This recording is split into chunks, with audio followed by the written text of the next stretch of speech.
the MTP orbital to use them as Lewis pairs or in sensor applications.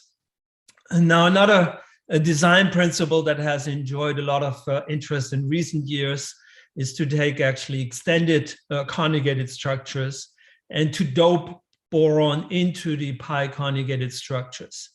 And so one way is to use, again, aryl boranes typically.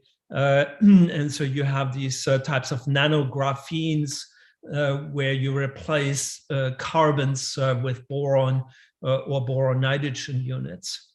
Another approach is to actually take advantage of the boron Lewis acidity and forming boron nitrogen Lewis pairs.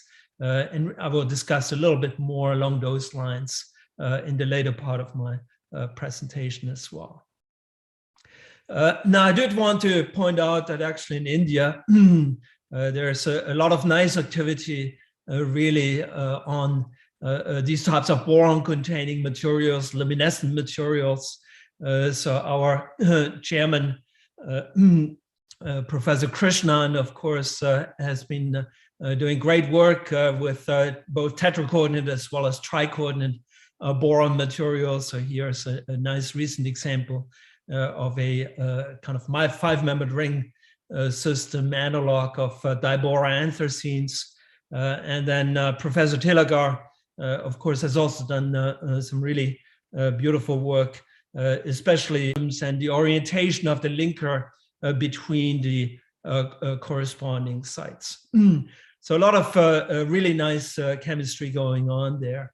So in our group, we have been in recent years looking at a number of different new kinds of systems where boron plays an integral role in pi conjugated materials. So one area that we've been pursuing is these boron containing conjugated macrocycles. So here you can see this a highly electron deficient hexabora cyclophane, where not only do we have the tricoordinate boron centers interacting very strongly throughout that ring system, but we also introduce these electron withdrawing fluorinated mesotyl groups. And so you can see here some picture of solutions in different aromatic solvents, and these macrocycles actually form exuplexes with especially electron-rich aromatic solvents. We have also been looking at corresponding boron cation macrocycles recently as electroactive materials. So these systems can actually be reversibly oxidized and reduced with up to 10 electrons, as you can see in this example here. We're also pursuing the incorporation of boron into conjugated polymeric materials. This is some earlier work where we have shown that if we introduce these tricoordinate boron systems into polymers, we can vary the nature of this linker system. And ultimately, the electron richness of that linker system affects the color of the luminescence of these materials. And they're also strongly luminescent in the solid state. By combining these tricoordinate boron building blocks with strong organic acceptors, on the other hand, we were able to generate new materials that can serve as acceptors for all polymer solar cell. And this is work that we have done with Chunlu in China. Another approach that we're taking here in order to further enhance the electron deficient character and further lower the LUMO levels is to actually introduce boron cationic sites. And we had a recent paper in Chemical Communications where we show that that's a very effective way of lowering the LUMO orbital levels. Now, this is a little bit of an overview of what we have been up to, but in fact, I would like to focus really on a class of materials where instead of using the boron just in its tricoordinate form, we take advantage of the ability of the boron to form this boron-nitrogen Lewis pairs, and that generally is a reversible process. And so if you think about phenylpyridine as a very simple system, then by introducing that Lewis acidic boron side group, what we can do is two things. We can planarize the pi system. So we essentially hinder that rotation around this carbon-carbon bond. And that planarization of the pi system, of course, leads to extension of conjugation. Now, the other aspect is that as we planarize this pi system, we also polarize it by introducing those boron-nitrogen systems. So the boron withdraws additional electron density from the N-heterocycle, and that can be taken advantage of in order to lower the LUMO orbital levels. And so we're not the first ones to actually pursue this concept. So you see here some very nice work by Chun Liu's group in terms of generating acceptor materials for photovoltaics. Suning Wang's group had been looking at photo switching materials. And then here you see an example of some OLED TADF emitters that have been generated. In fact, there's a lot of other groups that have been pursuing these types of boron Lewis pairs in order to generate new conjugated materials. So we got into this maybe a little bit more than 5 years ago. And in fact, I'm very proud of this initial study because Mayara, who pursued this project, was actually doing undergraduate research. And I gave her this topic here to explore the BN Lewis pair formation with these relatively simple dipyridyl fluorine systems. And Mayara did really a great job in making these materials and really showing that that planarization of the pi system, where we now have 4 aromatic groups lined up in sequence, leads to strongly blue emissive materials. And here you can see from the X-ray crystal structures that they're really nicely planarized structures. And so more recently, Abdullah, a graduate student in the group, prepared the corresponding halogen substituted derivatives and looked at the polymerization of these building blocks using both Yamamoto type coupling conditions as well as Stille coupling conditions to generate these 2 different polymers P1 and P2.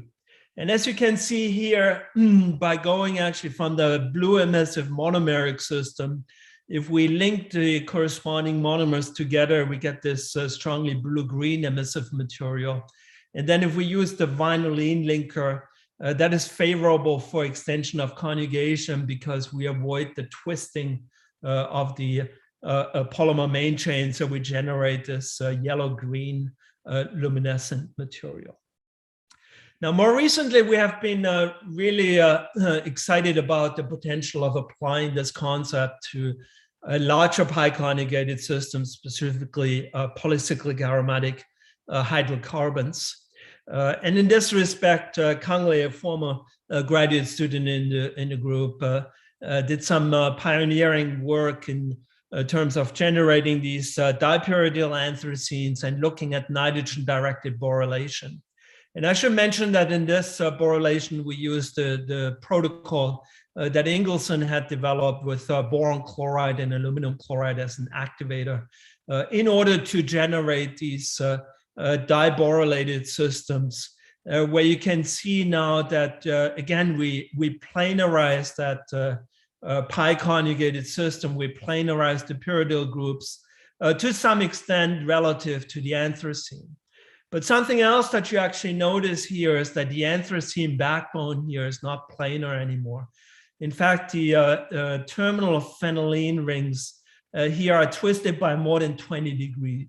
And so this is an indication that the boron-nitrogen Lewis pair formation leads also to significant structural distortions as we generate these compounds.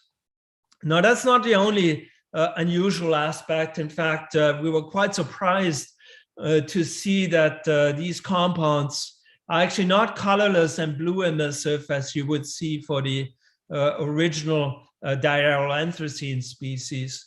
But in fact, they are red colored and strongly orange luminescent with quantum yields in excess of 50% and relatively long lifetimes for these types of systems.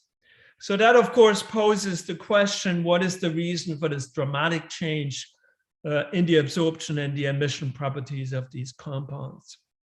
And so we use computational studies in order to get further insights into that, where we calculated both the boron-nitrogen system, but also the corresponding all-carbon analog, where we essentially replace the boron-nitrogen units with carbon units.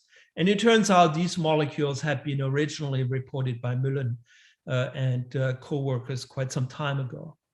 Now, when you look at the HOMO and the LUMO orbitals and the orbital levels, what you find is that the HOMO is not too much different for the carbon and the boron-nitrogen system. But what you find is that the LUMO is dramatically lowered by about 0.6 evolts as we replace the carbons with the boron-nitrogen systems. And so looking at the orbital distribution in the LUMO, what we find is that this can be attributed to this quinoid type extension of conjugation, kind of like a cross conjugation that leads to a much lower LUMO level and ultimately to a much reduced HOMO-LUMO gap. Now, another interesting phenomena that we found is that these molecules in the presence of light very rapidly react with oxygen to form the corresponding endoperoxide. So here you see the X-ray structure with the two up-bridging oxygens pointing towards us. And this is maybe a little bit surprising because normally the longer acenes like pentacene, for example, they do fairly rapidly react with oxygen. But for the shorter acenes like naphthalene or anthracene, usually in order to form the endoperoxides, what you do is you add a sensitizer, for example, methylene blue, and then the sensitizer is excited by photoirradiation, undergoes intersystem crossing to the triplet state, and ultimately converts triplet to singlet oxygen, which then reacts with the acene. Now, it turns out in our case, we actually don't need an external sensitizer. In our case, the boron-nitrogen compound itself acts as the sensitizer. And so we can reversibly go back and forth here by using light and oxygen. We generate the endoperoxide, and then we can heat the material and go back to the parent acene. Now, the reason for that relatively high reactivity, I believe, is multiple fold. One thing, of course, is that our compounds absorb very strongly in the visible region. So if we shine sunlight onto the compound very rapidly, we get decoloration. Another aspect is that when we do calculations, we find that the triplet state is just at about the right level in order to promote triplet to singlet oxygen. And ultimately is then the singlet oxygen that reacts with our acenes. We believe that probably also the strained nature of the acene that I mentioned to you, that buckling of the acene backbone, probably also plays a role in favoring the addition of oxygen, as the molecule is geometrically already somewhat predisposed for that type of reactivity. Now, the formation of singlet oxygen is quite interesting. There's, in fact, many applications ranging from cancer therapy, so-called photodynamic therapy, to organic synthesis applications where singlet oxygen, of course, can be used for oxidation reactions, to material science applications. I'm just showing here some photo patterning with polymer-based systems, as well as molecular switches where you can take advantage of the change in geometry as you add the oxygen to the corresponding acenes. And so we're quite interested in further exploring the possibility of selectively forming those endoperoxides and also of generating singlet oxygen.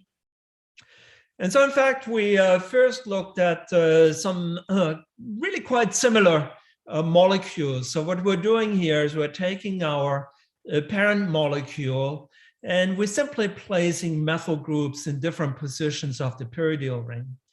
And you may think, well, maybe that's kind of a very simple replacement and won't have too much of an effect.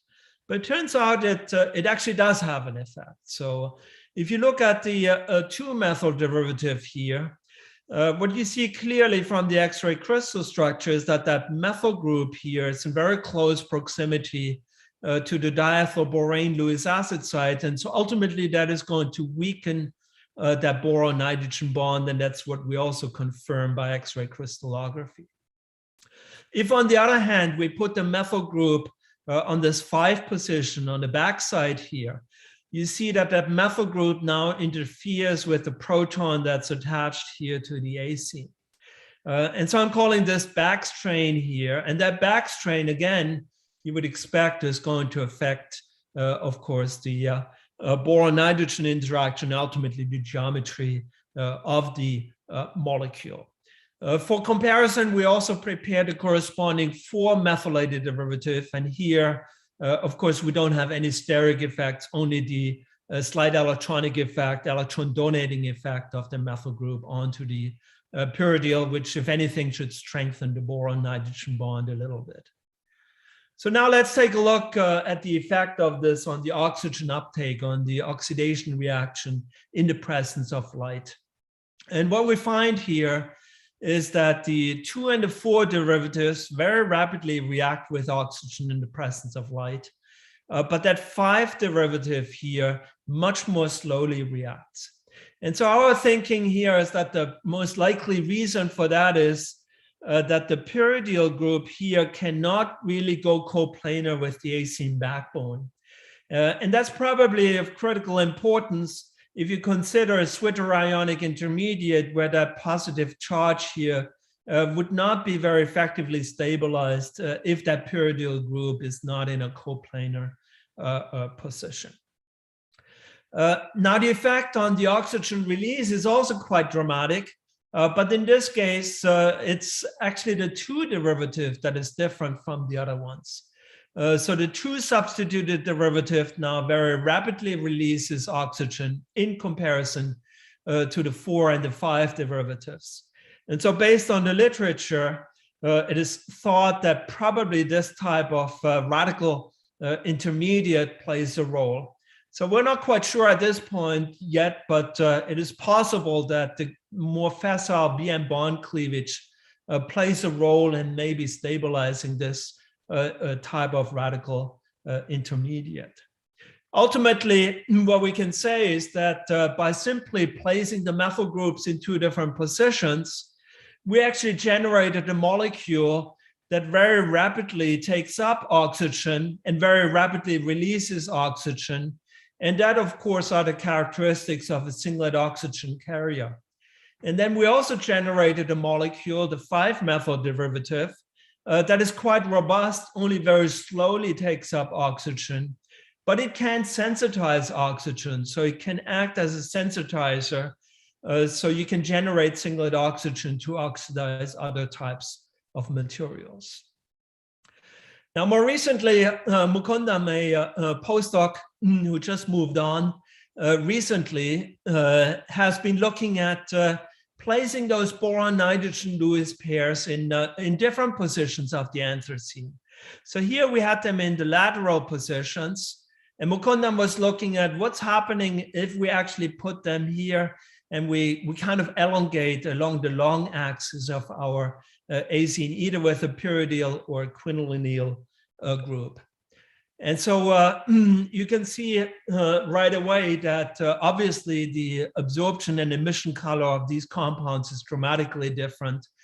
So yellow absorbing, green emissive, relatively little effect of the substituent ethylphenyl versus pentafluorophenyl. But if we introduce the quinolineal groups, then we shift further to the red. So that's would be due to the extension of conjugation of that quinoline relative to the pyridyl moiety. And that's further confirmed by computational studies where you see here for the quinoline derivative that in fact the HOMO-LUMO gap is significantly smaller, and you can also see a distinct charge transfer character where the HOMO is localized on the anthracene and the LUMO is localized on the quinoline moieties. Now, most important is that we now find that for these elongated systems along the long axis, in fact, they don't react with oxygen themselves very rapidly. They're much more stable towards oxygen, especially when you look at the pentafluorophenyl derivative that has, of course, a lower HOMO and LUMO orbital relative to the other molecules. And so we can then do a competition experiment for that pentafluorophenyl derivative. So here we're now looking at a competition with dimethylanthracene.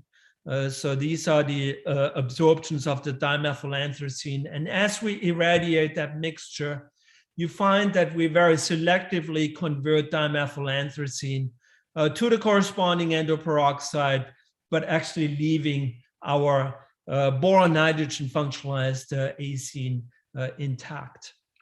And so this is, of course, very interesting because now we have essentially generated a system that is very effective at sensitizing oxygen, but is itself resisting that self-sensitized conversion to its endoperoxide.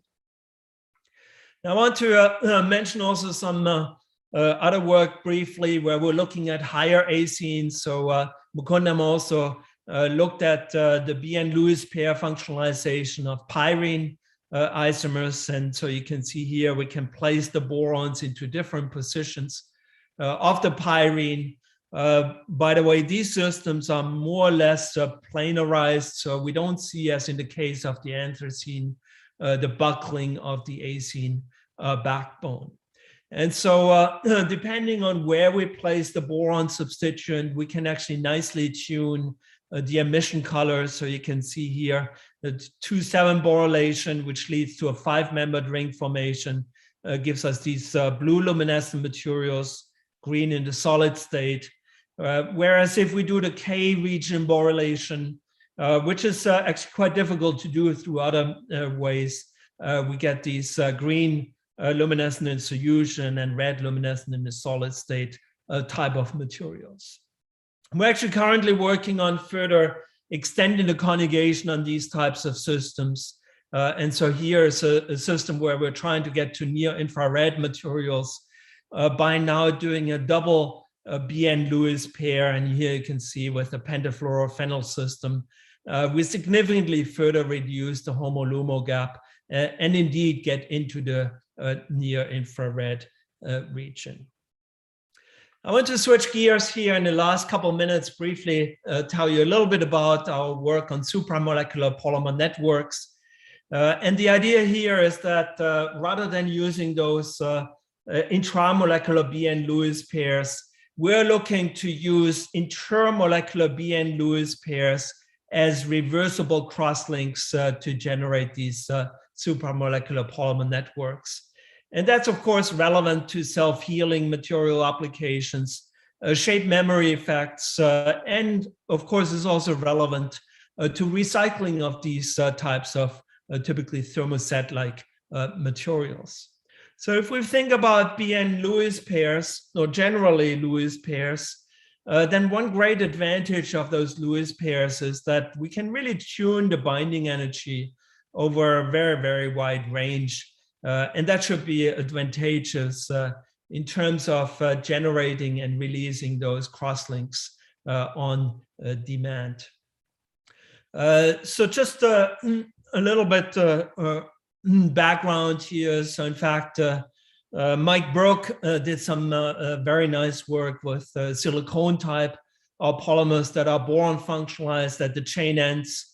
And this is really the first such study, I believe, where BN-Lewis pair formation was in a controlled manner exploited to generate materials with interesting mechanical properties. This is work by Mike Shaver, where they use so-called frustrated Lewis pairs in order to reversibly cross-link polymers that contain boron sites and polymers that contain these phosphine moieties. So we were interested in looking at boron-containing polymer Lewis pairs with classical Lewis pairs, taking advantage of some of the chemistry that we had developed early on in my group in terms of generating these highly Lewis acidic dibrorylated polystyrene systems, which we can then replace the bromines to actually tune the Lewis acidity from relatively modest Lewis acidity with the boron oxygen systems to very high Lewis acidity with these electron withdrawing perfluoroaryl type systems. And so having these polymers in hand, Fernando, former postdoc in the group, looked at reacting these now with polysiloxanes that are Lewis base functionalized at the chain ends. And so in theory, at least, by mixing these together, one should form those Lewis pairs, which ultimately would then give you this type of cross-linked polymer network. Now, it's important to point out that silicones and polystyrene are actually typically immiscible. So if you take them, you mix them together, they're kind of like oil and water. Now, when Fernando was putting together these polymers, as you can see here, you actually get a very nice clear material, so very homogeneous after annealing. And he also showed that the system does have nice self-healing properties. But we wanted to go one step further and take a look whether we can really tune the properties of these materials by tuning the Lewis acidity and the Lewis basicity. So again, this would be a relatively weak Lewis acid. This would be a strong Lewis acid. And then the imidazole is stronger Lewis base than the pyridyl. And so do we actually get different materials? Well, if we combine the weak combination pyridyl and catechol, you can see here actually very little cross-linking formed in solution. And the same is true with the imidazole and the catecholate. But on the other hand, if we now replace the catechol with the dithionyl borane, now we actually get immediate gel formation. We can anneal these materials and can generate the corresponding film systems. We looked at the relative binding constants for these systems using molecular model systems, doing UV visible titration studies. And what we find is that the Lewis pair affinity, the equilibrium constant here, varies by 6 orders of magnitude from the weakest Lewis pair to the strongest Lewis pair. So that's a huge difference in terms of the affinity of those systems. Now, looking at the cross-link network formation, of course, the kinetics may also be important. And so to look at the kinetics, we used variable temperature NMR studies. And again, what we find in this case, actually 7 orders of magnitude difference in the dissociation rate constants for these systems. And so we can then derive the corresponding energy landscape here, where you can see, yes, of course, the energy levels are dramatically different as we form those corresponding Lewis pairs. Now, does that translate into the mechanical properties? We use rheology in order to assess this. And as you can see here, the complex viscosity of the corresponding films also changes significantly as we go from the weaker pairs to the stronger pairs. And from the rheology, we can also tell that the relatively weak systems have more fluid-like behavior, whereas we get more solid-like behavior for the gels that are derived from the strong Lewis pairs. Now, very gratifyingly, if we take a look at the complex viscosity, and we now scale that complex viscosity for our Lewis pairs with the dissociation rate constant, so that's the y-axis here, then we can generate very nicely this type of master curve. And what that tells us is that these Lewis pairs, the crosslinks in these polymer networks, is really defined by the dynamic nature of these Lewis pairs. Now I want to finish off in the last minute or two by showing you some reprocessable elastomers that we have made using those technologies. So here we introduce now multiple pyridyl side chains into a silicone in order to have more cross-linking points. And if we do that, then we get a nice elastomeric material. Here you can see we can easily stretch that by more than 5 times of the original length. And we can also reprocess these materials. So we can cut up the material, we can melt reprocess at 100 degrees C for 2 minutes. And essentially the mechanical properties of those materials are identical after as they are before.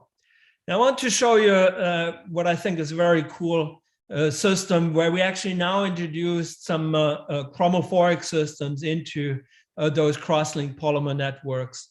And as you can see here now, as we stretch that elastomer, we turn on the luminescence. So we believe that the turn on of the luminescence is us watching how, upon stretching that elastomers, how the boron-nitrogen Lewis pairs are reversibly cleaved and reformed. Now with that, I would like to briefly summarize. So I have shown you some of our work on BN Lewis pairs in pi-conjugated materials, as well as in supramolecular polymeric materials. I would like to thank all my students. Of course, they have done all that beautiful work. Would like to thank them for all their great efforts. Thank our collaborators, the funding agencies, and finally, thank you for joining me for this presentation this morning. I would be happy to answer your questions. Thank you very much. Frederick, for a nice presentation on the BN Lewis pairs. You have taken your excellent work and also the future work that is going to come up from your laboratory. There will be a couple of questions. If any questions are there, please, you can free to ask participants. Eric. Yeah. Yeah, so hello, Frieder. Good evening, Frieder, I guess it will be. Good evening, Eric. Nice to see you. Yeah, likewise. So my question was about the endoperoxide system. And you showed an energy level diagrams, and you're showing a fairly large singlet triplet energy difference of about 1 EV, I believe. Yeah. And you're saying you're getting crossover.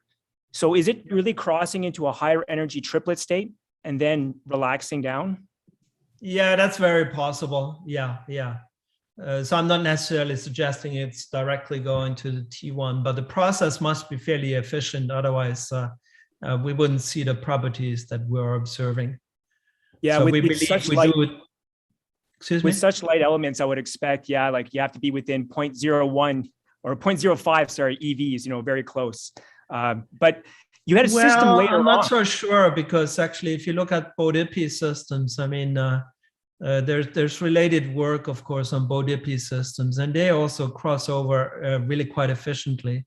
Now, one thing that we're doing now is looking at heavy atom substitution and see how that will affect those properties.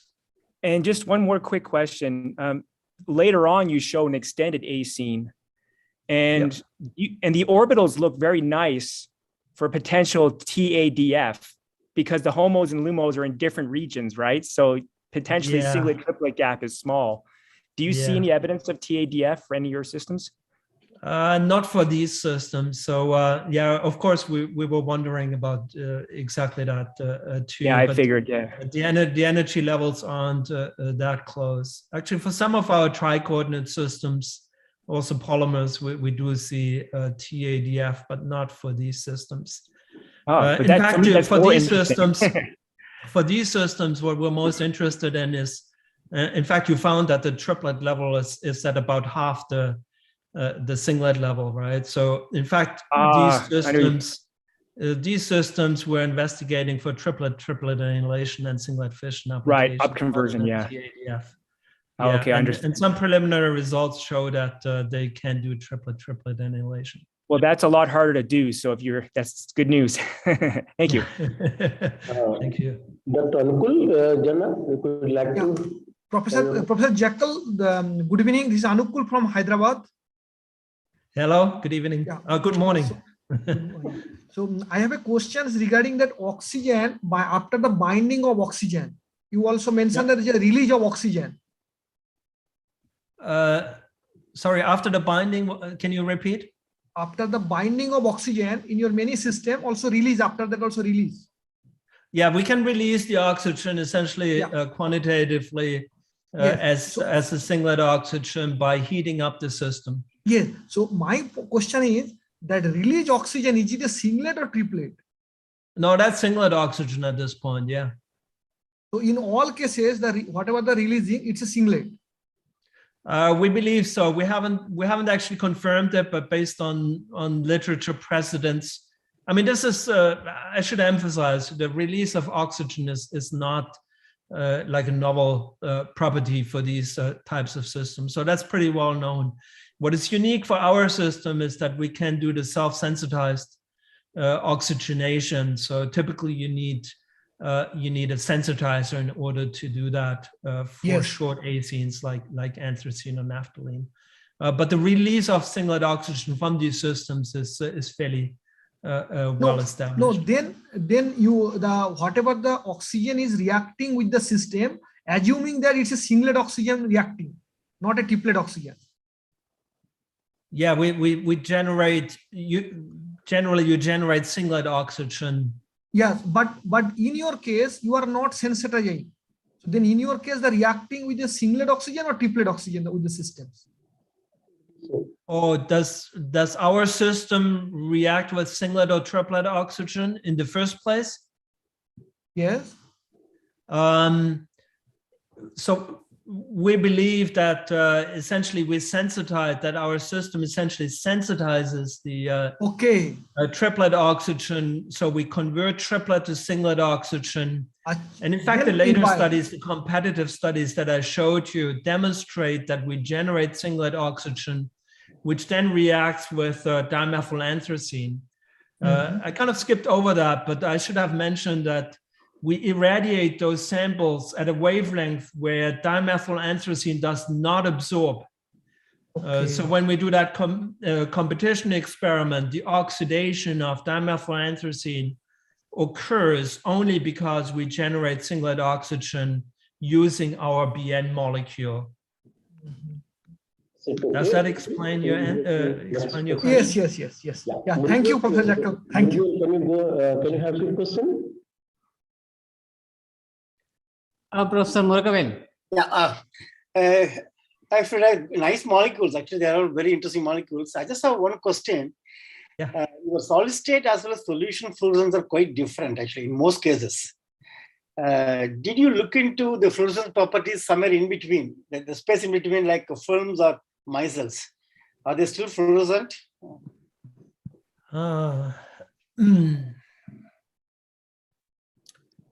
That's a good question. Did we look at films for some of our materials? We did look at films.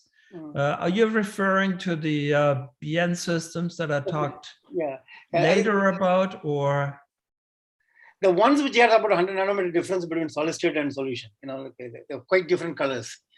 You mean, I remember. So the polymeric systems that I showed early on, I believe. Then. No, essentially, I'm just asking. I don't fully remember now, but we must have looked at thin films of the polymers. Usually when we have polymers, we look at both thin films and the solid materials, which I would think the color was probably similar. Otherwise, we would have. I'm just wondering whether the medium can tune the emission wavelength. That was the question. Thank you. Yeah, that's a great question. I mean, we're very interested actually more on the later part, on, for example, those polymer networks of developing systems that really depend on the medium as well. So that depending on medium, you can get different emission properties. So that's a very, very exciting prospect. Yes. Nice molecules. Thanks. Thank you. Thank you, Brother. It's really wonderful to have you on my own behalf and also on the committee of MMM2. And we'll have meeting once again. Okay, we shall move on to the next presentation.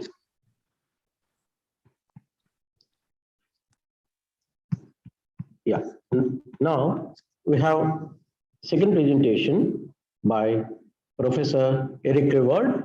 He is from University of Alberta. He joined the university in 2008 and he obtained his PhD degree from University of Toronto, and later on he did PhD postdoctoral work in the two prominent academicians, Professor Jonas Peters and Professor Philip Power. He has very distinguished recognitions and awards. Particularly, he is an Alexander Humboldt Experienced Research Fellow in Germany, and also JSPS, Japanese Society for the Promotion of Science, long-term Vegetation Fellow in 2015, and as well RCMS Visiting Professor at Nagoya University in 2016. He also has the inaugural 2016 Michael Laporte lecture, Royal Society of Chemistry at UK, and won the 2018 STEM Chemicals Award for Pure and Applied Inorganic Chemistry by Canadian Society for Chemistry. He has very high academic distinctions that he is currently on the editorial advisory boards for Chemical Society Reviews, Inorganic Chemistry, and Dalton Transactions. His research interests are low coordinate and main group hydride chemistry, catalysis, semiconducting nanomaterial synthesis, and fluorescent materials and conjugated polymers based on the main group elements. With this introduction, may I request Professor Eric Reward to start his presentation, please.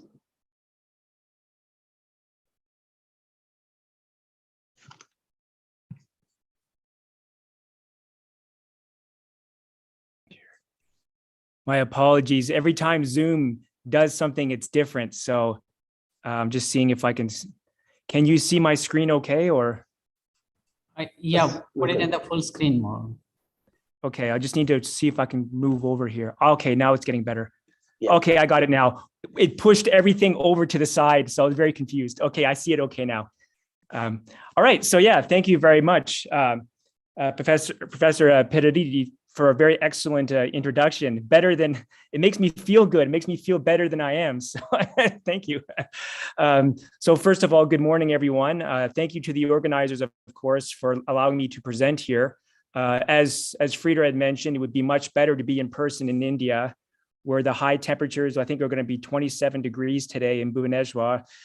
Here in Edmonton, it's currently minus 15, and we're going to have about 20 centimeters of snow tonight. So there's a snowfall warning.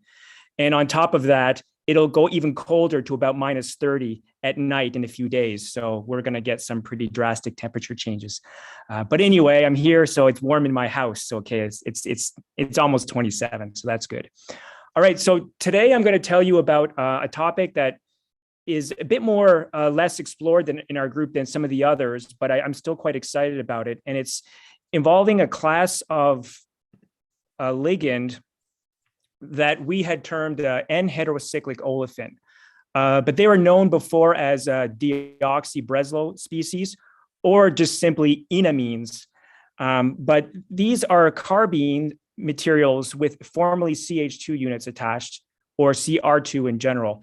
And because of this kind of polarization that's induced by the proximal nitrogen, what ends up happening is you generate an ylide. And so the terminal carbon is actually quite a good donor, two-electron donor. And we've made a series of compounds with this. I'll show you some early examples also by other labs. And if you remove one of the hydrogen atoms, you deprotonate, you create what we call now these anionic NHOs. Should be an A right there, I guess. And this would be related to some very nice work that Raj Gadwal has done in Bielefeld in Germany. So you'll see him later on today. And this is just one example of a molecule that took us a very long time to make. Some people liked it a lot, some people didn't like it as much. So it ended up in Chemistry European Journal, but I'm very proud of it and my students are as well. And it's the first 2-coordinate acyclic diorganosilane. And so the reason this is so stable is you have steric bulk, and also there's some sigma donation that's possible as well. Pi donation that's possible as well through the manifold, because you can push electron density all the way through to the element. Okay, so given the list of speakers, I probably should have chosen one of these 2 topics to present today, but instead of the NHO, but I hope you like the NHO. This first topic is another area that's quite active in our lab, and it was our first area of study in our group in general, and involves main group hydrides. And so we were known for isolating complexes of EH2 specifically, where the element is silicon, germanium, or tin. And we use a so-called donor acceptor stabilization protocol, where you can see here, these for the heavier tetralenes, they're all singlet. So what that means is they have an empty p orbital, and then they have a lone pair, formerly sp2 hybridized. And to intercept such species, to prevent them from oligomerizing, you can use an external donor, like we do below here with a carbene, or we can use an acceptor at the same time, like the BH3. And we make so-called donor acceptor complexes. And these, upon heating, will actually release the metal. So if we have germanium or tin, let's say as an example, we heat it up, we can deposit germanium or tin very cleanly, and at much lower temperatures than is done with CVD and other systems. But what's kind of nice is we can use a frustrated Lewis pair. So this is a Didier Bourissou's very nice ligand from France. Of course, it's frustrated because you still have a lone pair character at the phosphorus here, empty p orbital at boron. We make these complexes now very, very straightforward manner. But when we heat them up, we release this ER2 cargo. When the R group is organic, we can make polymers, so polysilanes, so forth. And when they're hydrogen, we can actually make films of silicon or germanium at very low temperatures. And so we can coat all kinds of substrates. And this was published this year in Angewandte. We also play around with metastable materials of hydrides too. So this is germanium dihydride type material here. Okay, so, and actually, if you're interested, I'm giving this lecture on this topic at Pacific Chem on Saturday. So we're organizing a symposium, so please join us. Yesterday, I gave a lecture in Iran, actually, so that's why I missed some of the lectures in this conference. But I was talking about polymer chemistry, and so we work a lot, actually, more recently on polyacetylenes. And you know, this system with all hydrogens attached, if you dope it with iodine, it becomes metallic. And so that's a really interesting Nobel Prize winning discovery. Problem is the polymer is insoluble, so you can't process. It's oxygen sensitive. So we actually put heteroatoms to improve the solubility, also improve the oxygen stability, and we engender redox chemistry. And we can actually do electrochromic switching in the near IR, in the telecommunications region. So if you're interested, this paper just came out. And we also work a lot with heavy elements. That's why I asked Frieder all those questions about intersystem crossing and so forth. And the heavy elements, of course, help you get to triplet excited states. And you can use this for phosphorescence if you want, as we did with bismuth. We can make polymers even. We can even get red colored phosphorescence, which is nice for bioimaging because your body does not absorb red very well. And also, the LUMOs tend to be stabilized in the heavier element heterocycles. And so we can get smaller HOMO-LUMO gaps, which is good for solar cells. So that'll be for another day. Okay, so today's topic is the NHOs. And I already mentioned about the ylidic character. Classically, they're known as deoxy-Breslow species. Why? Because Breslow intermediates were well known, postulated by Ronald Breslow, as part of the benzoene condensation. So if you generate a carbene in situ, it'll react with an aldehyde, and after a hydrogen shift, you'll form this ylide type species with a hydroxyl group. And what happens is the polarization is towards the terminal carbon, just like the NHOs I show above. And so this ylide can then react with another equivalent of benzaldehyde, and you get your carbon-carbon bond formation. So it's quite a classic reaction. And I often talked about, when I first gave his lectures on NHOs, about Norbert Kuhn's very great work from Tübingen. And he developed really classic examples of methylated NHOs and showed for early on that they could be acting as 2 electron donors towards transition metals or even main group species. But if you go back, actually Casca and co-workers were the first to really make an NHO type complex. They generate these in situ, react them with platinum dichloride. You can make these complexes here. And so again, it shows 2 electron donor ability. What's also interesting, I just draw your attention down below here. There's a review by Naumann. And what's very nice is NHOs are actually fantastic organocatalysts. They're better than what's out there for NHCs. And so there's a lot of people now starting with these compounds, these NHOs for organocatalysis, including our lab. We've published a few papers on that topic. Okay, so what about synthesis? Well, I'll start with Kuhn's classic synthesis, and we'll give you a kind of a new flavor from our lab. So you start with a carbene. And so he was pioneering to make the small carbines to begin with.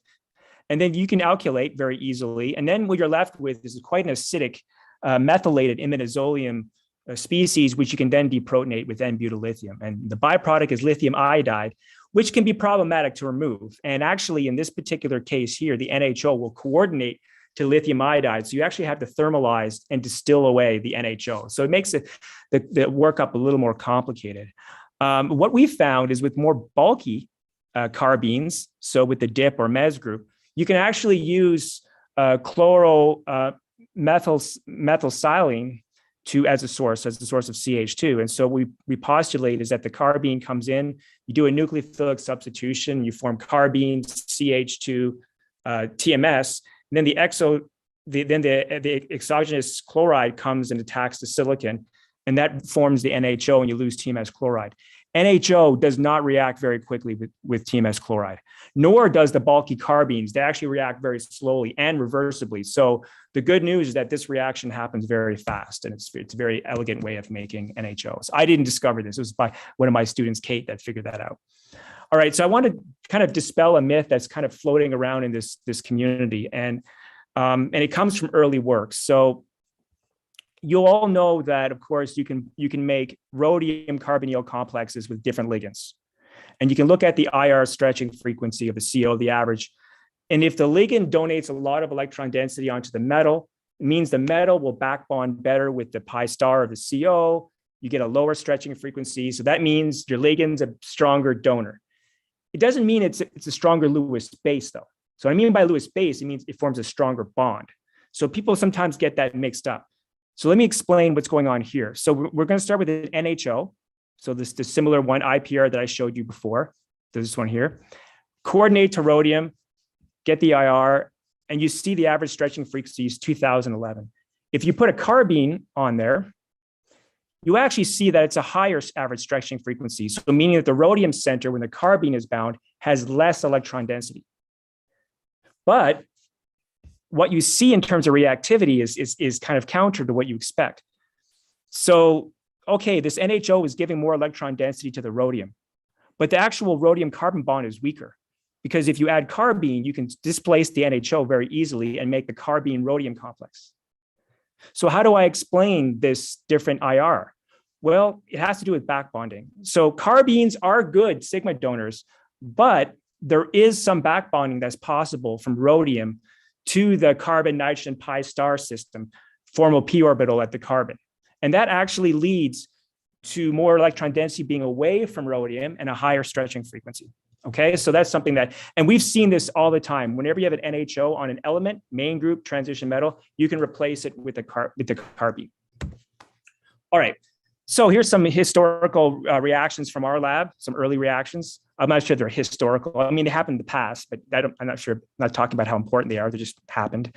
But anyway, so if you have our first examples were making element H2 complexes, which we made a few years just before with carbenes for germanium and tin. And how we did this, we started with the NHO, and you put the element dichloride first onto tungsten. So that's kind of your acceptor unit.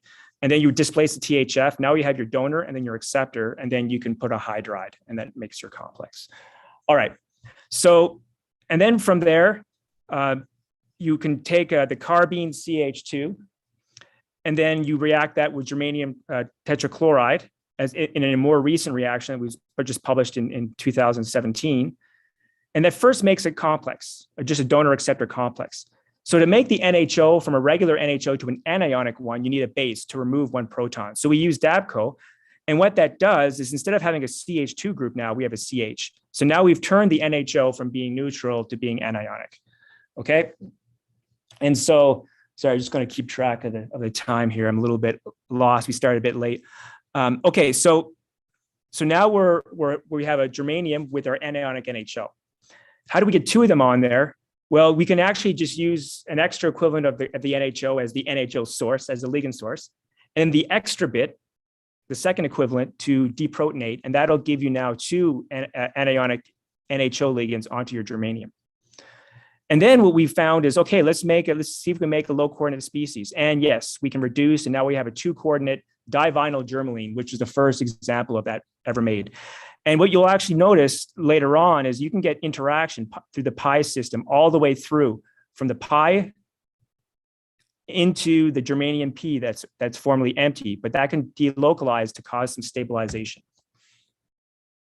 And that stabilization can enable us to do some interesting reactivity. And this is just one example where we took this divinyl germaline, reacted it with methyl triflate, and now we make a 3-coordinate germanium cation. That's a rare example. And what's quite nice, if you have to dig all the way down through the calculations, you see a delocalized pi system that involves the empty p orbital of the germanium. So there's contribution all the way through, and that's giving stabilization. Also, there's steric bulk here too. You have a nice steric pocket. So you can think of these anionic NHOs as kind of like being some of the terphenyl ligands that Phil Power uses, except the difference is Phil Power's terphenols are just sigma donors, whereas the NHOs are sigma and pi donor. Okay, and speaking about classic ligands, so I have to mention, of course, Mike Lapper's very classic stanoline. This is a dimer that dissociates into a monomer in solution using these bulky methyl silyl derivative ligands. Of course, Phil Power is terphenols. They're just well-known, beautiful ligands. They crystallize well, especially the analog with 4 dip groups are really good for crystallization. And this is the first heavy alkyne. Cameron Jones, who presented yesterday, he made the world's bulkiest amide. Now, Aleš Ružička has one that's even bulkier out there from Czech Republic, but Cameron Jones was able to make a 2-coordinate tin hydride with the first time. And this is a fantastic catalyst for hydroborylation, just an absolute beast of a catalyst, beautiful.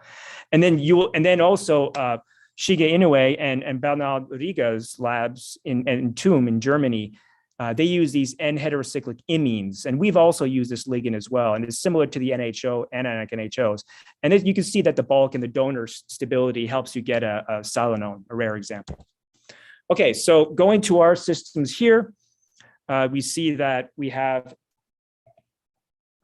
finally went into silicon. It took us a while to get working with silicon, but when we did, it works. It's a good element. And Matt Roy, who's now a postdoc with Shige, he's a Humboldt fellow in Germany. He actually worked with Simon Aldrich as well in Oxford, so as an NSERC fellow. So he's a fantastic chemist looking for jobs. So please hire him. Anyway, he made this precursor silane using the same kind of chemistry I showed you before, NHO plus silyl halide, and then with base to deprotonate. And we use a trick from Cameron Jones and Simon Aldrich's lab where we add hypersilyl, one equivalent as a ligand. So you make your silicon-silicon bond. The second equivalent is the reducing agent. And you'll see this reducing agent later as well. So we reduce from silicon 4 to silicon 2.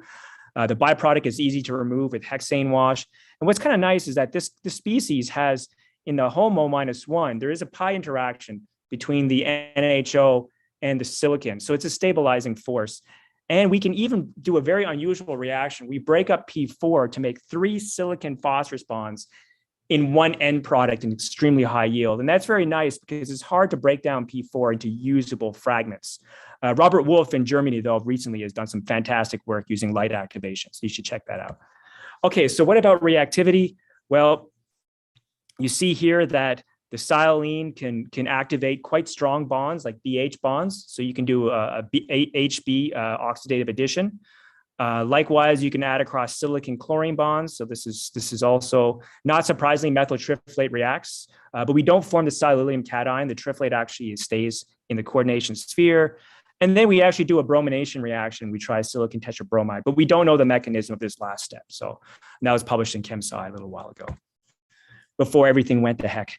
Okay, so, starting with a neutral NHO and then adding an external base in the presence of an element, hoping that everything comes together, works sometimes, but it doesn't work often.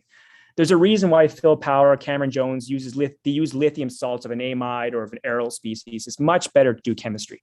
So it took us a very long time, but we started with this methyl backbone protected carbene. This is really key. And then we do a sequential iodination and deprotonation. So the first step is you do an attack on iodine, you form CH2I, I-, and then you add a base to lose your Ki, and now you form this NHO that has an iodine on there. And this is stable at room temperature without any problem. Just keep it away from light. It's a bit like a Gremlin, this old movie from the 80s. But anyway, if you take this material, you add N-butyllithium, the polarization of the bond is as you expect. We can then generate the lithiated anionic NHO. And what's very nice is that this is hexane soluble, which is excellent for doing chemistry. Also, it retains its dimer form even in solution as determined by Dozy. And so it's quite a nice species. And from this, we can generate a wide range of compounds that we couldn't have done otherwise. And so that was a real big breakthrough, is making the anionic lithiated NHO. That was the first breakthrough in the silicon world. And I'll talk about silicon in a second, but let's talk about other elements. So just to test, we can make the divinyl germylene by adding germanium dichloride. That works well. That was known already by Christian Hedding-Jungus. He was a Humboldt fellow in my lab as a postdoc. And then now we can also make the tin. And then we go all the way down and make the lead. And as you expect, you go down the series, the bond angles get more narrow, the inert pair effect is taking hold, you get more S character at the lone pair, and actually the degree of pi bonding by calculations decrease in this manifold as well. So that's something else. And it influences the UV vis that we see actually. All right, so what about this diorganosilane? Well, I showed you in the first slide that of course we made it, but I want to make a big story of it, right? Well, here are some of the pioneers in this field. And so of course, Yutzi's decamethylsilicene is very classic. Cameron Jones, Simon Aldrich also did some very excellent work. They beat Phil Power by a few pages by making the first acyclic silane. And this could actually activate dihydrogen. So it had a singlet triplet gap that was pretty small. I believe it was something like 25 kcal or something. And that was enough to activate H2. Phil Power also made a silane, but his homolumo gap was too large, or singlet triplet gap was too large to do activation. And then Inoue Rieger's system, very beautiful. That's the precursor to make the silanone that I showed you. Actually forms a silapin as an equilibrium. So quite an interesting chemistry that's there. So the dip group is actually being chewed up and then spit back out, kind of like a bird. Okay, what about the anionic NHO? Can we make a silane? Well, so we did all this work to make this lithium reagent. We mix it with silicon, with Roski's compound, and all we see is free carbene and the reprotonated NHO. We dry the solvents no matter what we did. And what we were getting, we figure, is actually this anionic NHO is deprotonating the carbene backbone. And that's actually a known reaction in some of these systems. And then the byproducts are just not soluble. Similar reactions happen even with Philippou's carbene silicon dibromide.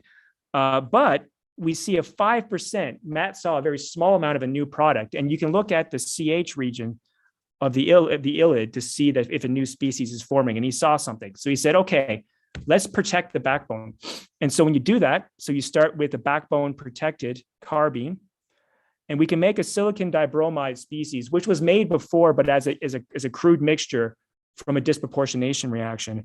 But we can make it pure by taking just the carbene, mixing it with silicon tetrabromide, adding a reducing agent, which is the hypersial, and that gives us the adduct we want, and with the silicon in +2 state. And then when we add the two equivalents of carbene, the anionic NHO, we can then liberate free carbene, which is a little annoying to wash away. It lowers the yield a bit, and we form this divinyl silane, and it's a deep yellow solid. So it does suggest that it actually has quite a large homolumo gap, and also, the silicon NMR suggests that it's also has a fairly large homolumo gap. It's quite shielded environment. And so accordingly, just one more point, unfortunately, this does not react with hydrogen. And we do calculations of the singlet triplet energy difference, and it's about 38. kcal per mole. So it's too large in energy to activate hydrogen, unlike some of the work that Inouye has done. Okay, so making lithium anionic NHO is okay, but it decomposes over time at -30. So you have to make it and kind of in a few days react it. But if you put it onto zinc, this is done by Ian Watson, you can generate a source of anionic NHO that's stable for a very long time. And what you'll notice is that, so this is stable to 120 degrees. So you can do all kinds of transmetallation reactions. I'll show you in the next slide. But you don't even have to isolate the lithiated NHO. You can start with the iodinated species, which is stable as long as there's no light. Add in butyllithium in situ, and then you can form your zinc species.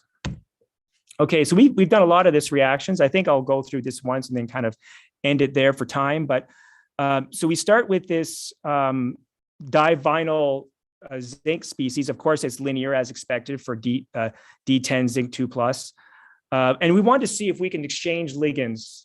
So basically replace a halide with an anionic NHO. And this works very well. So with germanium dichloride, what happens is you do the transmetallation, but you form the divinyl germylene, but the zinc dichloride byproduct is also Lewis acidic. So it sticks onto the lone pair on germanium and forms a rare example of a germanium zinc single bond. And it's actually a very deep purple compound. It's very beautiful. And it comes from a charge transfer actually from a pi system to an empty p orbital on germanium. And so that's the transfer. There's no participation with zinc from this optical properties. You can also very simply put on phosphorus with the transmetallation. So that's very easy. Tin is actually kind of interesting. We no matter how we do it, we always get the same product as a major species with tin. But if you react two equivalents of tin dichloride, you form a ligand tin chloride kind of dimer first. So what this is, it's almost this species, except you'd have another chlorine. So what that's showing you, first of all, the anionic NHOs can act as 4 electron donors. They can bridge 2 elements. But what happens is the zinc dichloride byproduct actually removes one of those chlorines, forms a zincate, and then you get this propellane type structure. We can also, a little bit of boron, we can also make very hard to make otherwise boron species with donor acceptor situation, which would be useful for optoelectronics, for luminescence. And so if you react this species, the zinc species, with a borane, only one hydrogen gets exchanged by the ligand. So now we can make these NHO, BH aryl systems, which is quite nice. And we lose zinc dihydride, which is actually quite insoluble. I won't say too much here, except just to show you, there's another example of the NHO acting as a 4 electron donor. We can bring 2 germaniums together to cooperatively bind 1 hydrogen. And what we're hoping to later do is use this kind of scaffold for catalysis. And so I won't go too much more. All right, so this will be the last slide because of the timing. This is just unpublished work here. I want to show something new for everyone, done by Sam Baird, who comes from where my parents are from, the same province, New Brunswick. And he made a tetrameric indium species. So these anionic NHOs, they can react with indium-1 species. You can do a lithium CP star exchange. So you lose lithium CP star, sorry, you form this tetramer. It's deep red. We're trying to figure out what the color is. Is it because of monomer or the tetramer? We're doing calculations right now and some DOSY as well. But this species looks a lot like Buddha and Linty's very classic tetramer with this hypersial. So it just tells you that these ligands are the same bulk as hypersial. All right, so we do the same chemistry as Phil Power did with his indium-1 species in terms of adding a Lewis acid. We form a donor acceptor species. We have NMR evidence for this compound here. We have X-ray for the top one. It's just not, it's just atom conductivity at this point. But what's kind of nice, we can do a similar transmetallation as I showed you before. So meaning that the indium ligand species can react with HB-pin. And then what happens is the hydride will get exchanged by the anionic NHO. And so the anionic NHO attaches now onto the B-pin. And that's kind of interesting because now we have a way to do further functionalization from Suzuki-Miura cross-coupling and to build up more complicated anionic NHOs eventually down the road. And actually I have a postdoc from Germany, Eike, who's working on this kind of topic. So we're making some very bulky anionic NHOs. And we're going to go back and make these things monomeric and more reactive and so forth. And so that's kind of the trick. The other thing worth mentioning is HB-pin does not react with either the lithium anionic NHO. It doesn't seem to give off very cleanly a nice clean product, nor does it react with the zirconium, so the zinc species I told you about before. So that's kind of a new direction for us.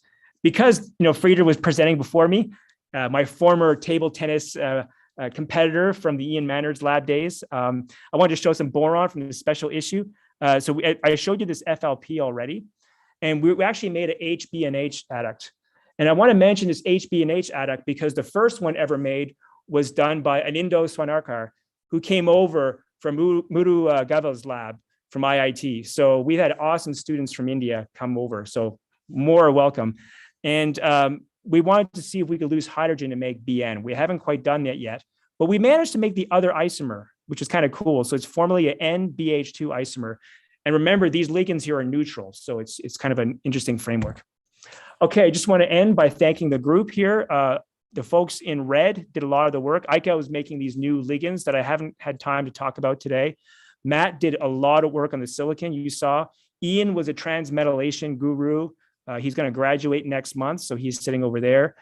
And then Sam was making the indium work. And then I want to mention Abby. He works on polyacetylenes, but he's from India as well. He's from Kochi. And so he joined our lab about a year and a half ago, and he's fantastic. He's over here smiling away. Well, he's not really smiling, but he always usually smiles. And I'll stop there and be happy to answer any questions. Thank you. Thank you, Eric. We'll have one question because of the time factor now. Murugavel? Murugavel, would you like to have your question? Just unmute his mic. Murugavel, please unmute your mic. Can you hear me now? Yeah. Hello, can you hear me? Yes, please. Yes, I can. Yes. Yeah. Eric, interesting chemistry, actually. I mean, I just have a very, very fundamental question. In the beginning, you showed infrared values of normal carbon vis-a-vis your NHOs, right? Yes. I just wanted, and he alluded to the fact that these are better sigma donors than the parent NSCs themselves. I just want to know how do they? Oh no, that's in front no, of the that's no.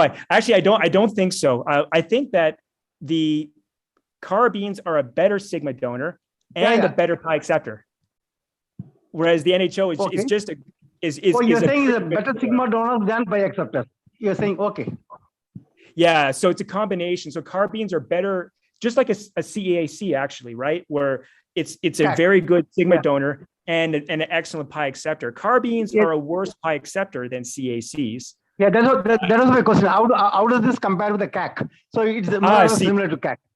Yeah. So I would actually say that the CAC, if I don't remember, but if I had to predict what the IR would be for the CAC, it's trickier because it's a better sigma donor than a carbine, but it's also a better pi acceptor. So it might actually be similar to carbine in terms of the average, but I still think the NHO would give a lower stretching frequency because the NHO can only do the sigma donation. The pi stars that are of the correct symmetry to do back bonding are something like the LUMO +8. So there's a really large energy mismatch. And so there's really no way for the rhodium to back bond into the NHO. But we've never made like the CAC version. We should do that though. Yeah, good idea. Maybe Anukul can answer my question actually. Yeah. Okay, thanks. Yeah. Okay, Murugavel. We'll take one more question from Dr. Majumdar, and then we'll move to the next lecture. Thank you. Thank you, Professor Eric, for the wonderful lecture. So I have a question that when you are having these silylines, acyclic silylines with the NHO substituent, and the other side, you must have already investigated with a boryl substitution so that you can have a... No, we didn't. No, we should have. No, yeah. We were, I mean, we didn't do that, but it would work also, I think. We could even use it as a reducing agent and as kind of like a bit what Cameron Jones had done. And that would be interesting because that would be push-pull. Right, yeah. Yeah, we haven't done that, but it's a good idea. You can see what happens, right? If you put two NHOs, it makes the silicons very low reactivity. And that's actually what causes problems. We can react with we can do like a cycloaddition with what is it? DBA, dibenzylidine acetone, can do a cycloaddition. But the referee was kind of like, that's kind of boring, like, why don't you make something interesting, like, like Shige does, with CO or whatever. And it turns out our homo-lumo gap, or even the singlet triplet, is just too large for putting two NHOs. So unfortunately for the silicon, it's not as exciting, but I like your idea of putting the boron. That would give much more interesting reactivity, I think. I agree. Thank you. Okay. Because of the time factor, I would like to proceed to the next lecture. And before that, I thank Professor Eric Newald on my own and also on the committee of MMM2 for an excellent presentation on the anionic NHOs thing. Thank you. Shall we move on to the next presentation, please? We have the third speaker of this session in the morning of the second day of MMM2, Professor Bhumi Shankar. Yeah, I'm Arun. Yeah. Hi, how are you? I'm fine, I'm fine. Yeah. So he's currently the full professor at Aisher, Pune. He joined there, in fact, in the year 2010. Before that, he obtained his PhD in 2004. Working under the guidance of eminent personality of the country, Professor V. Chandrasekhar. And then he moved to various places and done the postdoctoral work at University of Illinois and also University of Liverpool. His main research interests are interface of inorganic and materials chemistry with emphasis to synthesis, structure, physical properties, and energy applications.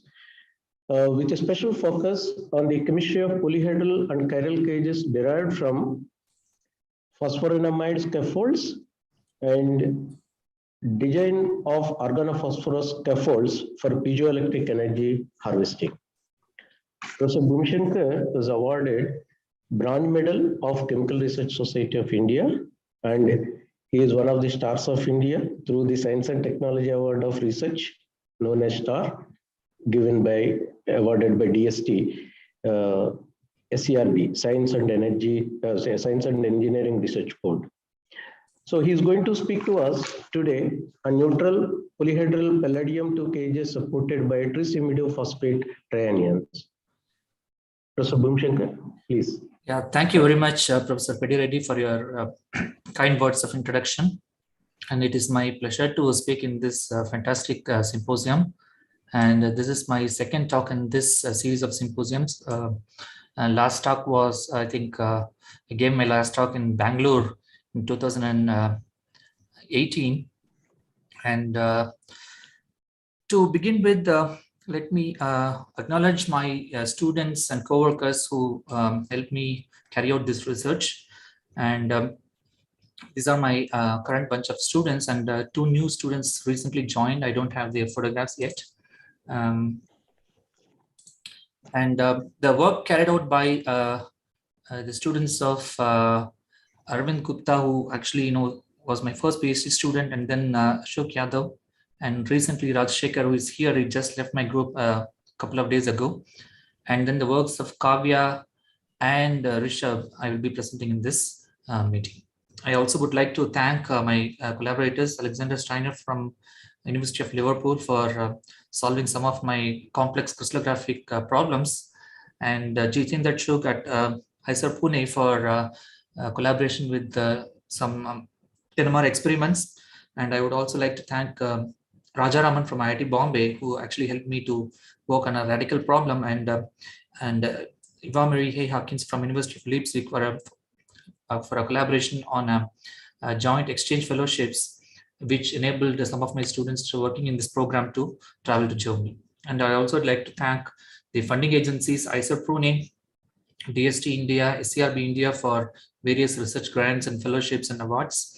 And finally, the Armament Research Board, which actually helped us to establish another area of research on ferroelectric materials. Okay, so our group at Aisher Pune is interested in working on tetrahedral phosphorus and silicon containing scaffolds. Of course, mostly my work is surrounded on the cationic tetrahedral phosphonium scaffolds or phosphoramide scaffolds.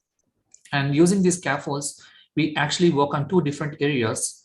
First one is the development of the tris-amidophosphate trianionic ligands based on these tetrahedral scaffolds, and use them as building blocks for developing polyhedral metal organic cages. The second area of this research would be on development of organic, inorganic, and metal organic ferroelectric materials, all supported by our tetrahedral phosphorus scaffold. And using this new approach, we were able to establish new structure property relationships, establish new polarization pathways, and also utilize them for piezoelectric energy harvesting and storage applications. Okay, so I'm not going to talk about this particular work in today's talk, and if you're interested, I would request that you can refer to these publications. But in today's talk, I'm going to present my work on polyhedral cages supported by tris-amidophosphate trianions, with the emphasis to their host gas studies, chiral separations, and if time permits, I would talk about some post-assembly reactions. All right. So when we talk about imidoligands, the imidoligands actually dates back to at least 2 to 3 decades, when Kurt Dineke from Germany, he first established the coordination chemistry of this iminophosphorants. And typically, if you want to generate these imidoligands, you can start with an all amino substituted phosphorus scaffold, such as tetra-aminophosphonium cation, or you can also start with the phosphoramide with the phosphorus bearing an oxygen or sulfur functionality as the fourth coordination. And these ligands, when they are in the neutral form, they emulate the I would say that the triprotonated form of phosphoric acid in terms of their isoelectronic relationships.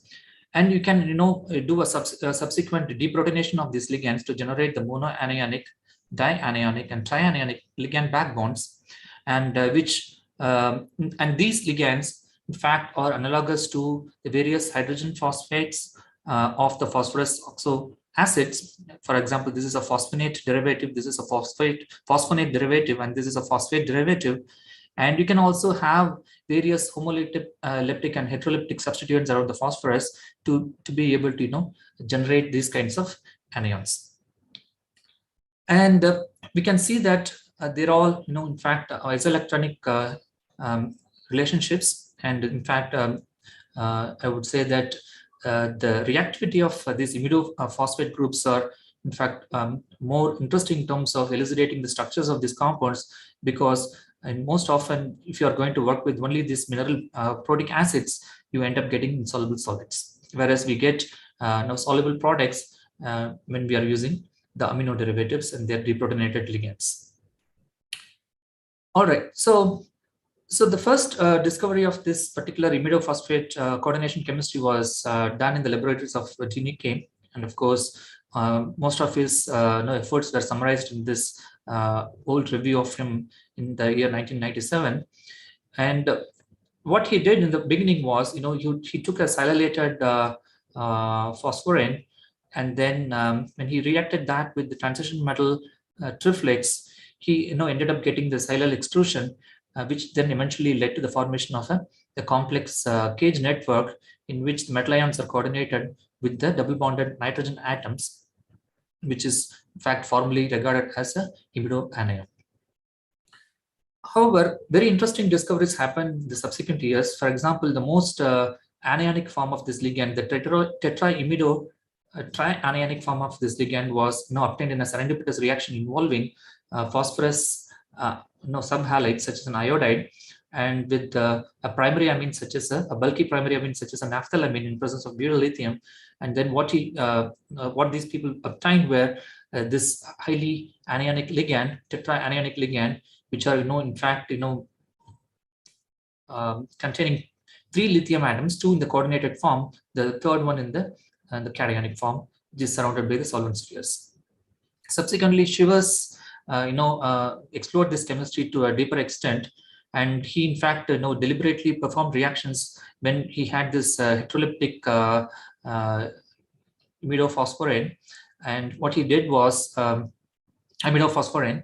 What he did was when he subjected them to this lithiation reaction when there is an N-silylamide substituent around the phosphorus moiety, he was able to obtain a hexanuclear cluster, and in which we found that the highly anionic tris imidophosphate trianion was in fact found to chelate this 6 lithium centers. Okay, but for other substituents, sometimes you will not be able to get the complete deprotonation, and you can see that only a partial deprotonation was reported.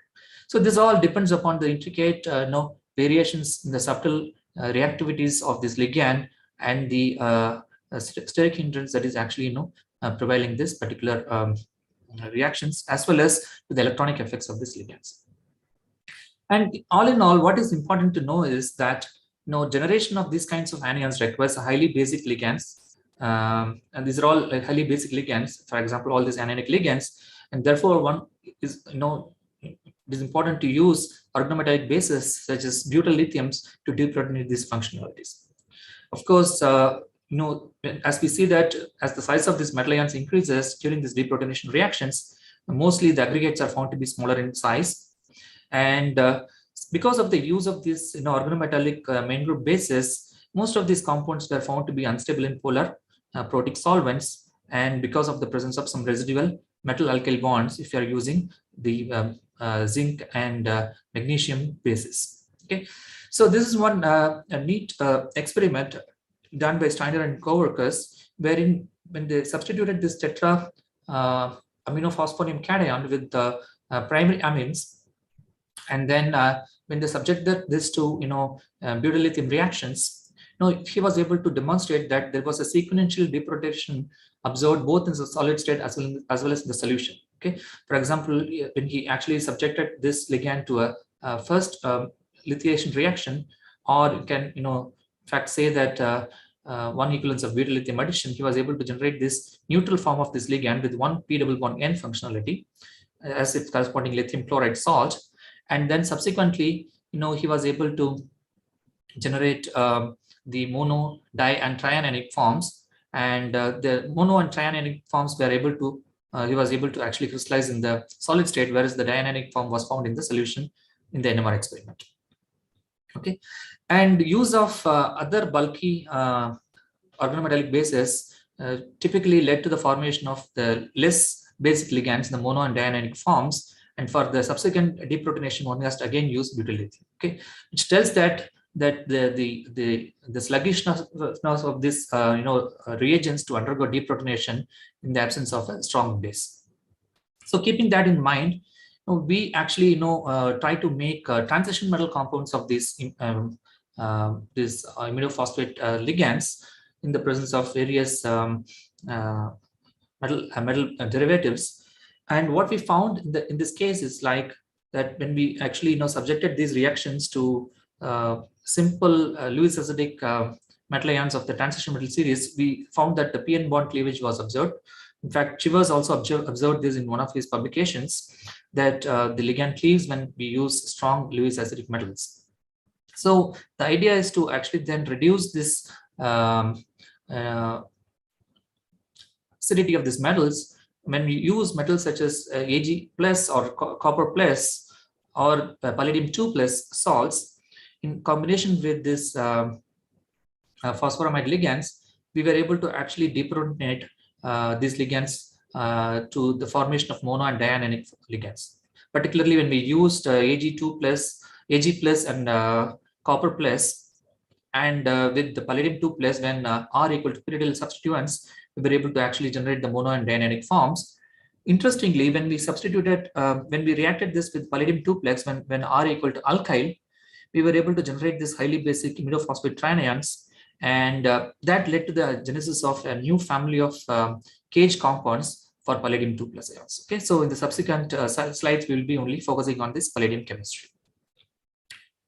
All right, so when we started with the phosphoramide ligand with 3 amino substituents and reacted that with the excess of palladium acetate for various alkyl substituted phosphoramides, we found that this led to the formation of an hexanuclear palladium cluster, wherein the 3 palladium centers are actually bound in a accelerated chelating fashion by the presence of the tris imidophosphate trianion. Okay, so this is a one-part reaction. It happens in 5 to 10 minutes of time, and we generate these anions in a very fissile fashion under polar protic conditions.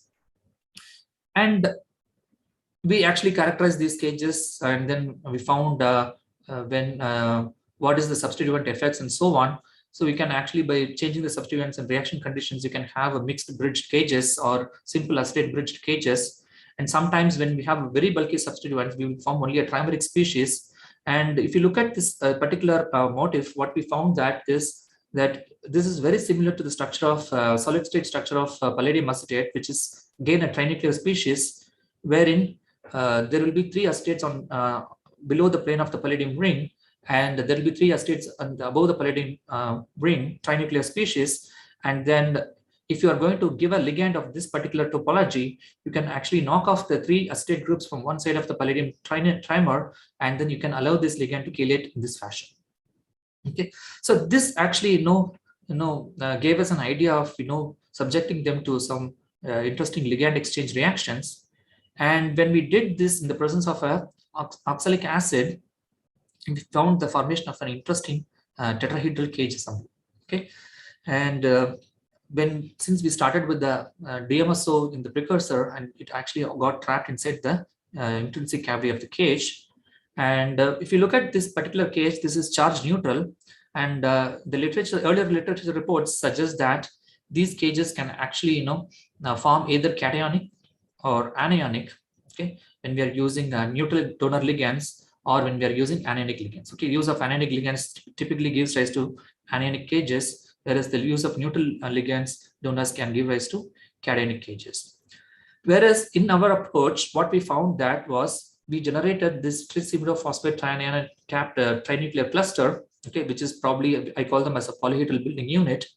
And each of these trinuclear cluster provides 3 90-degree chelating sites at 60-degree angle, which in combination with the 180-degree linkers can give rise to the tetrahedral cage of this topology, okay, which is in actually agreement with the rules set up by Stang and co-workers for directional bonding approach. And what is different from the previous reports in our report is that our cis-blocking groups are anionic, whereas the neutral cis-blocking groups always tend to give rise to cationic cages. So we were able to actually crystallize various guest molecules inside these cages, okay, and then we also did comparative guest binding studies, and we found that benzene is the preferred guest molecule of choice. And if we try to encapsulate the bigger guest molecules, they are actually not entrapped inside, but they are actually crystallized outside the cage cavity. Okay, so all these things were established with the help of mass spec. We also wanted to check them through NMR, but since the guest molecules did not show any shift in the chemical shift values, so we went to DOSI experiments. When we did the DOSI, we were able to get diffusion coefficient values both for the guest and the host molecules, and then we were able to fit them into bi-exponential decay curves, and then we were able to see that the guest molecules in the free state moves very fast, and the host molecules in the free state is faster than the host molecule in the bound state. But in the bound state, you can see that both the guest and host molecules exhibit a similar diffusion coefficient. Okay, so this clearly tells us the idea that in solution the host guest assemblies are present in high concentrations. And we then wanted to exchange the ligands with the larger linkers. So when we went for this anilate based linkers, we were able to make larger tetrahedral cages. Okay, again it gives a 180-degree link between the palladium centers, and these cages were found to exhibit very interesting host guest chemistry, and then we got them published in the cover of this journal. And particularly we found that the anilate linkers, when there is no substituents on the anilate, when there is only hydrogen, the cage is larger in size in terms of the window portals. When we have chloro and bromo substituted cages, there is some restriction. Okay, so this tells that one cage molecule, for example, only an R equal to H scenario, larger guest molecules are trapped. When R equal to chloro, the orthoxylene could be entrapped. When R equal to bromo, the paraxylene can be entrapped. Okay, so this is quite interesting. So we wanted to study this in detail in solution, and we found that in solution, in fact, all these guest molecules can be entrapped in the unsubstituted cage molecule. And whereas only orthoxylene and toluene could be encapsulated in this cage, and this cage is selective only for paraxylene, okay, as also in the solution. Okay, so we did, and then we found interesting binding constant values for these compounds. Okay, we did through NMR titration experiments, and we extracted the binding constants.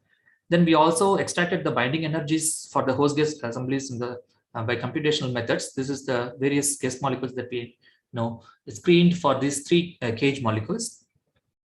And then when we plotted this binding energies, we found that the guest for this unsubstituted cage, mescaline exhibits the lowest binding constant, whereas for the cage with the chloro substituent, orthoxylene exhibits the lowest binding, and then the paraxylene was found to have the lowest binding energy in the case of bromonoic acid derivatives. Of course, there will be like scenarios where other gas molecules can also bind, but then in the competitive scenario, only one will prevail.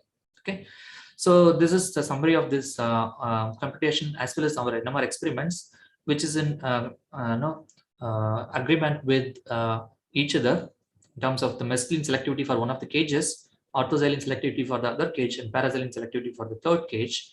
And this is again, it's quite evident from the theoretical binding constant values as well. So we wanted to extend this to even exotic systems. For example, we wanted to make a chiral metal organic cages. So for that purpose, we started with the chiral phosphoramide backbone, and then using various oxalic acid and anilate linkers, we were able to make smaller and larger cages, and we were able to see the energy enriched nature of these cages, okay, through CD spectroscopy.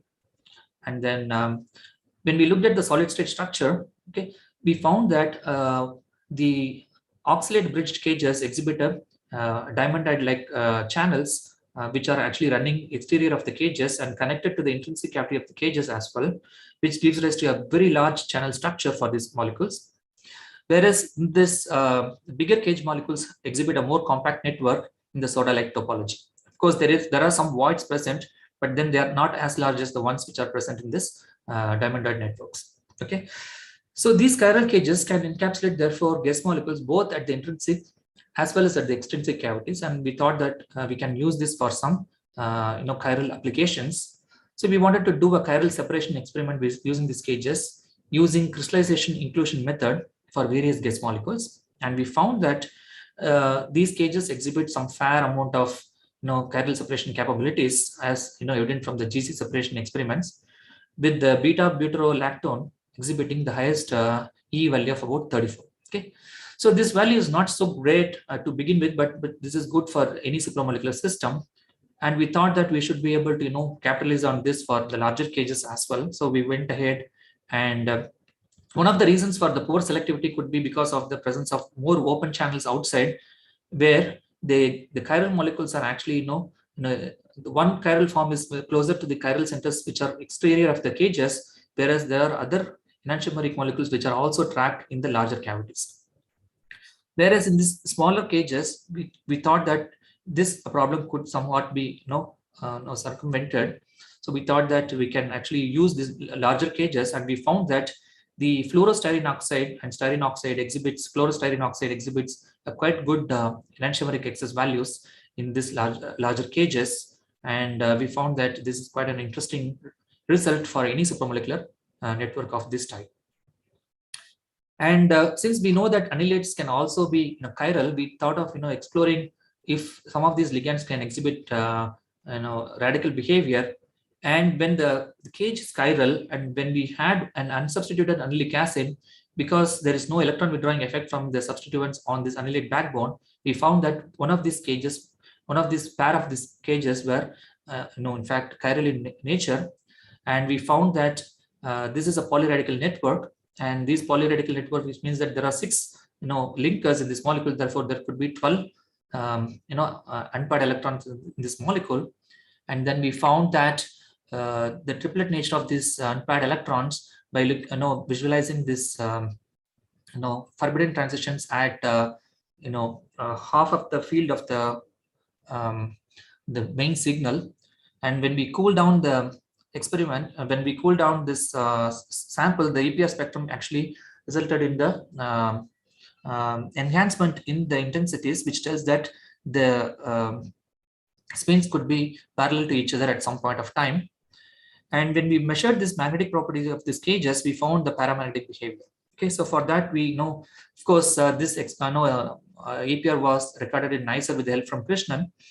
And for a detailed understanding, we collaborated with Rajaraman at IIT Bombay, and then he actually tried to impose an S is equal to 6 state for the cage molecule, because there are 12 unpaired electrons, and an S equal to 0 state, and found that the S equal to 6 state is actually having lowest energy. And then he also calculated the overall exchange interaction with the J value of about plus 132 centimeter inverse. Okay, this tells that the cage exhibits an overall ferromagnetic behavior.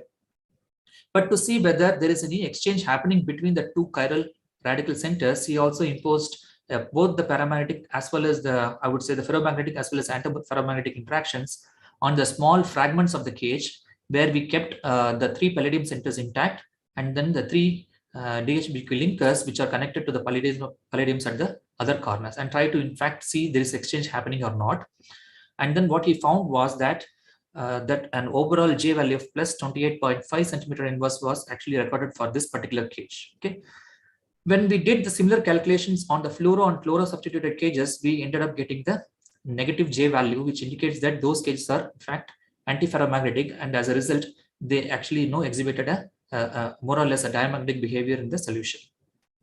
Okay, so we also then are looking at a larger cages, okay, and slightly different cages with more open portals. We found that when we had a squaric acid linker instead of a I would say annulate linker, the portals are actually opened up a bit more because of this tight geometry.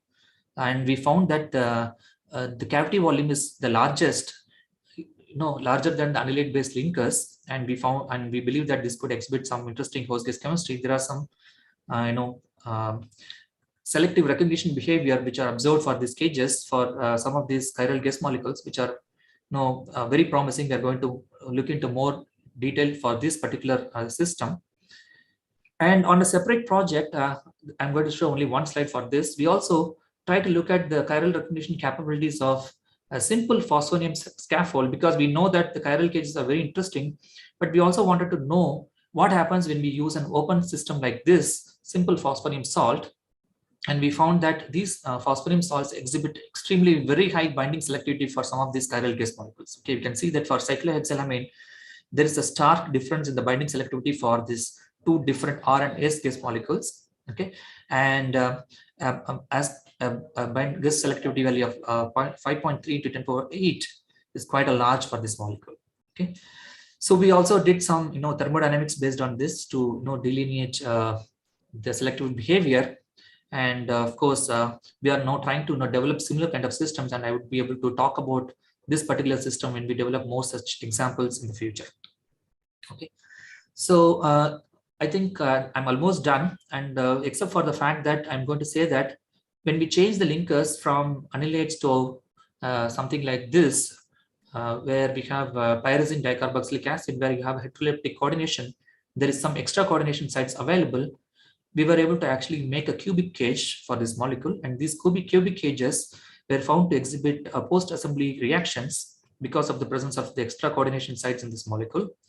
And when we actually soak these crystals in iron triflate, we actually see that the phase-capped heterocubanes. Okay, but then these heterocubanes will undergo some cleavage if you have more metal loading. In this case, we have only 2 metal ions which are disordered at over 4 sites are actually modeled for this molecule. But for higher loading of the metals, the cube breaks into 2 tetrahedrons supported by the same pyrazine dicarboxyl ligands. And we see that the tetrahedron is consisted of the typical tetrahedron that we are known for this tris-imidophosphate supported cages.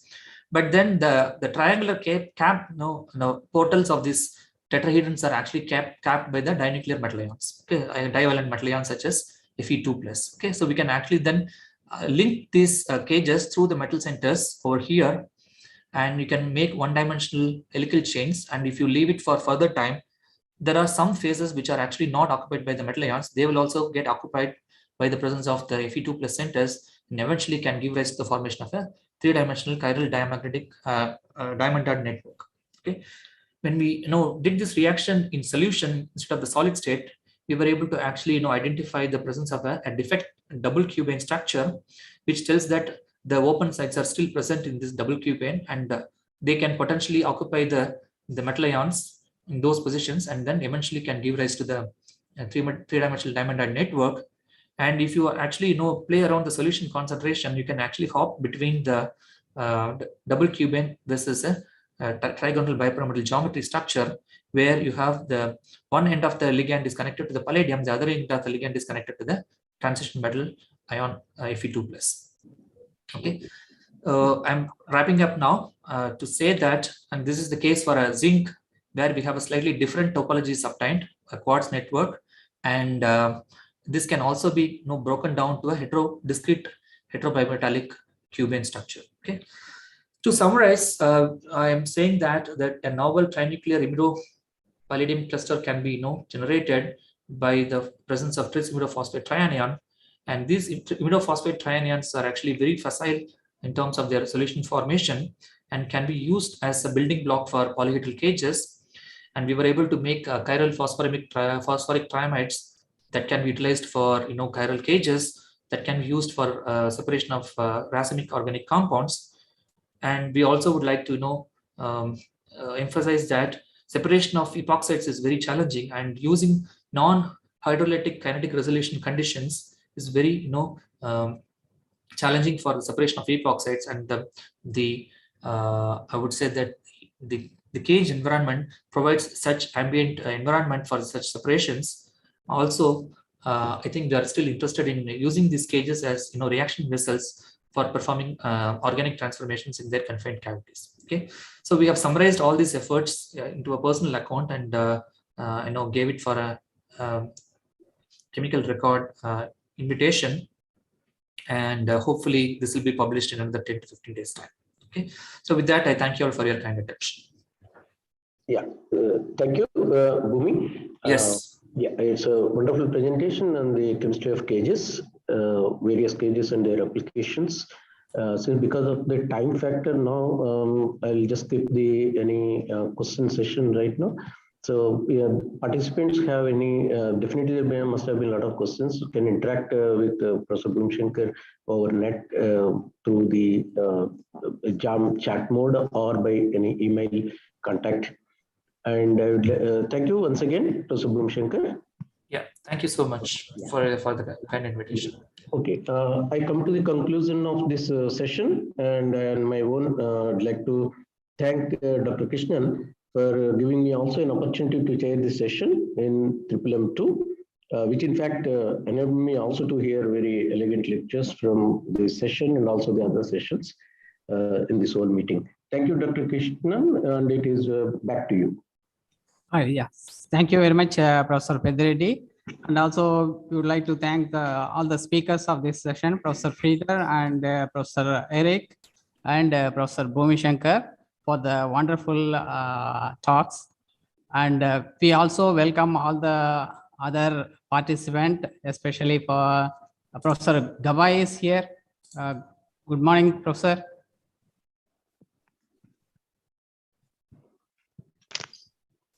Hi. Hi. Good morning. How are you? Thank you for welcoming me. Glad to be here. It's late here. Yeah. And also Professor V. Chandrasekhar also here. So he's listening, I think.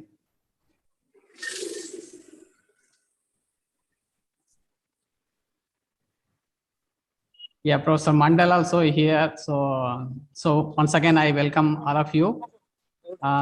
Since we are running a little bit late, we are skipping the break, and the next session chair will be from our institute, Professor Sharanappa. So I will hand it over to Professor Sharanappa. Sure.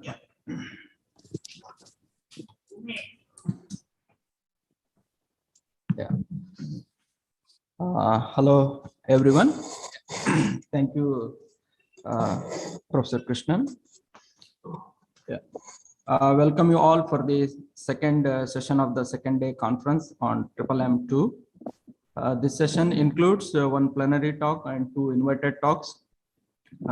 The first speaker is Professor K.C. Kumaraswamy, Senior Professor, School of Chemistry, University of Hyderabad. Professor K.C. Kumaraswamy did his PhD from the Indian Institute of Science, Bangalore, under the supervision of Professor S.S. Krishnamurthy and Professor A.R. Vasudeva Murthy during the period 1984 and 1989. He worked on cyclophosphogenes. Next, he worked as a postdoctoral fellow during 1986-1989 at the University of Massachusetts, Amherst, USA, with Professor Robert R. Holmes. He visited Germany 4 times at different universities as an AVH fellow. He is a recipient of Fellow of Academy of Sciences and Fellow of the National Academy. He has published more than 208 research articles in peer-reviewed international journals. Since 1989, he has been working as a faculty at the University of Hyderabad. As I mentioned before, currently he is a senior professor at SCU. His research interests are main group chemistry, organophosphorus chemistry, alene chemistry, and enamide and sulfonamides. With this, now I invite Professor K.C. Kumaraswamy to deliver a talk. Kumaraswamy, sir, please. Yeah, can you hear me? Yeah, yes, audible. Please go ahead. Okay. Thank you, Chairman, for your nice way of telling what I am. Okay. Now, the topic of my talk today is the reactivity of phosphonate and sulfonate or sulfonamide base systems. Some new findings is what I'm going to talk about. Why it isn't? Can you see this second slide? Yes, sir. Please. Yeah. All right. Yeah. Let me start with acknowledgements. They are due to this SERB or DST, part of DST, New Delhi, and also University of Hyderabad. There are several workers involved in what I am going to present today, and this the names of these people are mentioned here. I also thank the friends at NICER for organizing this nice symposium. Okay, they have done a wonderful job, and I hope that it will continue for the next day also. Now, as far as the topics are concerned, I have listed here 3 topics: exploring alanyl phosphonate or alanyl phosphine oxide chemistry, and then nucleobase appended phosphonates or phosphine oxide, that is a short one, and then sulfonamide or sulfonamide amide reactivity. People may ask me what is my interest in all these things. In general, it is I'm just exploring the chemistry, but then there was and there is still a long-term interest, that is this pharmaceutical industry, if there is any compound coming up. I have not taken any patents or any such thing, but still I hope that some of the compounds will be useful pharmaceutically at some point of time. Yeah, can you hear me? All right. Now, as far as allenes, alkynes, or vinamides are concerned, see, all these systems have some kind of a similarity. You see that there is a cumulative double bond in essentially all of these things, even the so-called vinamides. Okay, just hold on for a second. I'll pointer options. I'll just do this one. Pointer options. In color. Okay. All right. Pointer option. Okay.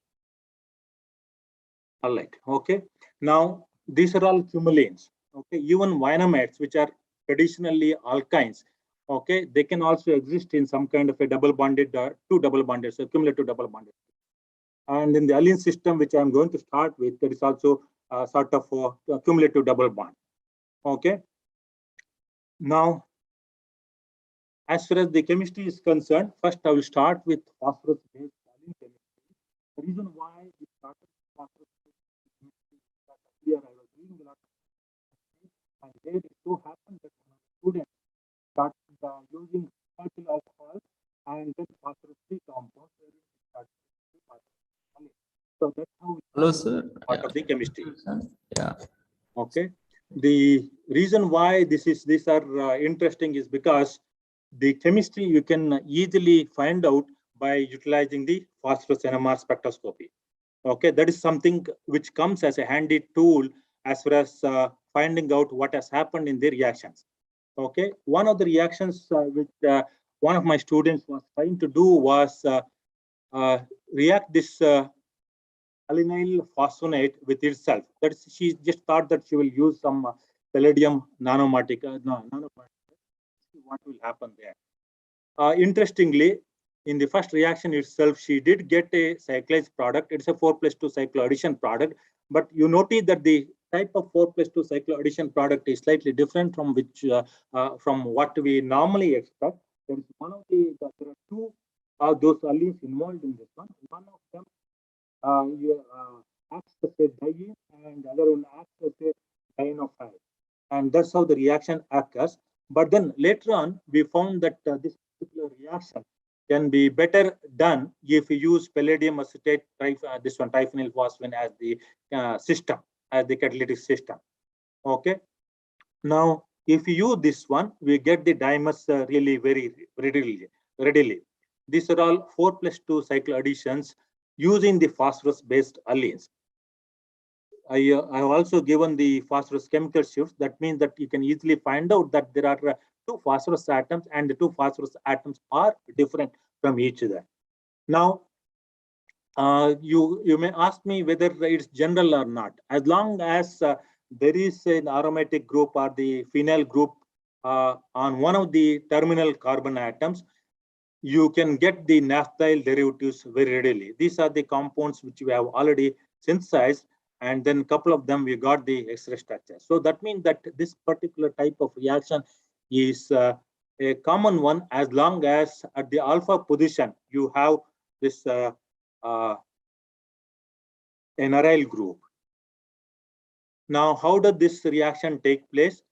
It's most likely that a phosphine which has a lone pair attacks the central carbon atom of the allene, and then this the other allene acts as the diene, as I told you just a few minutes back. And then what is the role of palladium acetate? Palladium acetate could activate the allene part by coordinating to one of the double bonds of the allene and a phosphoryl double bond like this. Okay, once this happens, okay, what you get is an intermediate of this type, and then goes to the other side, this one intermediate 2, and then elimination of a proton and then addition of the same proton will lead to a system like this, wherein you got the naphthalene system derived out of the allynyl phosphonate or phosphine oxide, which has a double bond and which has a diene character because of the aromatic group which is present over there. Now this is as an unpublished work.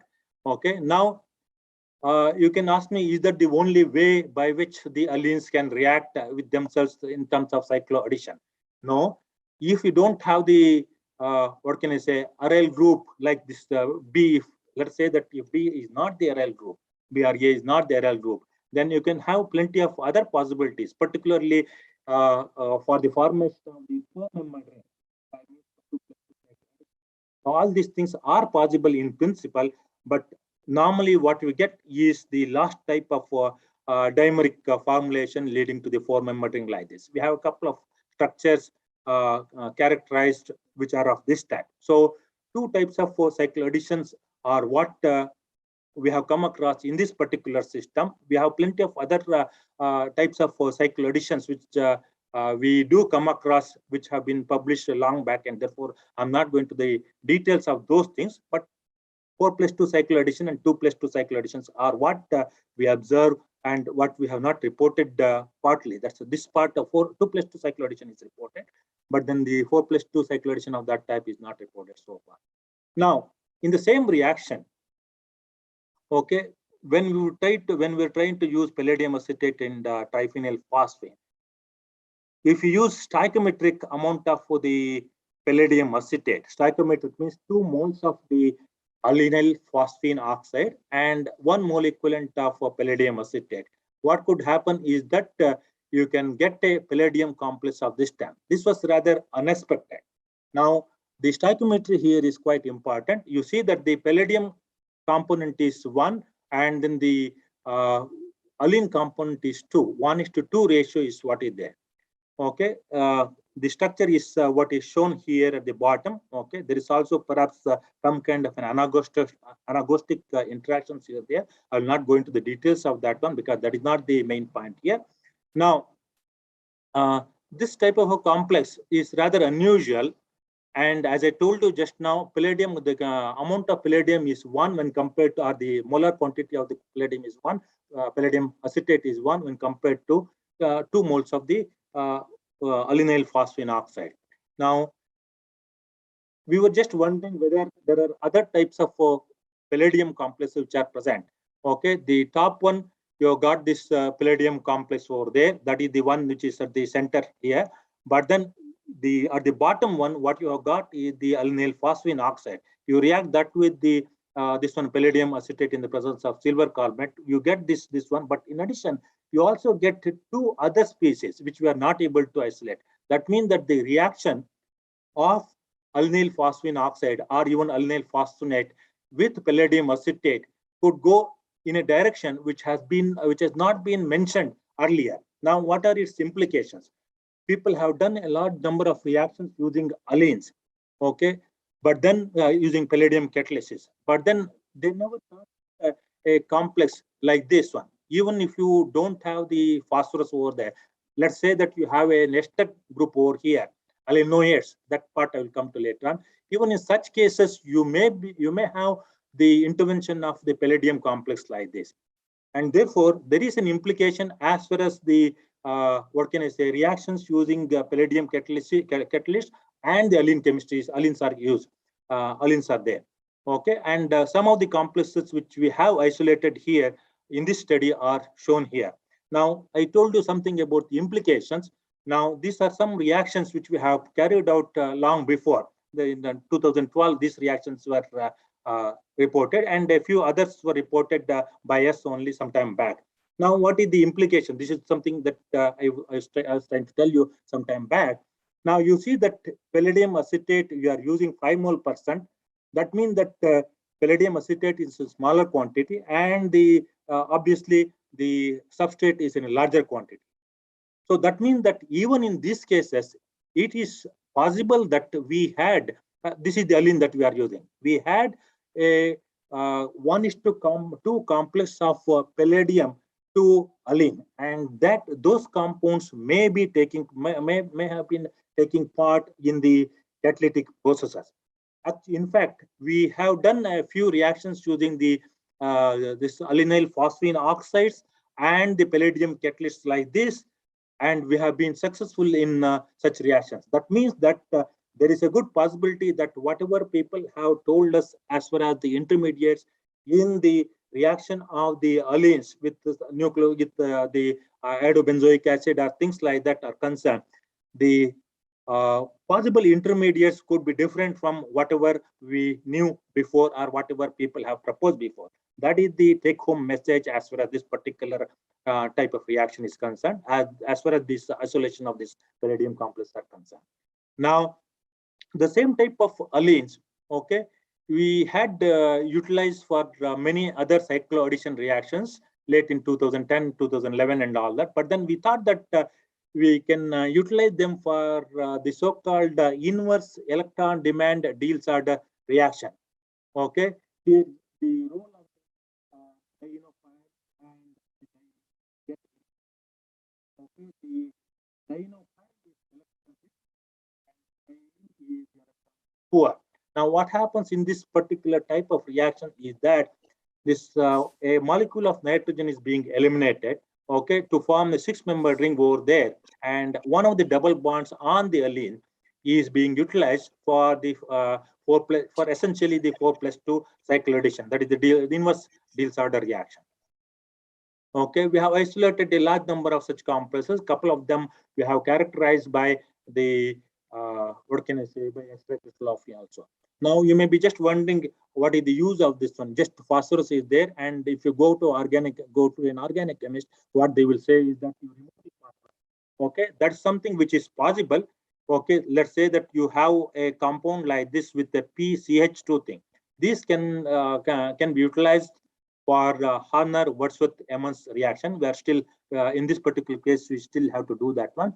Actually, as far as the chemical shifts are concerned, it should be delta. When I change that one, it became dp. All right. Now, even if you use the purely organic based allenes, you will be able to get this type of a diazenes. That's a 6-membered ring compound. Okay, pyrazines, you can say 1,2 pyrazines. Okay, so that means that this type of reaction could be utilized in normal organic chemistry also. It's not just specific to the phosphorylated allenes. Now, the possible pathway is what I've shown here. It is not that difficult to understand that one. Okay, this central carbon is electrophilic because it is sp hybridized, and therefore it can the attack can occur on this one, and the double bond can shift over there to form perhaps an intermediate of this type, and this would eliminate a molecule of nitrogen to lead to this 6-membered ring like this. But then you see that there is CH2 group here, and there is a double bond here. Obvious choice for the compound is to go for the aromatization by 1,3 proton shift, and that's what is going to happen. That's what is happening over here to lead to compounds of this type. As I told you just now, it is not limited to the phosphorylated allenes. This particular thing you can extend it to the non-phosphorylated allenes also. I have given several examples over there. Now, coming to the other types of reactions using the phosphonate, alynyl phosphonates and all that. One of the things that we wanted to do was to react these alynyl phosphine oxides and alynyl phosphonates simply with iodine to see what exactly you can get, and to see whether you can utilize those compounds later on, and whether you can utilize the non-phosphorylated compounds later on. The reason, as I told you before, is the utility of the phosphorus NMR to know what exactly is happening in the in this kind of reactions. Okay. Now, if you treat with iodine, if you treat this allene with iodine, you get a diiodinated compound like this. Okay, and this alynyl phosphine oxides, alynyl phosphonates, and even ester substituted allenes also do undergo such things. That means that for organic chemists also it is quite useful. Now you see that there is a CH2I at one place and an iodine connected to the double bond at the other place. So this iodine is quite easily replaceable. That's another thing that we have to know. We have made use of that. So what is the pathway by which the reaction occurs? People think that the reaction occurs by a 3-membered cyclic intermediate, iodonium intermediate of this type, and that will lead, and then iodide attacks there to lead to that particular type of compound. That part is quite well known. But the point here is that you can get the diiodinated compound, which can be further derivatized very readily for other useful compounds. Now, yes, we did get the diiodinated compound. I thought that we want to check what happens if we use tetrabutyl ammonium fluoride, which react with that one. Now, this is a very funny reaction. How much utility it has, I do not know. But then, at least the reaction-wise, I think it's quite interesting. When you treat that with 1 mole equivalent of tetrabutyl ammonium fluoride, what happens is that you get back the phosphorylated allene. In 2 cases, we have monitored by that monitor this reaction by phosphorus NMR, and we have also isolated the this alynyl phosphonates back. That means that this reaction is unique in the sense that you can get back the allene if you use this tetrabutyl ammonium fluoride. Something with some reaction which is perhaps very unique. Now, then I thought that we should try to use this cesium fluoride. When you use cesium fluoride, I do not know why it happens like that. There is an exchange of the positions, and there is also something which is happening over here. You see that the product, one of the products is the diiodinated product at the same carbon atom. You see that the iodine, for that kind of a thing to happen, one of the iodines should go or should get exchanged with this one cesium fluoride, and then revert back to the allene system or the carbon this one phosphonated system to lead to this type of compound. So this we have proven by HRMS and isolation in one particular compound. So these things, these reactions are really very unique. We have not been able to expand too much on these things, but then there is some really very, very interesting reaction going on over here. Just if you use this tetrabutyl ammonium fluoride or cesium fluoride, these results are the part of these results have been published and part of them are not published. Now, we were just wondering what happens if you use the iodine monochloride, which is very, very inexpensive and which is commercially available locally in India, very easily available. And therefore, we thought that we should see what happened there. But then when you treated this ICl with the alanyl phosphine oxide, which has a bulky substance on the 4 carbon atoms of the 4 terminal carbon atom, what we isolate is a phosphonium salt of this type. You see that normally this kind of a reaction does not take place, mainly because this phosphoryl bond is particularly very stable. But then in this particular case, it does happen, you get a 5-member ring. But then the X minus I have written because the X is not actually chloride over here. We did use a little bit of excess of iodine chloride, and you see that ICl2, this one I see I2Cl3 minus and ICl2 minus. They are the other counter ions as far as this part is concerned. The what can I say? Phosphonium part is what is shown here. Okay, this is another type of reaction which does take place, and which probably tells us that the iodine or even ICl okay, could attack the phosphorus center also in these reactions. Now, I told you something about the utility. If you treat them with silver fluoride, okay, you can fluorinate the CH2I part. A large number of such compounds we have been able to isolate, and the structures of 3 such compounds are shown here. And then you can also fluorinate the purely organic compound, that is non-phosphorus compound, that also can be fluorinated. So that means that this fluorination method is quite useful as far as getting new compounds are concerned. Now, one interesting feature as far as these compounds is that there is the so-called halogen bond interactions in all these compounds, wherein you have got the iodine and you got the phosphoryl bond. Some of the van der Waals radii of this oxygen and iodine is 3.50 Angstroms. You can see that the distance between iodine and oxygen is quite low when compared to some of the van der Waals distances. That means that there is clearly halogen bond present in all these compounds in which there is iodine and the oxygen. Okay, and the last compound is the azide derivative that we obtain by reacting the diiodo compound with the sodium azide.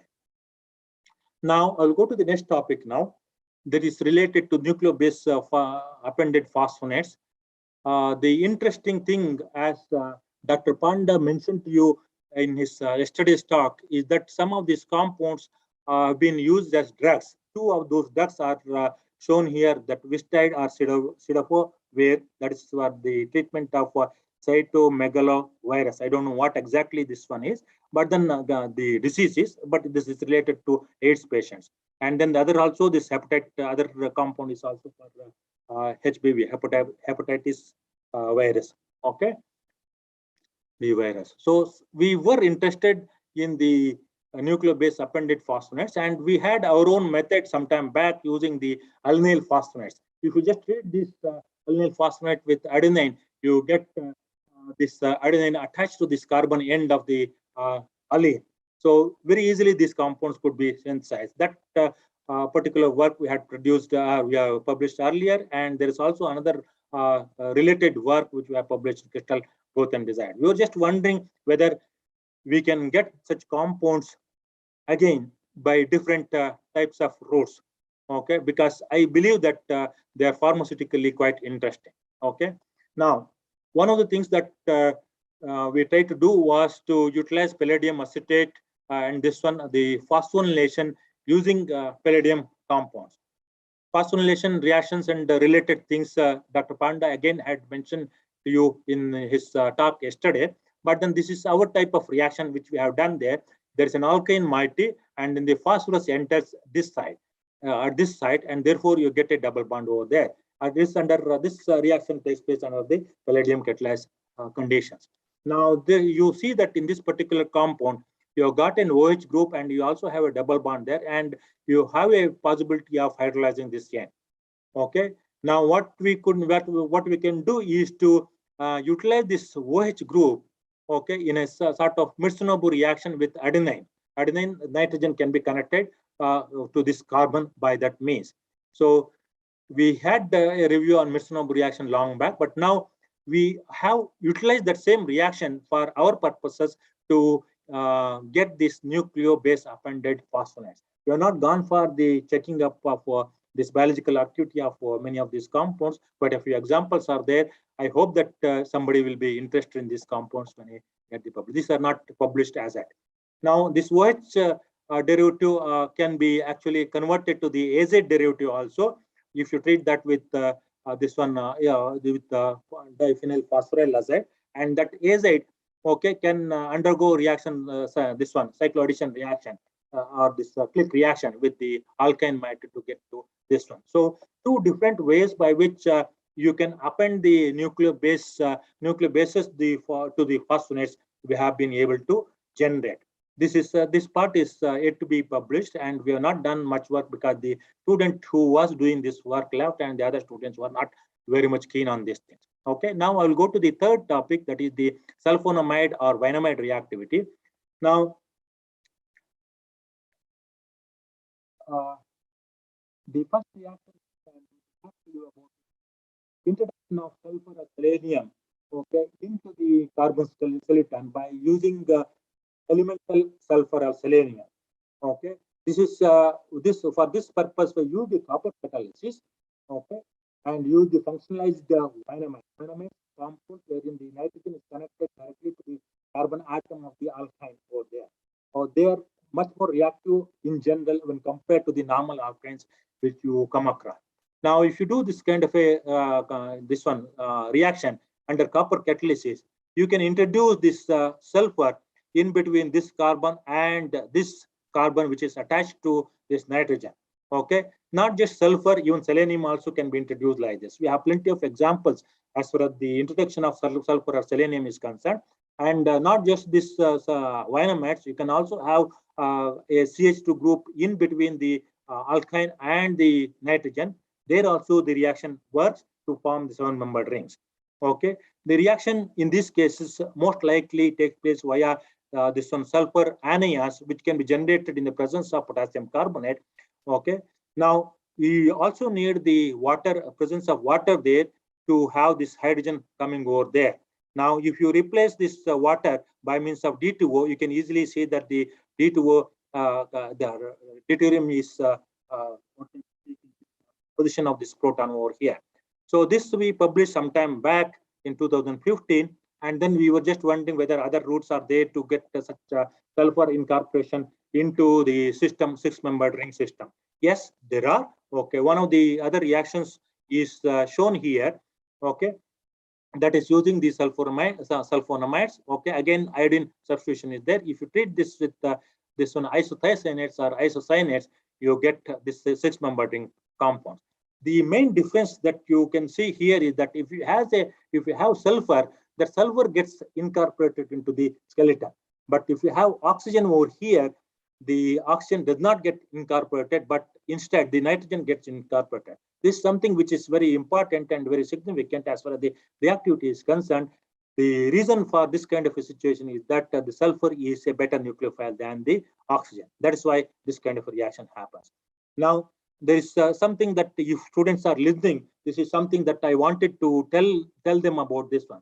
This paper was initially submitted to Journal of Organic Chemistry, but then twice we could submit this one. Resubmission was allowed, but then one of the major problems that we had was the calculation which the student did, that millimole to mole percentage and all that. All the compounds, the gram quantities was correct, but then the millimole quantities and all that was incorrect. The editor was really very unhappy about it. In addition to that one, a lot of literature references also we had not cited. So those things you have to keep in mind. This is for the students who are listening to this one, that if you do not check the literature properly, or if you do not do the what can I say, experimental section, if you don't write it properly, such a thing could happen. All right. Okay, I'll go to the next slide.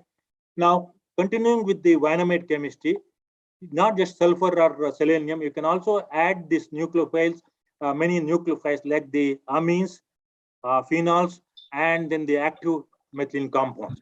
Okay. Okay, this how this reaction takes place is a little bit difficult for me to explain, but then it could be between palladium 2 to palladium 0 or palladium 2 to palladium 4. Now, the other reaction that we have carried out is the semi-hydrogenation of the vinamides or the alkynes here. Okay, the alkynes are these alkynes are those in which the nitrogen is connected to that one. Now, we in this for this particular reaction we use ethanol as the hydrogenating agent. Okay, a lot of people got interested after we reported this one. You can see that the two hydrogens are in the trans position or the E position. Normally, if you use Lindlar's catalyst, you get the two hydrogens at the cis position. There are ways by which you can get the trans, but then if you use this our method, you get the trans this one only. In Lindlar catalyst gives the cis isomer. Okay, for that reason, this was quite interesting. This was the semi-hydrogenation. I didn't know that so many people were interested in this kind of a semi-hydrogenation and all that prior to our publishing this one. But then this was an interesting result as far as we are concerned. Okay, now continuing with that one, one of the students was thinking, what if she introduces the another alkyne moiety over there? We are not standard this particular reaction, but then you see that if you use ruthenium carbonyl or U3CO12, you get a complex like this. This is what you're going to get. Are you able to see this one? Okay. Now, okay, that is with regard to the vinamide connected to vinamide, which is connected to an alkyne moiety. This reaction we still have to explore why exactly it happens and how exactly it happens and what is the utility of this particular reaction. Now, going to the next slide, these are the reactions wherein we have appended an epoxide to the sulfonamide moiety. If you use potassium tertiary butoxide in these cases, or for the reaction, you get a 6-member ring, no doubt about it. Oxazenes, these are called, but then these are 1,3 oxazenes. But then if you change that one and if you use sodium azide, you get an oxazine, but it is 1,4 oxazine.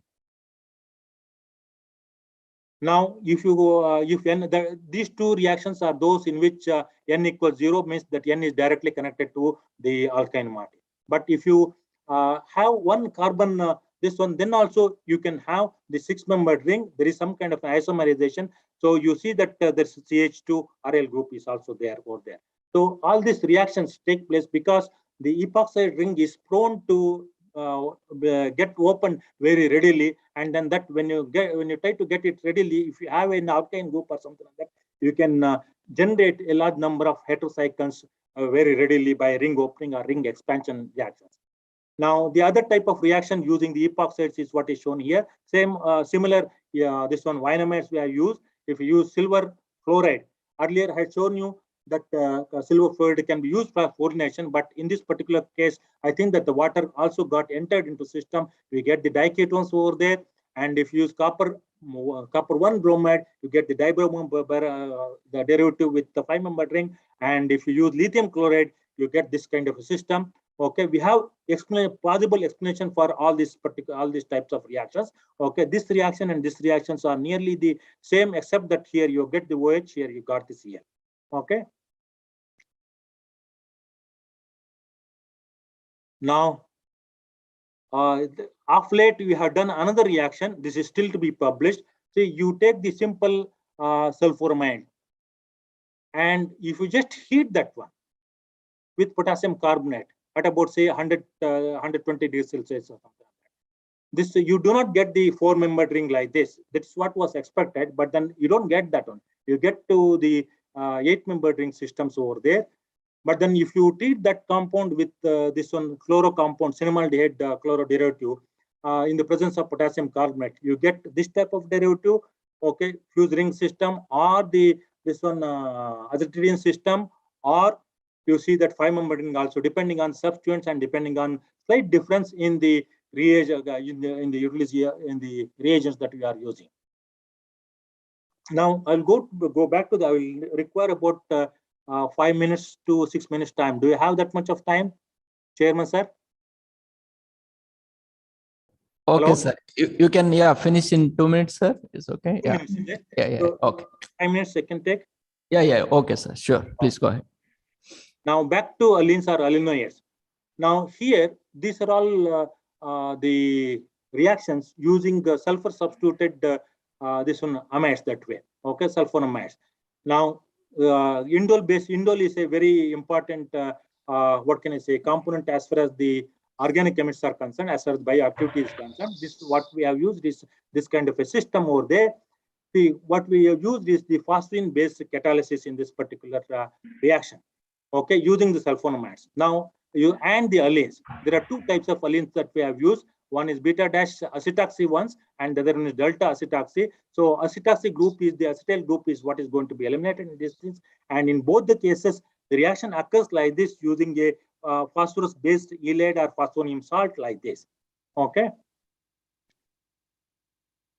Now that is with regard to the phosphine. Now either a difference between the phosphine and an organic base like DBU or something like yes, there is a difference. Okay, if you use an organic base, you get the pyridine derivative, and if you use phosphine, you can get biaryl type of derivative.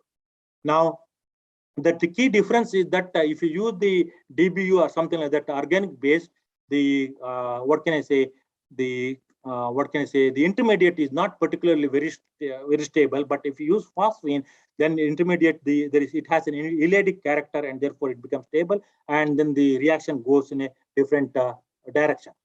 Okay, and now such a difference between the phosphine and DAPCO we had come across before also, and this is one example wherein we had come across such a difference. Now coming the same type of allenes we have used.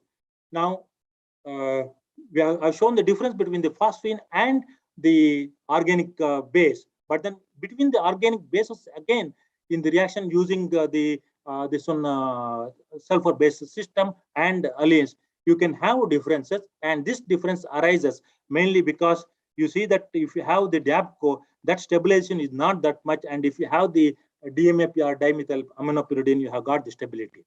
Okay. Now, these are the reactions which I thought that I should tell you as far as today's talk is concerned. As far as the highlights are concerned, 4 points are mentioned as far as, in this slide. Dimerization of the phosphorus-based allenes and isolation of a phosphorus, this palladium intermediate or palladium complex of that one. In addition to that one, any type of 4+2 cycle addition we also have shown.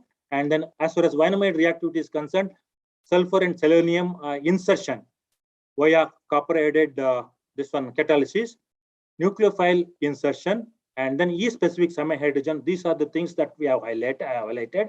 And then if you use epoxy sulfonamides, you have a large number of ring expansion reactions possible. That's another thing that I have told you.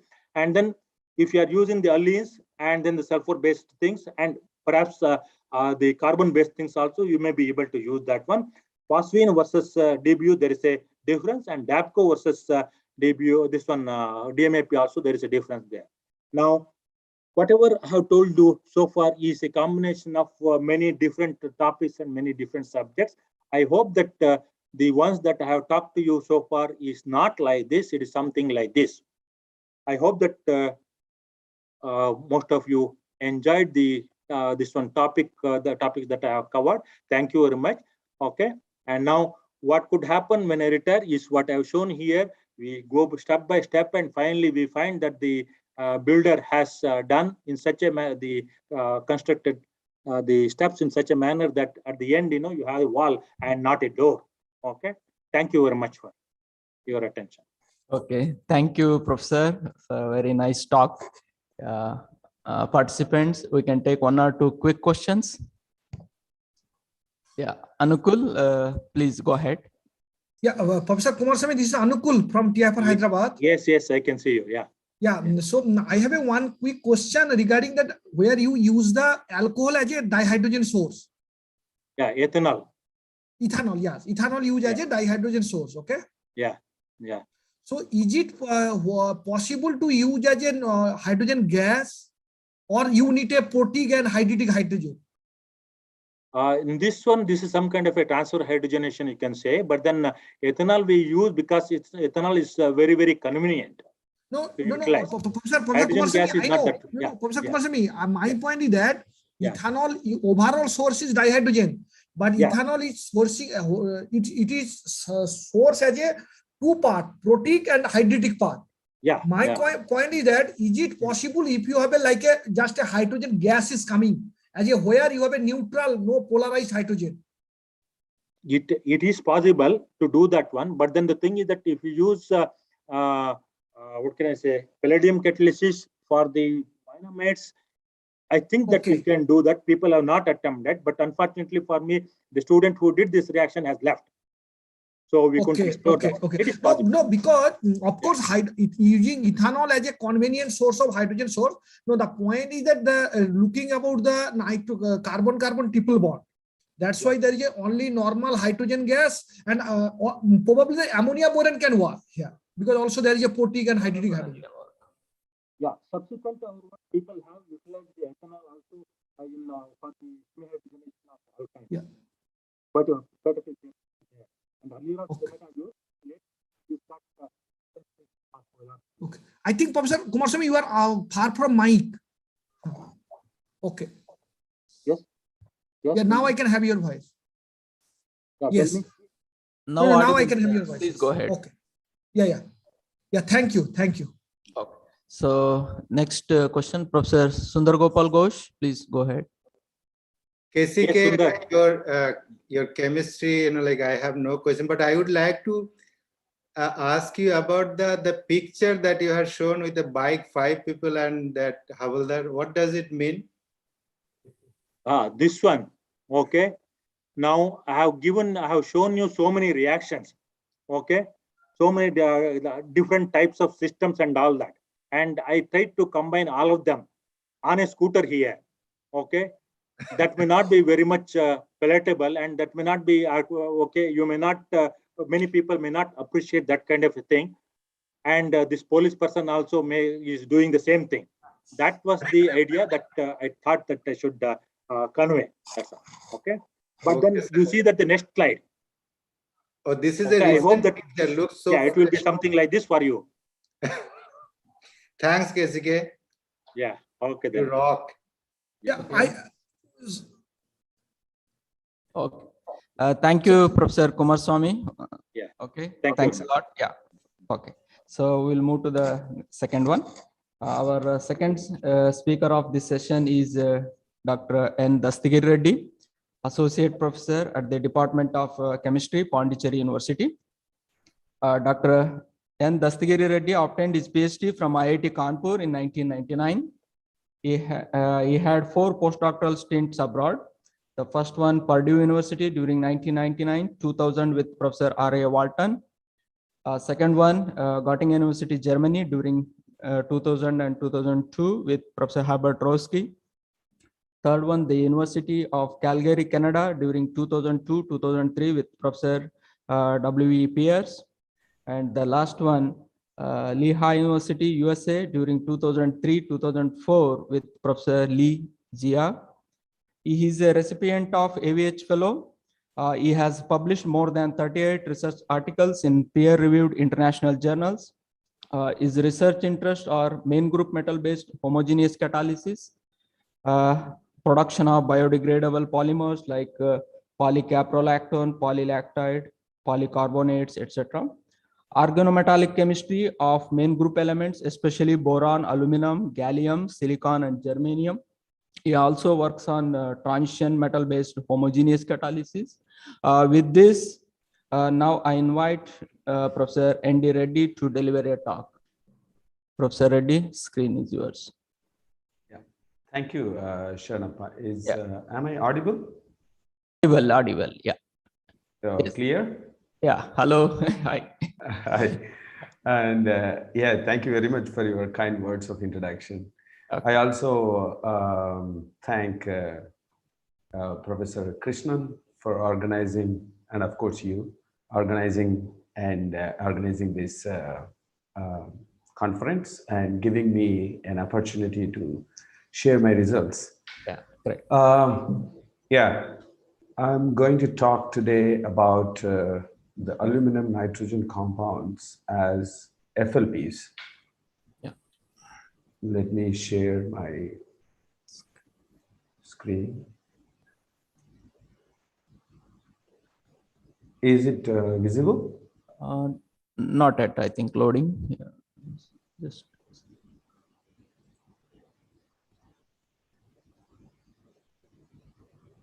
Is it?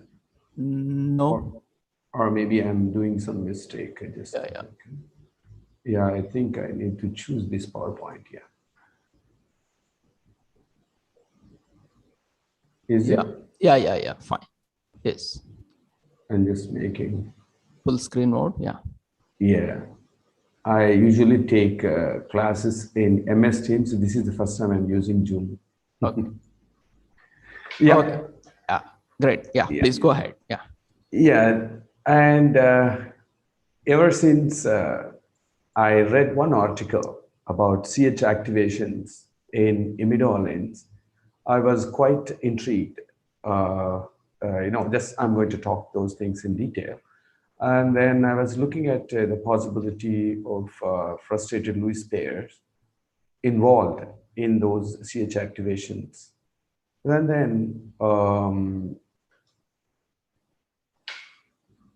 then I have had gone through the frustrated Lewis pair chemistry, and then I didn't find anything which was related to the frustrated Lewis pairs which are connected and acting as Lewis pairs. And here I have written Al-N. So that is basically not a mistake, but usually the ALN or a phosphorus boron Lewis pairs are written like B/P or Al/P, but here I put it as Al-N. That shows actually that is they are connected, they're bonded, aluminum and nitrogen are bonded. And let's take a look at the FLPs. First, it sounds like a freshman chemistry, but I just would like to share some of the definitions. And I noticed a simple definition that is that's what everybody usually can think of when you talk about frustrated Lewis pairs. Frustrated Lewis pairs are systems of coexisting active Lewis acids and bases. And of course, there is a broader definition. Now it talks about like a combination of Lewis acid and base that exhibit FLP chemistry. But again, the question is, what's FLP chemistry? So it's a concerted action of a Lewis acid and base segregated at the transition state on a substrate molecule. So both acid, Lewis acid and base are actually having a concerted action on a particular thing, like substrate molecule. So this is the broad definition that is given recently. And then let's take a look at the types of frustrated Lewis pairs, FLPs. The first one which was recognized as actually this kind of, let me take a look at this pointer. Yeah, this kind of frustrated Lewis pairs. These are actually sterically constrained and they cannot form a bond. They cannot form an adduct. So hence actually they are frustrated, though they are in the same part. And then if something comes in between them and they are going to activate that stuff, that's some substrate or whatever. And then here, you can see this, the other one, this is actually intramolecular.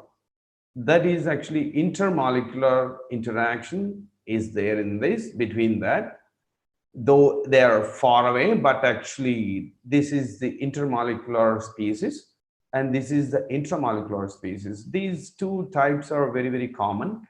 And I think in 2006, the first time this FLP, the word FLP was coined by Professor Douglas Stephan. And then later on, actually, the frustrated Lewis pair chemistry rapidly, rapidly developed, and so many papers have been published in that chemistry. But one thing which I was very much interested, in fact, it was not there. The concept itself was not there when I have given this project to my MSc student. But anyway, later on, when I was writing a project to DST, then I came to know that there was one paper published in that area. And that is about the directly bonded species, the Lewis pair, and Lewis acid and Lewis base, both are directly bonded. It's like in case of aluminum. This is an example. Since I work on aluminum, so I took this one as an example here. As aluminum and nitrogen are directly bonded. They're bonded basically. But why and how they can show the FLP chemistry? There are several reasons that I'm going to discuss in the next slides. Here you can simply say that actually the energy mismatch between the aluminum orbital and the nitrogen orbital makes them still active. That means that actually there is no pi bond possibility. The formation of pi bond is not possible. So and hence actually this one remains as a Lewis acid and this one remains as Lewis base. So you can see that actually in the following slides. This is the structure of boron nitride and this is the structure of aluminum nitride. Except for the weak interactions between the boron and nitrogen, basically there is no extended formation of the aluminum nitrogen bonds, boron nitrogen bonds. Here, the boron nitride, in every layer, the boron and nitrogen are actually satisfied with their pi bonding. Whereas in case of aluminum nitride, that's not possible because aluminum nitrogen pi bond is actually almost negligible. So therefore, in fact, they are not satisfied. So therefore they interact with the other layer and then they form actually a three-dimensional structures. And that shows that actually aluminum and nitrogen, they still have, though they are bonded, they still have their pi acidity and Lewis acidity and Lewis basicity still intact, unquenched. And as a matter of fact, we made several compounds. We were looking into the structural diversity in aluminum nitrogen heterocycles. And we made several compounds earlier. And in all these compounds, you can find aluminum in four coordinated position, and you do not see aluminum in the three coordinated position. You can see actually here in this case, though it is constrained so much, actually this nitrogen coordinates the aluminum there. And once you add some nitrile to this one, then that bond is released. These two are actually the similar ones. The only thing is here you have a nitrile. Once nitrile comes and satisfies the fourth position, then the aluminum is released from the nitrogen. So that bond is broken here.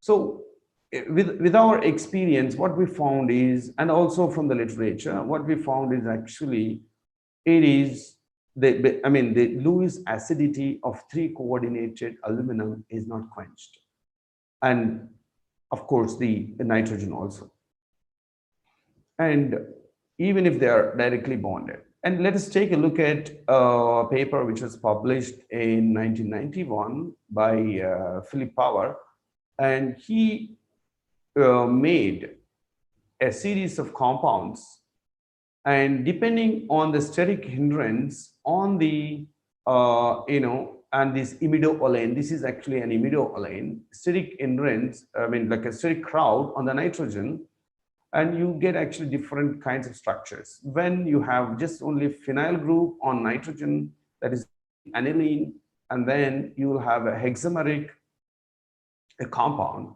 like this.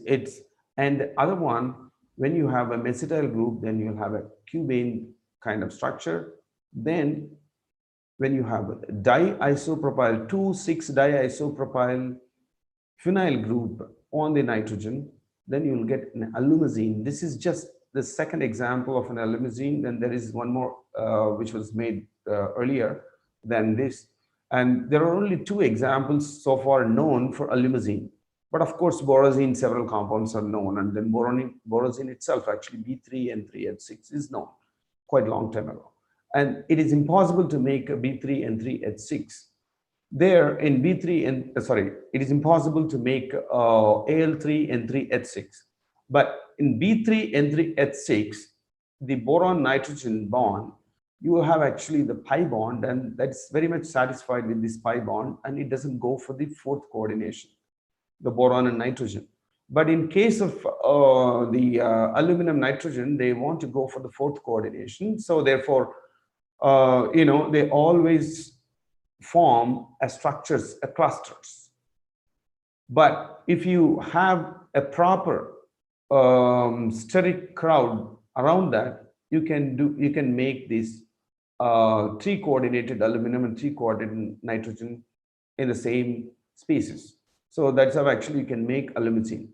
So when you increase this steric crowd further by instead of taking the isopropyl groups in the ortho positions, and you take actually tertiary butyl groups in the ortho positions, you will end up with CH activation. So it is actually one of the methyl groups on the tertiary butyl groups is activated, and carbon goes to the aluminum.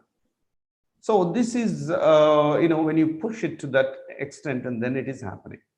Okay, now let's see. Let's take a look at these calculations and published in JOMC a long time ago in 1990s. And here you can see that the homodesmatic reactions for aluminum nitrogen, there is only 1.9. It shows actually the aluminum nitrogen pi bond is very, very weak, or you can say that actually it doesn't exist. So whereas for the boron phosphorus and boron nitrogen, and then of course CC, the numbers are very high. Okay, with all these, actually you can say that in fact the aluminum nitrogen compounds, though they are bonded, as long as they are 3-coordinated, they can actually act as frustrated Lewis pairs, because their Lewis activity, Lewis acidity or Lewis basicity are not quenched. And yeah, I was looking in the literature, I found only one example where the directly bonded FLPs are actually acting as FLP. Here you can see that actually this is a boron phosphorus compound, boron phosphorus frustrated Lewis pair, and here it activates hydrogen. But the reaction, what the authors mentioned, is actually very sluggish, and it took actually 48 hours. And it is not that easy. Then, as I mentioned in the first slide, actually I was quite intrigued by these reaction. Here, the CH activation, how is this happening? In this article, the authors, it's actually the Laporte as well as the Power in 2 different articles, both of them mention that it's quite surprising that the CH is actually going, CH is being activated, hydrogen from the CH3 and the CH3 from aluminum are going away as methane instead of actually NH, which is more acidic than the CH, going as a methane. So it is quite unbelievable. Basically, I could not believe it. See, how is it possible when you have an NH? How is it possible to, activate that CH? Basically, it's not activating CH, but CH is coming out and then it's going as a methane with Me on the aluminum. So when you have NH is very, very acidic. So then what I felt is actually there should be something going on, maybe which is related to FLP. Then I came up with some kind of intermediate like this. So here what happens is initial elimination of methane from the NH and ALME takes place, and that gives actually 3 coordinated nitrogen and 3 coordinated aluminum. So this one can act as an FLP, and then now what happens is one of these methyl groups from the tertiary butyl, actually they are activated, and hydrogen goes to the nitrogen and carbon goes to aluminum. So like this, hydrogen goes to nitrogen and the carbon goes to aluminum. But actually in the article they cited actually hydrogen is intact as in the starting material, and the methyl group on the aluminum and the CH are going as methane. So how do we prove that actually whether this is going this way or the other way? So we have come up with a scheme, and we have taken a deuterated compound. That is actually we made this tertiary butyl ND2 and treated with ALME3 and then got this 4-member ring. As a matter of fact, neither Laporte nor Power got the crystal structure of this compound, and of course we too could not get the crystal structure of this 4-member ring. The structure of this 4-member ring is given based on the similar compounds like 2,6-diisopropyl or like phenyl or like mesitile, like that. They all have the structures, but this one they could not get the structure, and we too could not get the structure. This is published by the earlier people, but we have done it with the ND. So now see, what's the point of actually making this ND compound? Here, if whatever is written in the article is right, if the elimination of methane is taking place directly with the involvement of CH and Me, so what happens is ND will be intact. But if the involvement of FLP is there, so you will get NH, because initially what happens is the ND, D and the methyl group on the aluminum, they go as CH3D, and then further activation of this CH3 takes place, and then that hydrogen from this methyl group comes to nitrogen. So there is a difference in the product. So we start with ND and we get NH in this case, and then here you start with ND and you get ND itself. Okay, then we made this compound ND, and there is no, usually you will get it around like a 4.5 or something for NH. In the original compound, that NH compound, usually you will get it at 5. So there is no NH here. So we made sure that actually we clearly made this ND.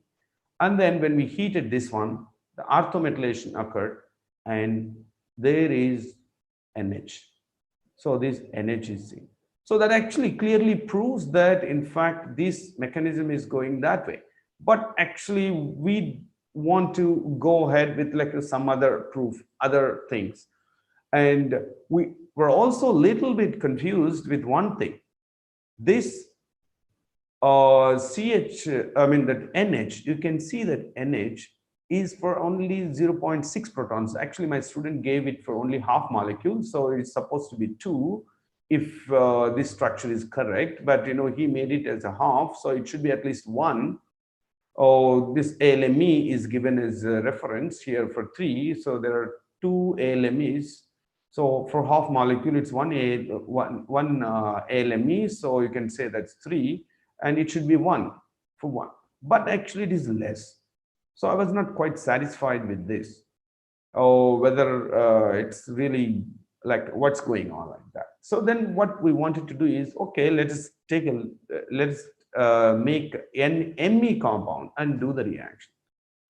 So if you do this reaction, what is expected is you get a 4-membered ring like this. It's a dimer, basically. And with the initial elimination of methyl group and hydrogen from this acidic proton, and then this methyl carbanion, so they go as methane, and then they give you this. And then when you heat it, if there is a CH activation taking place, it should not be a problem. N-methyl group is not a problem, and directly it should go. If it is going, the CH activation is going via this methyl group ALME and CH directly happening without the involvement of FLP. It should go. Otherwise, if there is an involvement of FLP, so there is no formation of FLP here, so it should not undergo. So we expected that it would not undergo cyclometallation at all, but that formation of this one did not even occur. So what happened is we directly got the what do you call the cyclometylated product. The NMR was very clear. There is a cyclometylated product in it. And we were totally disappointed that how is it happening? We do not expect this one to go at all, cyclometallation. How is this happening? So there are actually two ways. It could be that in fact, this itself is an FLP. This is a frustrated Lewis pair system. This is a Lewis acid with sterically, means Lewis base. It's sterically heavily crowded. And this is actually Lewis acid. So when CH comes in between these two, it is activated first. So like as I see here, this CH is coming in between these frustrated Lewis pair, and then CH activation is taking place. Then once the CH activation takes place, then methane elimination takes place to give you this product. So only this way we can expect. Otherwise, of course, you can always say that in fact, direct elimination of like as it is mentioned in the other case, direct elimination of CH and methane, methyl group from aluminum, which gives actually methane elimination. But we do not believe like that, because it's highly CH bond is very highly it's not at all acidic. It's very inert for the elimination to take place as a methane. And there are other reasons that I'm going to talk about. You can see now we have removed we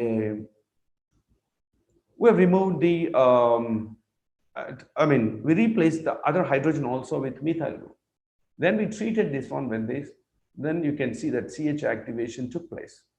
This NMR is a bit a mess, but still we could see very clear NH and ALME2, ALME3. So it is actually, in fact, this itself is FLP. So therefore, anything which comes in between that, basically CH, which is very close, and then when it is coming in between, actually it is activated, and the hydrogen goes to the nitrogen, and the carbon goes to aluminum. So then now, as I said, that in this NMR, I was not satisfied with the presence of only one hydrogen. That means only one side hydrogen.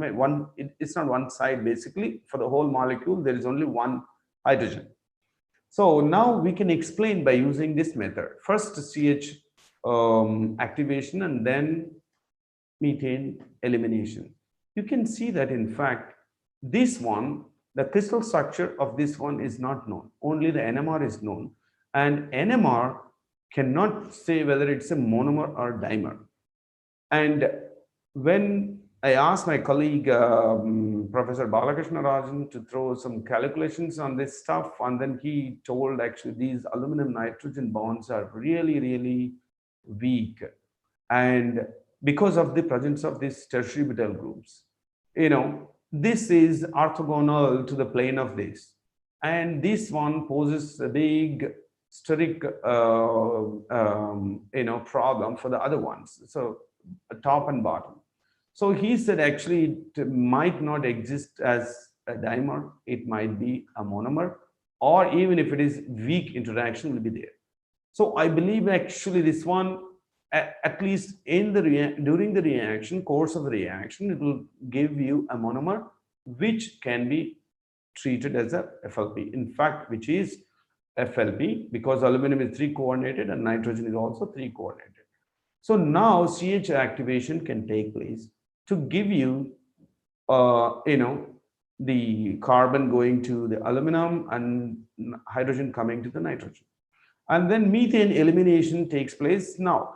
Now you have actually hydrogen as well as deuterium, and you have a 50-50 chances actually either CH3D can go or CH4 can go.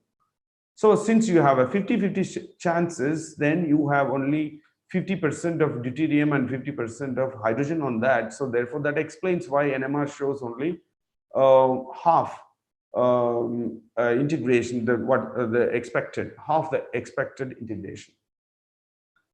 So that is what actually we observed, but we still need to get the crystal structures for that, that NME2 and NHME, and here we cannot totally conclude, but once we get the crystal structures we can conclude on that one. But we have a very strong feeling from the NMR that the CH activations, these CH activations involve the frustrated Lewis pairs, that is aluminum nitrogen Lewis pairs.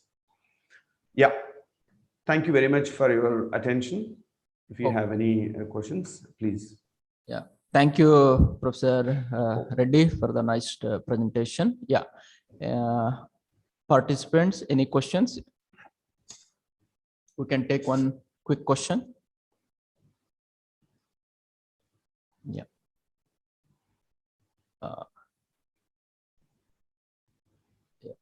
Yes, Professor Reddy, I have one question. Did you look at it, even NSC stabilized, some magnesium compounds recently reported by Professor Cameron Jones? There also you can have sp3ch activation, right? Particularly, right? And there are some reports, particularly when you have N-nitrocyclic carbon, IMS ligand containing, mesitile group, that CH3 you can activate, nearby metal center. Yeah, actually now the definition of FLP has become very broad. Okay. In fact, even I'm talking about just sp3ch activation, not actually FLP. Yeah. Oh, okay. Just simple. Yeah. Okay. Okay. I was very much interested in this FLP chemistry. So, all right. Yeah. There is Dr. Anukul Jana, please ask. Yeah, Professor Reddy, this is Anukul from Hyderabad. Yeah, hi Anukul. Yeah, so I can see all cases you are using the starting aluminium precursor as a alkyl aluminium, yes? Yeah. So I don't know, is it possible to use as a aryl aluminium as a precursors? Or is it difficult? Is it difficult to get the PPR or store the aryl aluminium? Aryl, you mean? Aryl? Sorry, aryl. I mean the aryl. Okay. Aryl is not a problem at all, but only the thing is they are not commercially available. You need to make. As a matter of fact, I asked my student to make a C6F5 Al Me2. We want to make, maybe that could be the extreme case, C6F5 substitute. For example, mesitylene or phenyl substituted, mesitylene substituted, three mesitylene substituents. Yeah. They can also be made, yeah. So is it, or is it a difficulties for handling or your audio handling? Yeah. Okay. Audio is somehow messing up. Audible, please go ahead. Yes. No, actually, the Anukul's question I could not hear. This Bluetooth, just a second, let me move to... Okay.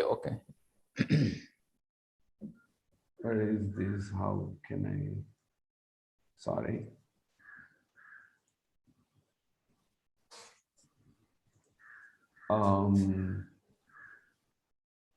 Yeah, Anukul, can you just tell me? Yeah, so the aryl aluminium complex, like a trismecytyl aluminium. So like a Yeah. this type of, is it preparing or handling, is it difficult or is it all right? Oops. My audio is actually Okay, maybe we can talk. Sorry, actually my yes, audio, yes. the Bluetooth. All right. Okay, speakers, thank you. I can use the other one. Hello. Professor Balakrishna. Yeah, please. yes.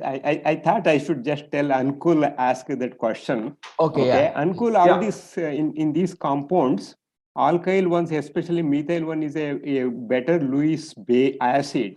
Okay, if you take aryl aluminium, okay, they are less Lewis acidic in nature because of this delocalization of aryl electrons with aluminum.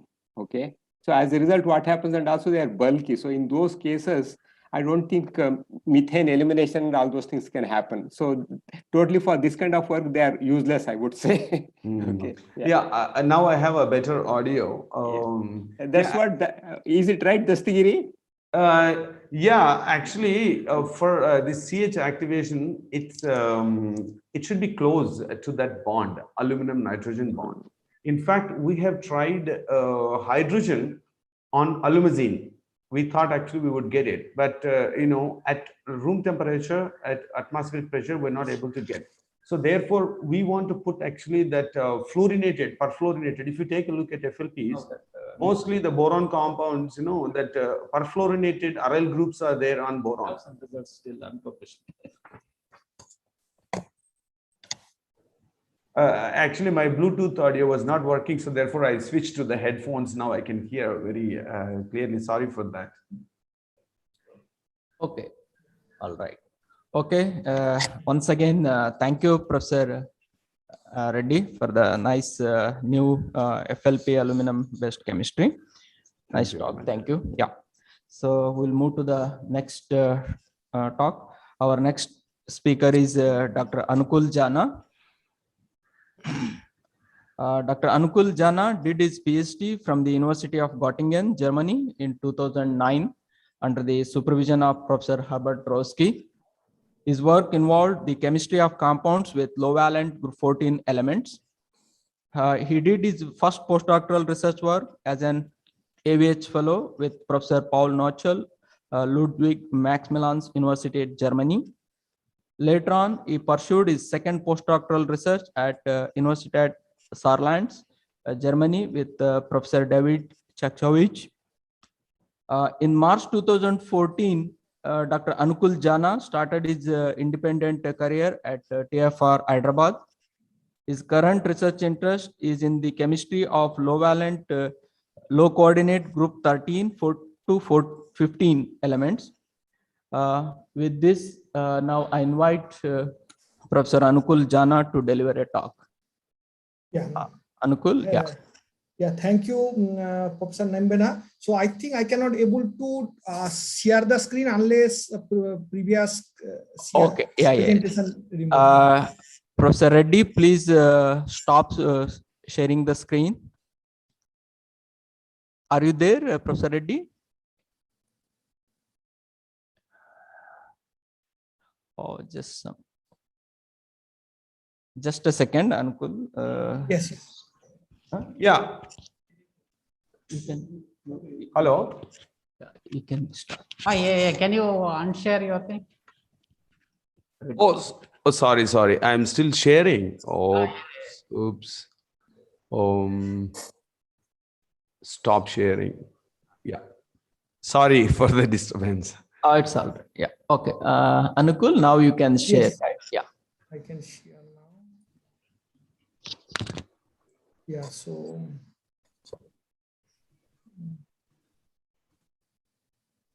one second.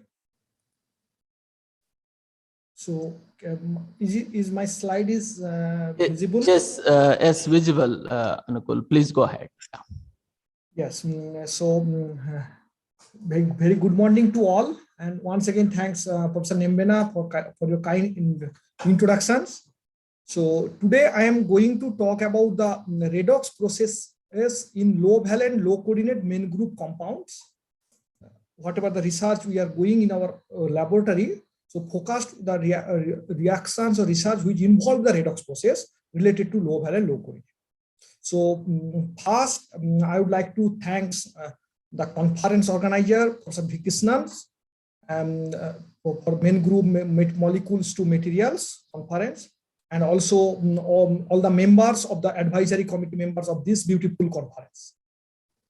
And then I would like to thank my students who did all this work: Abhijit, Mithilesh, Priyanka, Oyon, Shubhadeep, Rahul, Rampodo, Tejender, Nicholas, Rina, and also our ex-students Devabrato, Devdeep, Obhinanda, Moulika, Alok, Sungita, Benson, and also all other group members. And then I need to thank my collaborator. With those help, I could not have a comprehensive research results. So I would like to thank Professor Sulke from University of Greifswald, Professor Ranjan Das, TFR Mumbai, Professor Pipulji Sarkar from University of Berlin, now in University of Stuttgart, Germany, and Professor Chandrasekhar from NICER, now in a director of our institute, and Professor Rahul Banerjee, NCL Pune, now in ISR Kolkata, Professor J. Milaich from Aksara University, Turkey, Professor Ongsuman Rai Chaudhary, ISR Mohali, and Professor Ankona Dotto, TFR Mumbai, Professor James from ISC Bangalore, Professor Seskovich from Sarlan University, Professor Rajaraman from IIT Bombay, Professor Bhumi Shankar from ISR Pune, Sanjeev Kumar Patra from IIT Kharagpur, Professor Poti from JNCSR Bangalore, Professor Holger Braunsbeck, University of Würzburg, Professor Prasanta Ghosh from Narendrapur, Kolkata, Professor Prabhu Shankar Ganeshans, IIT Hyderabad, and Professor Andrea from Sarlan University, Germany, Professor Prince Rabat, University of Würzburg, Professor Bernd Engels, University of Würzburg, Professor Christoph Lampard from University of Würzburg, and Professor Abhishek Mondal from ISC Bangalore, and Professor Devo Priya Kumar from IIT Hyderabad. So without all of their cooperations, collaborations, I could not have that comprehensive analytical data or other research that I am going to present. So then I also need to thank, most importantly, our institute for their belief and for their supports, and ACRB India, CSR India, and also Alexander von Humboldt Foundations for their generous supports in terms of research group linkage program. So now I'm going to present the research results. So as I mentioned, mostly those research involving the redox chemistry that I am going to present. So therefore, the redox active compound, if you consider it, it is coming as a, for example, the open cell compound. So in a simple case, it's an organic radical. So what is the organic radical and how you can synthesize it? Organic radical, it's a compound, you have an unpaired electron, and that can be synthesized by a homolytic bond cleavage of either CH bond or C hetero bond or carbon-carbon bonds. Then you can have an organic radicals. On the other hand, as a main group low valent chemist, I can envision that I have a carbene, for example, singlet carbene, that I can react with the electrophile. Then I can have a carbocation, and the carbocation under one electron reductions can give a carbon radical. Similarly, from carbon anion under oxidation, we can have a carbon radical. On the other hand, with the same strategy, if we have a two cation motif in a molecule, we can expect a biradicals, okay, with a different spacer. And on the other hand, we can envision that if we have a alkene under a oxidation, one electron oxidation, alkene always known, depend upon the substituents, either it can be a one electron stepwise oxidations to radical cation or dication, or it could be simultaneous oxidation, depend upon the substituents. Then the radical cation, what is the forming, it is also an open cell compound. So today we will mostly consider the alkene and also carbocation to radical. These things will be, I am going to discuss. So our entry started. So the research work with the so-called electron-rich alkenes, which are based on the NHC CAC derived or scaffold-based electron-rich alkenes. So previously, if you consider the tetrathiophulvalene or the tetra-amino substituted alkene, which is well known for a electron-rich in nature. In our case, what we found that it can give the radical cation as well as dication. But if you see the radical cation, then also characterized by the EPR and also the electrochemistry. The electrochemistry, you see the differences between the redox potentials is about 0.50. So due to our nature of the compound, we're not able to do the proper referencing, but we can clearly see that the redox potential differences is a much better, larger than the well-known tetrathiophulvalent complex compound. And then subsequently, instead of a triamino alkene, we move to the diazylalkene or diamino alkene, whether it is possible to oxidize or not. So in that case, only we can able to get the 2 electron oxidations compounds successfully, and that compound also the positive charge is delocalized by the neighboring amino group participation. So here I want to mention that 1 electron oxidation leads to the radical cation, which has limited stability, leads to the hydrogen abstracted compound. So, but this is the compound, you can see in the past, you can say the transient formation of the 1,2 carbocation having a hydrogen substituents and then stabilized by the adjacent or neighboring amino group substituents, by a neighboring group coordinations, where the positive charge is delocalized from carbon center to the nitrogen center. And now, then we also consider these as a diamino based alkene. So diamino based alkene, there is that scaffold. If you see the cyclic alkyl amino carbene, that can be have a scaffold which can dimerize. So then this is you can say this is a tactile dimer. But we did not able to see any kind of a dissociation even at a 90 degree or 100 degree centigrade in a solution state. But in a oxidation, in a silver triplet oxidation, we obtain a radical cation and dication. But the beauty of the breach of the ethylene spacer, we see there is a 2 hydrogen elimination.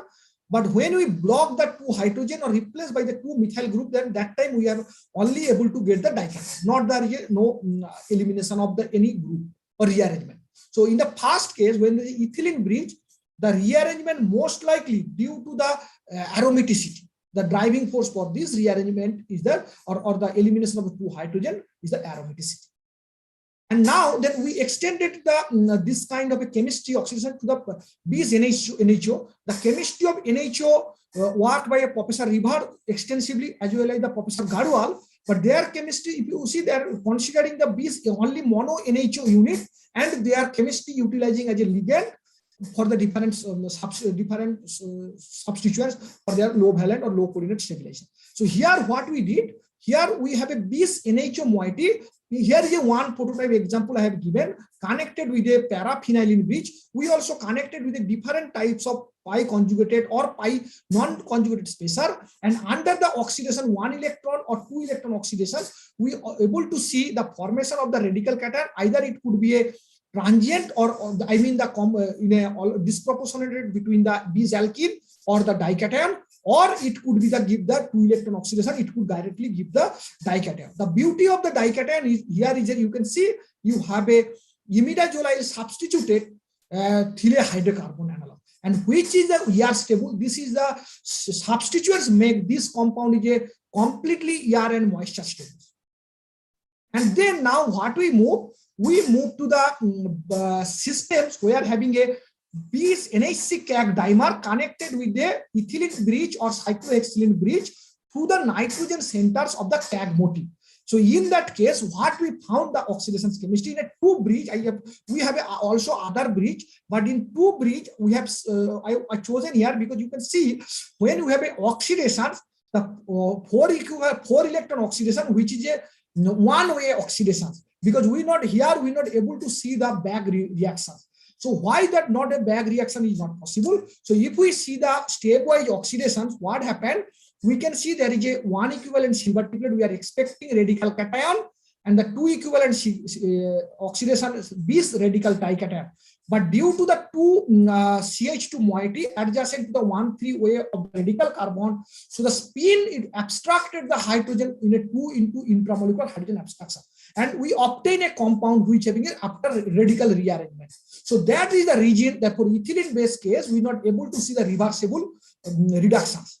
But the compound whatever we obtain at 2 equivalent silver triplet oxidations, if you do the follow-up treatment with the base, we can see the changing of the ethylene bridge to the ethynyl bridge mediated by the oxidation. Because we did the oxidation followed by the base, then we can see the elimination of the 2 hydrogen. So everything, the motif is changed. 2 NH3 motif is there, but only the changing happens from the backbone. And now, if you consider the 1,4-cyclohexylene bridge, there you can see the oxidation, 4 electron oxidation and 4 electron reductions. It is a reversible, completely reversible. Why? And then we also started to consider the stepwise redox process. So then in these cases, what we see, either in a 1 equivalent silver triplet, then we can see the formation of the transient radical cation, which we not able to, which we able to isolate. Sorry, this would be 2 equivalent silver triplet. With the bis radical cation, and then there is a silver triplet, we have a radical trication. And the further 4 equivalent silver triplet, from the last equivalent silver triplet, we have a tetracation. So this is a complete cycle, and it is all steps involving, it is a stepwise. So there, and to prove this, for example, the bis radical cation, this is the 2 radical centers. We have a half-filled signal, but and also variable temperature EPR signal suggests EPR study suggests that the singlet is the ground state having a singlet triplet gap is a 0.06 kilojoule per mole, and also characterized by molecular structure determinations. And the calculations from the EPR study, as well as the molecular structure and the calculation, the 2 electron spin distance is about 8 Angstrom. It is collaborated by the experimental, I mean the 2 carbon centers, and by spin density calculations by the computationally, and also by the theory by also the EPR study. We can calculate the distance between the 2 spin. And now also the radical trication, you see this is also, we have a solid state structure as well as the EPR structure of this. So now what we did after this NH2 also, we also employed for the synthesis of the alkene, which is called a twisted as well as a push-pull. So twisted means we are putting the substituents both sides across the olefin moiety such that the steric region, it could be, it helps to deviate from the planar from the 180, 120 degree and make a twist. And the push-pull, because the amino group and the electron withdrawing aryl group, it make a electron donating and electron withdrawing, that make the alkene moiety as a push-pull. Alkene moiety as a push-pull in nature. So that compound, when also then we try to oxidize it. So this compound, we can see the reversible 1 electron oxidation wave, and then we are not able to get the crystal structure, but the EPR and other studies shows that formation of radical cation. And now this is the part of the chemistry what I discussed. It is the involving the alkene and the alkene with the radical alkene and their oxidations, involving the alkene, different type of alkene, then the oxidations. Now I'm going to the chemistry part where the cation can give the radical. So the first entry we enter with this the radical one. So in the recent years, after the synthesis of the Batron cyclic alkyl aminocarbenes and others, the chemistry of the carbene scaffold based radical. So now then what our idea that if we need to use the carbene as a surrogate, then our restriction is the availability of the carbene.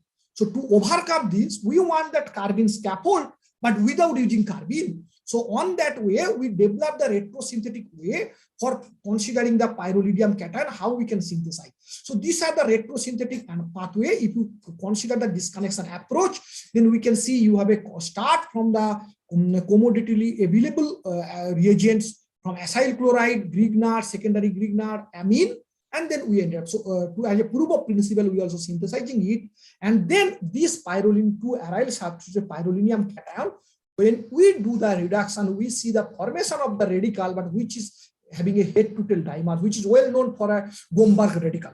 But in our case, we see the solution state EPR study, which shows the presence of the radical, but solid state molecular structures, and you see also the compound also yellow color in nature. But nevertheless, what we did, we put the tertiary butyl group at the pore positions, then it stopped the dimerizations. Then we obtain a red compound, but unfortunately we don't have the crystal structures, but the physical appearance it shows that it is a radical in nature, and that is the EPR from the solid states. And now then we also connected with these systems with the paraphenyl, in a different pi conjugated systems, paraphenylene or metaphenylene or also, and this type of chemistry also with using carbene as a precursor. Also Professor Garwal, Professor Sen also contributed in this work, in this kind of work. And now when we have a cyclic alkyl amino carbene analog of thilia hydrocarbon, we see there is a formation of the compounds. And then what happened in case of a meta-phenylene breach, we see that the formation of the radical which cannot be communicated each other by a conjugation. But what we obtain, instead of getting a monomer solid state, we obtain a corresponding double head-to-tail dimerized compound. But in a solution state study, UV and EPR shows that it is in equilibrium and also have a EPR signal. So now also, as I mentioned, the strategy also we can apply to the different type of scaffold, namely the acyclic diaminocarbene scaffolds, and where also we can see there is a formation of this stabilizing, and also we are having also a cyclic diamino type analogs where we can have a thilia hydrocarbon as well as the chichibabine hydrocarbon. Just a prototype example, I put the chichibabine hydrocarbons. So then also now the whatever the either cyclic diaminocarbene or ADC or CAC, in all these cases, we're not able to see formations of the radical cation, the one redox between state where it can be the radical cation. So then what we did, we changed the carbene scaffold, that is called the mono-amino substitute carbene, which was isolated and reported in Batron some time ago. But here we install this mono-amino substitute carbene scaffold without using the carbene from the aldehyde to the iminium and so on. Then we obtain a fast thilia hydrocarbon analog, which is not stable in a ER and moistures. But what the beauty is that here we can isolate the one electron or intermediate oxidation states compound, crystalline compound. So we have a crystal structure of all this. So most likely what I can say, because of the substituent, when you have a substituent, then the planarity will be hindered. So that to obtain a planarity, obtain a radical cation or formations, you need a planarity.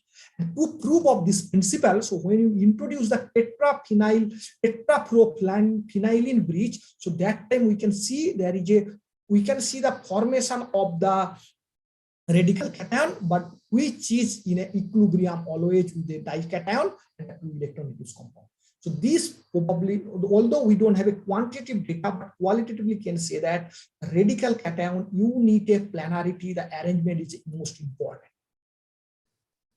So now this also, our research also extended to the thiophene breach, which is not only monothiophene, bithiophene and tarthiophene with a acyclic diamino scaffold. Here also we're not able to see any radical cation formations. But when again we changes the mono-amino substituted carbene, we see the formations of the radical cation, which is isolable when it is a monothiophene. But bithiophene and trithiophene, it is we can see the formations by a solution state EPR and by a UV spectroscopy. And the further reduction, it can give the you can say is a capillary diradicolate, because when you have bithiophene or trithiophene, we have a EPR active with the population of the triplet states. So with this, after having this, whatever the discuss, this is a carbon-carbon base. So now also we extended the strategy to the heteronuclear, where having a carbon-boron in a pi conjugated systems directly to the involved the pi in a pi conjugate system. How will the nature will changes the electron deficient directly you put it, because in the literature there is a pi conjugated systems note. There is a it is a periphery that is substituted by the boron.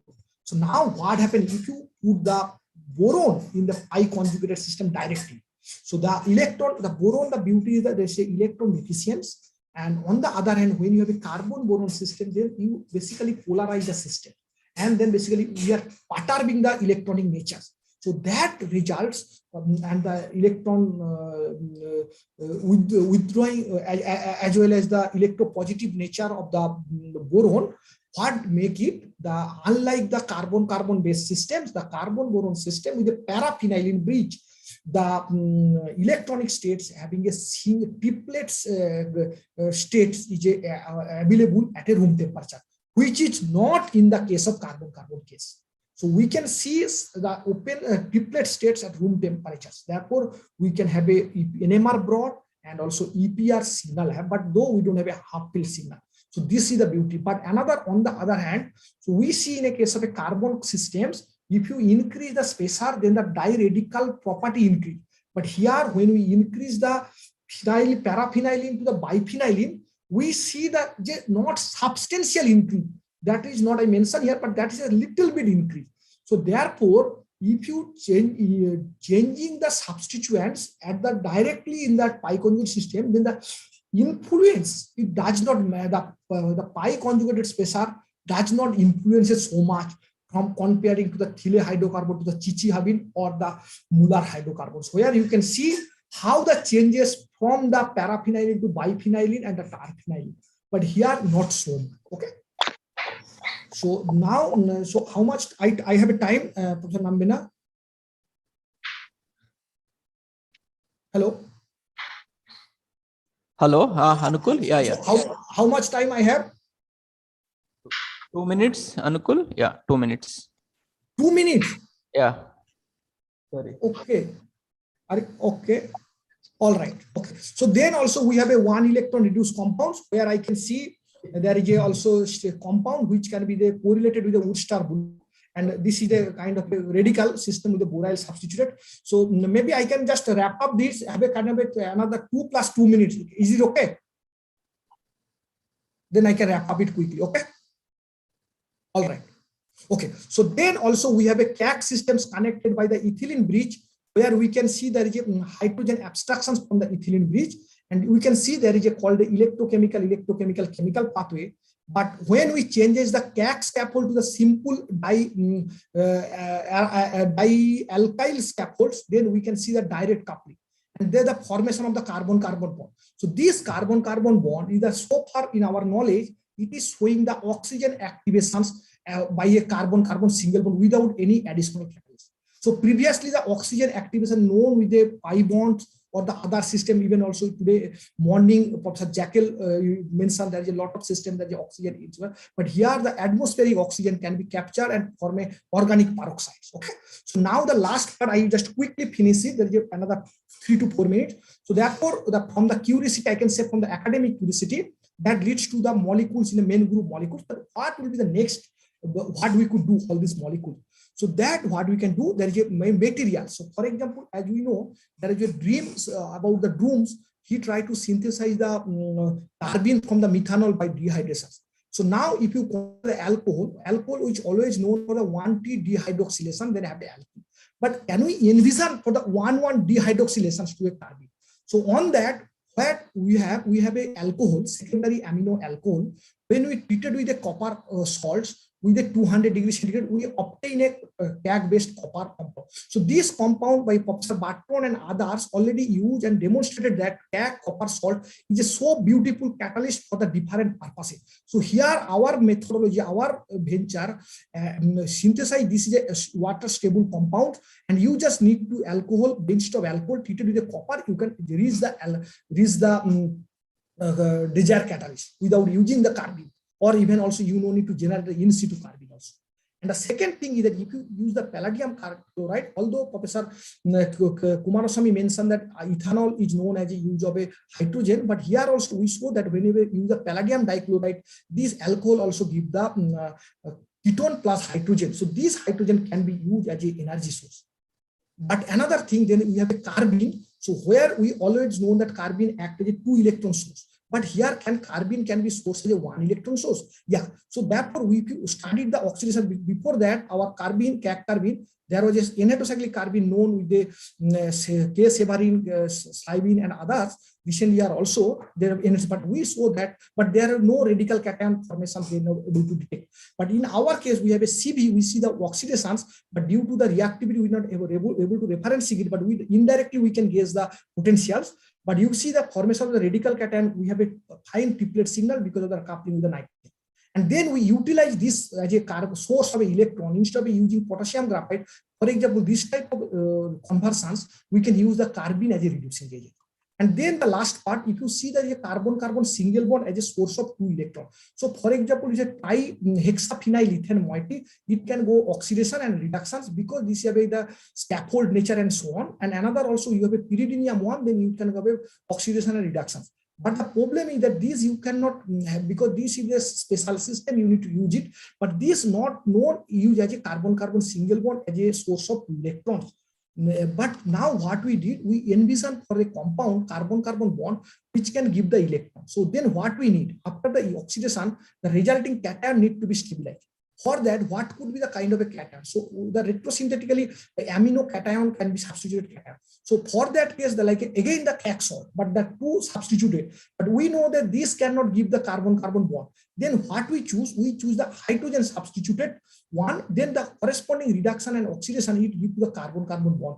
And of course, there is another interesting thing that carbon-carbon sp3 bond is a rotational isomer. Because previously it was known with a tryptophenyl group, but without tryptophenyl group, we have a carbon-carbon bond. And not only the synthesizing, the cyclic voltammetry study shows that you see the reduction peak and then the follow-up oxidation potential. But based on this research, the oxidation potential is a 0.25, but also we synthesize some strong reducing reagents, which can be a potential -1 volt that not presented here.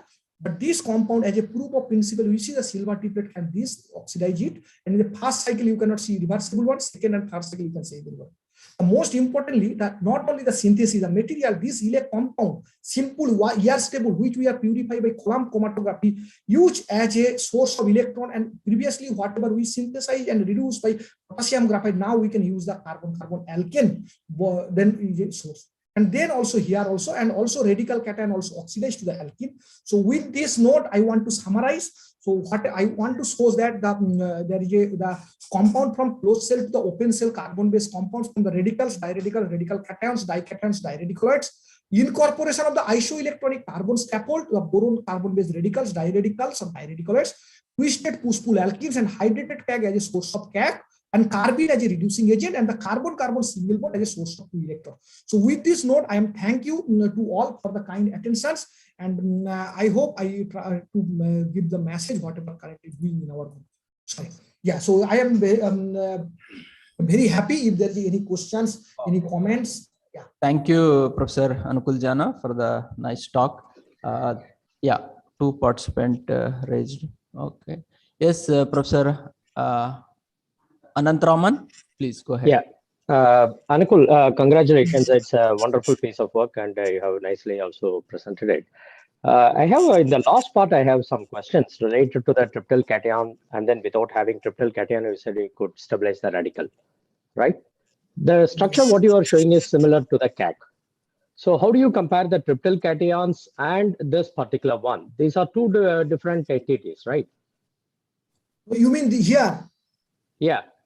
No, this is the carbon-carbon bond. These are chiral center. So these what happened? We have a rotational isomer. So generally the rotational isomers known with the binary system, carbon sp2, No, but our case Anukul, yes, just here. For example, triple is something like phenyl-based system, right? Yes.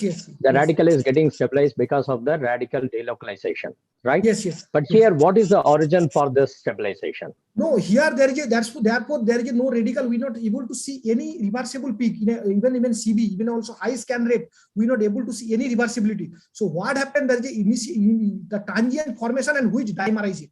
There is no formation, you see from the cyclic voltammetry, you're not able to see any reversible peaks. So it's a transient formation.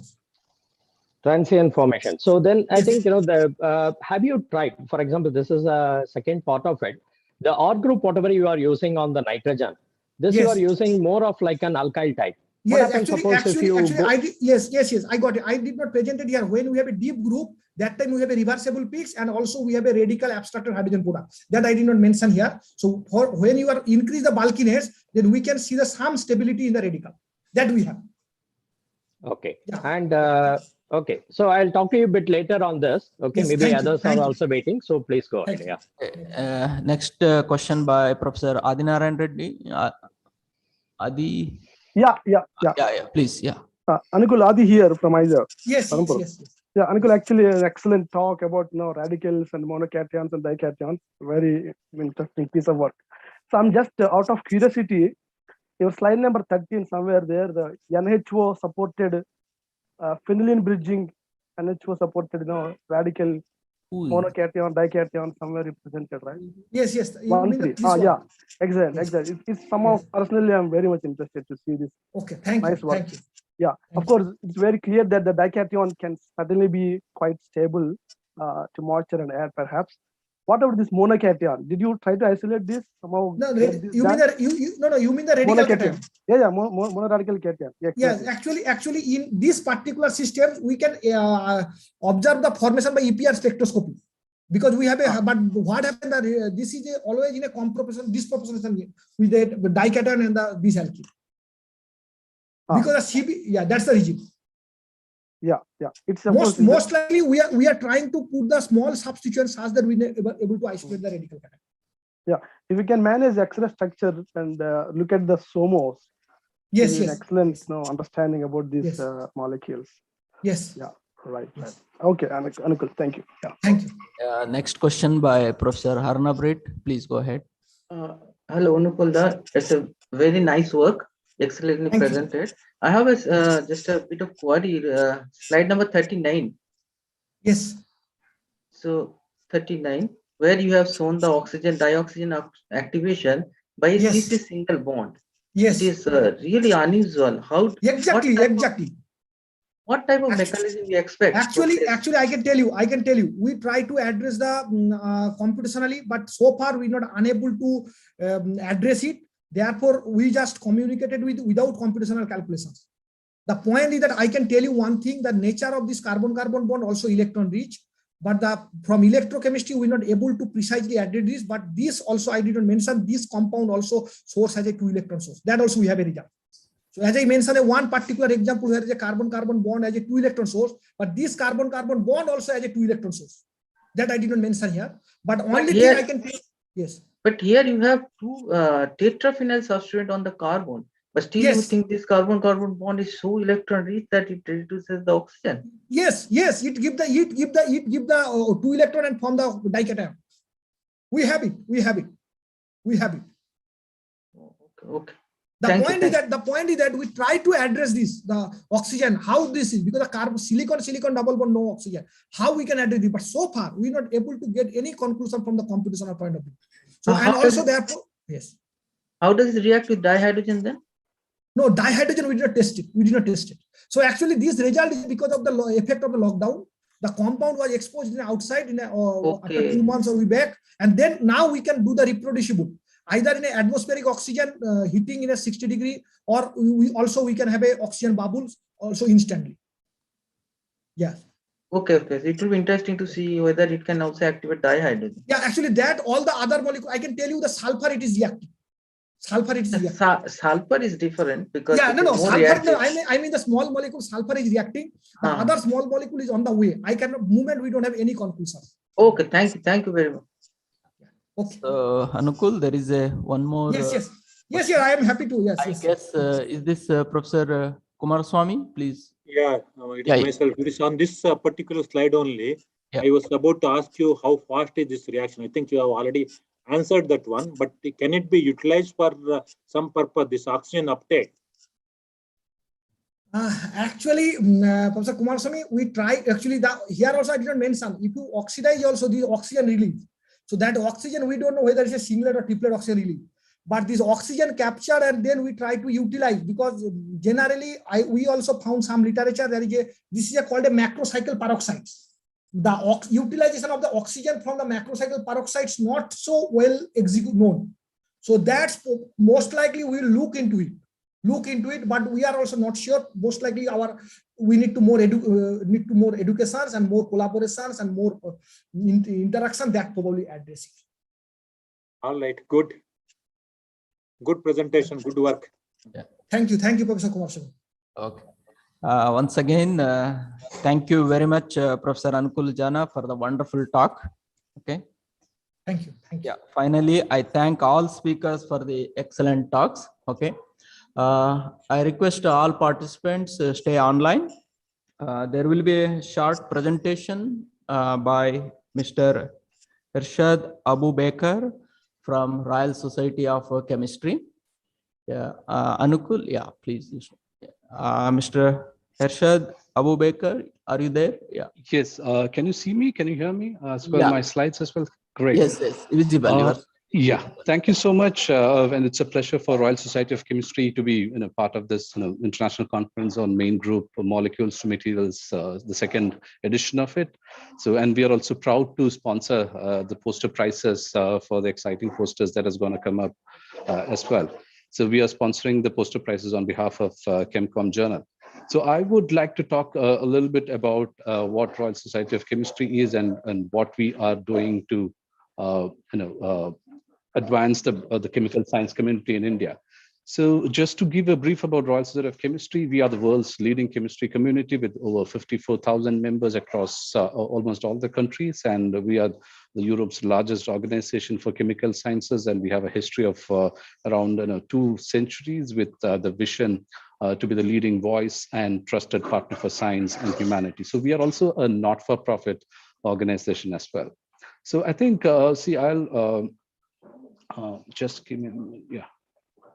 Yeah, so we are quite famous as an international publisher. So a lot of chemists publish with us. So that particular aspect of RSC is quite well known. So I would like to talk about a couple of other aspects that what Royal Society of Chemistry does outside our publishing initiatives. So we are at conference and events organizer. We do a lot of events across the globe, and we are also a learned society and a member organization. So quite a lot of you who are listening to me at the moment who would be members of RSC as well. So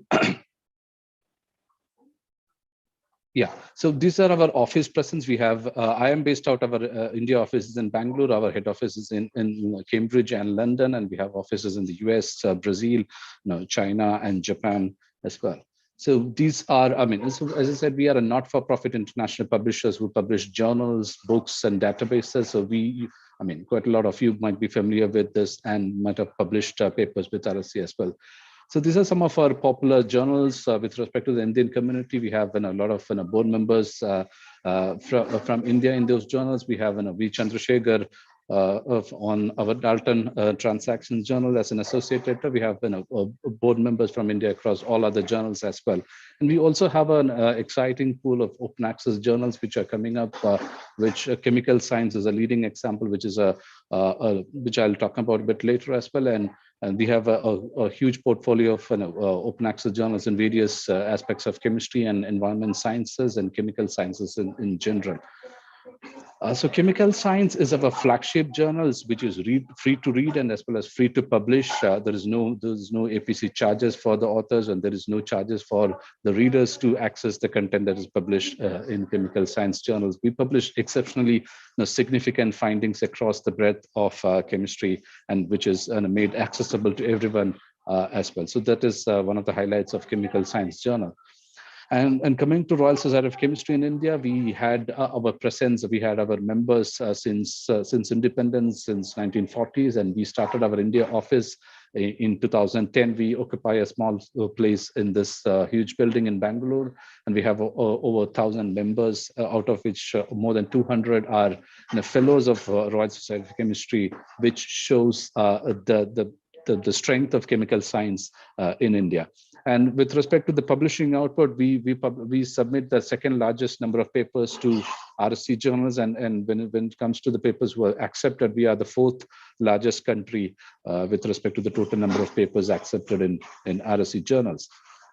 And as I said, we have more than 25 associate editors and over 50 advisory board members and quite a lot of referees. We have more than 3,000 referees. Probably most of you who are listening to me must have referred, must have done peer review for some papers of RSC. So we would like to thank you for all your efforts in that. So this is what I told. We are the second largest submitter. We have almost 10% of our submissions come from India. And when it comes to the number of papers accepted, we are almost a joint third along with United Kingdom with respect to the number of papers getting accepted. We publish around 2,000 to 2,500 papers every year from RSC, from India in RSC journals. So we are also an events organization. We do a lot of high-profile events. So We have an event which is currently running, which is called as the Chemical Science Leaders in the Field Symposium, which started yesterday and will be continuing on till tomorrow as well. So if you want to attend that, please click this link. I mean, you can register for that and attend this event. So this is a unique symposium where we invite emerging investigators from India as well as international to present their exciting science to the Chemical Science Society in India and elsewhere. And we also had this RSC ICER desktop seminar series with leading ICERs and IITs. We had 5 events this year, which attracted almost 10,000 people who have registered, and around 6,000 to 7,000 people attended those programs as well. And so for more details of all these events, you can visit our events page, which would give you a lot of events which are free to attend across the continent. We are also a policy and a campaign organization across the UK and elsewhere. So one of the campaigns that we were undertaking is to address the gender balance within publishing. So if you look at it, there are a lot of, the number of female or women in science is kind of coming down when it comes to when you go from, say, undergraduates to a faculty level. So we wanted to address that, and we wanted to see how we could support women scientists in their career. So there are a lot of biases existing within each step of their publishing profile. Many of those biases appeared minor when you take it in isolation, but when you combine all those, it put a woman at significant disadvantage, women researchers at significant disadvantage. So that's how we came up with certain grants for carers. We have something called as a grant for carers. If someone, male or female, if you have the responsibility of taking care of a child, and if you want to attend a chemistry event or a chemistry conference or a professional development program in your area, I think RSC would provide you a grant up to £1,000 per year for you to make some sort of an arrangement. Say, for example, if you want to hire a nanny to take care of your child while you present your science at a conference. So those sort of things could be covered with these grants. And it is applicable to any RSC members across UK as well as India and any international members. And we also have grants for people who has got disabilities or health conditions which would impair them to attend these sort of professional development opportunities or attending conferences. So I would encourage all of the members who are there to make use of these opportunities as well. This is something that I could have presented yesterday. So this is something which is, we also provide research funding as such. So this research funding, which goes up to £4,000, is for particularly for people who are from developing countries and people who do not have access to large scale funding, especially from people from tier 2 institutions and countries like India. But unfortunately, the last date for submission was yesterday, 13th December. So, but I think this would open up again next year. So I would also point you to quite a lot of other funding opportunities. We have a lot of funding opportunities for members, which we have like outreach fund and research mobility grants, travel grants, and a lot of funding opportunities available. So I would request people who are interested to apply for these to look at this particular link and apply for whichever funding that is eligible for you. And also we generally recognize a lot of talents within chemical science community. So we have every year we have some RSC prizes. We have around 60 categories of awards and prizes that we give away. So if you have someone within your knowledge, within your vicinity who needs a great recognition, who's doing a great job and needs to be recognized, please feel free to nominate them. The nominations for next year's awards are open now, so you are feel free to nominate your colleagues or your students for these awards as well. And we also have, we are also a professional body which provide a lot of resources in education. We have a lot of resources, especially related to school teaching as well as undergraduates and postgraduates teaching as well. So I would like to draw your attention upon a couple of resources, especially remote teaching for chemistry. You have teaching resources available for teaching chemistry, especially in a post-pandemic situation where most of the teaching is happening online. There are a lot of resources available. So I would request you to access all these resources are freely available. You can look at an RSC Teach Chemistry that would give you all these sort of resources, and you have a lot of PhET simulations, screen experiments. I mean, a lot of experiments that you could do even in the absence of a laboratory. So I would encourage people who are interested to look at these resources as well. And we also have a lot of resources related to research. We have resources on how to publish your research, how to write your article, how to review, how to become a reviewer, how what are the best tips to review, and how to create visibility for your research, which is very important for, especially for early career researchers. So, I would, these are very, all of, again, free to use resources. I would request you to have a look at these as well. And we also have a dedicated portal which talks about careers in chemistry, a future in chemistry. What are the options that people who have studied chemistry have in their career? What are the kind of jobs that people who have studied chemistry are doing? How much is the salaries they are earning? What are the kind of prospects that you have if you take each branch of chemistry? So you have a lot of resources available. Catered to, say, for example, if you're a student, you have your resource like this. If you're a teacher, or if you're a career advisor, if you want to talk to someone about careers, you have resources available to them. And we have also resources available on futures in chemistry for parents who want to educate their children about opportunities in chemistry.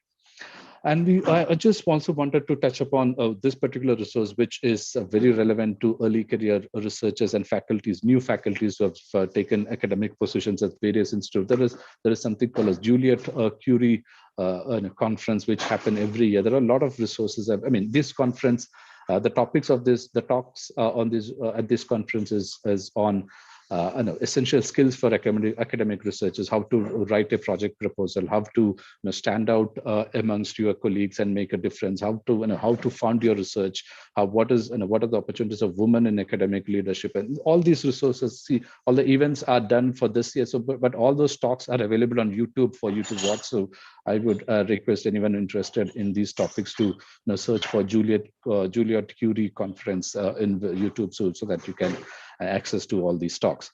And we also have the Chemistry World magazine, which I think most of you would know. There's a dedicated job portal called as jobs.chemistryworld.com. So that would provide you a lot of job opportunities, especially international jobs that are available for people who have taken a lot of career paths in chemistry. So I think that was most of things that I wanted to talk. So I'll be happy to take any sort of questions, or probably if you have any questions you would like to get in touch with me, my email address is here. So you could always get in touch with me if you have any sort of problems with your publications or anything related to the funding opportunities or the resources available. So thank you so much for the opportunity, and I wish the conference all the great success. Thank you. Okay, thank you, Mr. Ubekar. Yeah, thank you. Thanks a lot. Yeah, thanks. Bye. So, yeah. So, participants, please note that our next session starts at 2:30 p.m. Indian Standard Time. And I request my colleague, Professor Krishnan, shared the poster presentation video links with you all. Please go through that. And committee members will interact if they have any queries regarding poster presentations from number 12 to 27. Okay, thank you all. We will meet again at 2:30 p.m.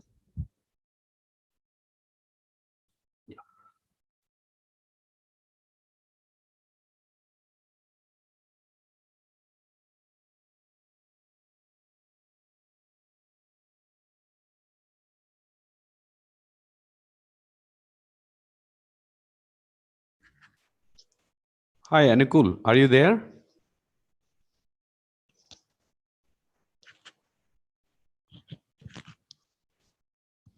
Yes, yes. Yeah, this is a discussion over the lunchtime. Okay. So, yeah. Hi, Reddy, how are you? I'm doing fine. How are you? Yeah, I'm fine. So, your student, Mukul, in now Israel. Oh, really? Yeah, he got he had a PhD, and I think it's a third year probably postdoc. Okay. Yeah, he's a really good. Actually, he did a PhD in NMR group. Okay. NMR group, but that's great. He's a kind of that badge. He's a kind of a topper or good. Like okay. So when you are, yeah, tell me. Then later, I think also we have one student from your university also, Pondicherry. What I is his think name? currently doing PhD. I forgot the name. Mukul, I know because he's the first batch our student. That's why I know Mukul. I forgot the name. Yeah, I think maybe not more. Maybe more than one. Yeah. Oh, maybe. okay. Yeah. But we should not talk here the personal things. Yeah. No, actually, when you asked me that question, actually, what happened is during the I had the Bluetooth speakers, but the mic, I had external mic. So when I was giving the presentation, I felt actually I was not able to hear anything of what I am talking. So I removed that Bluetooth speakers and kept it. So during the question and answers, I put them back, and then it started giving break in the voice and all. So now I can hear everything. This FLP chemistry. I'm mostly interested in FLP chemistry, not exactly like a CH activation, but aluminum nitrogen directly bonded. But they show really very good FLP activity. Though they are actually directly bonded. So I was interested in that topic. In fact, I am interested in that. So right now it's been going on.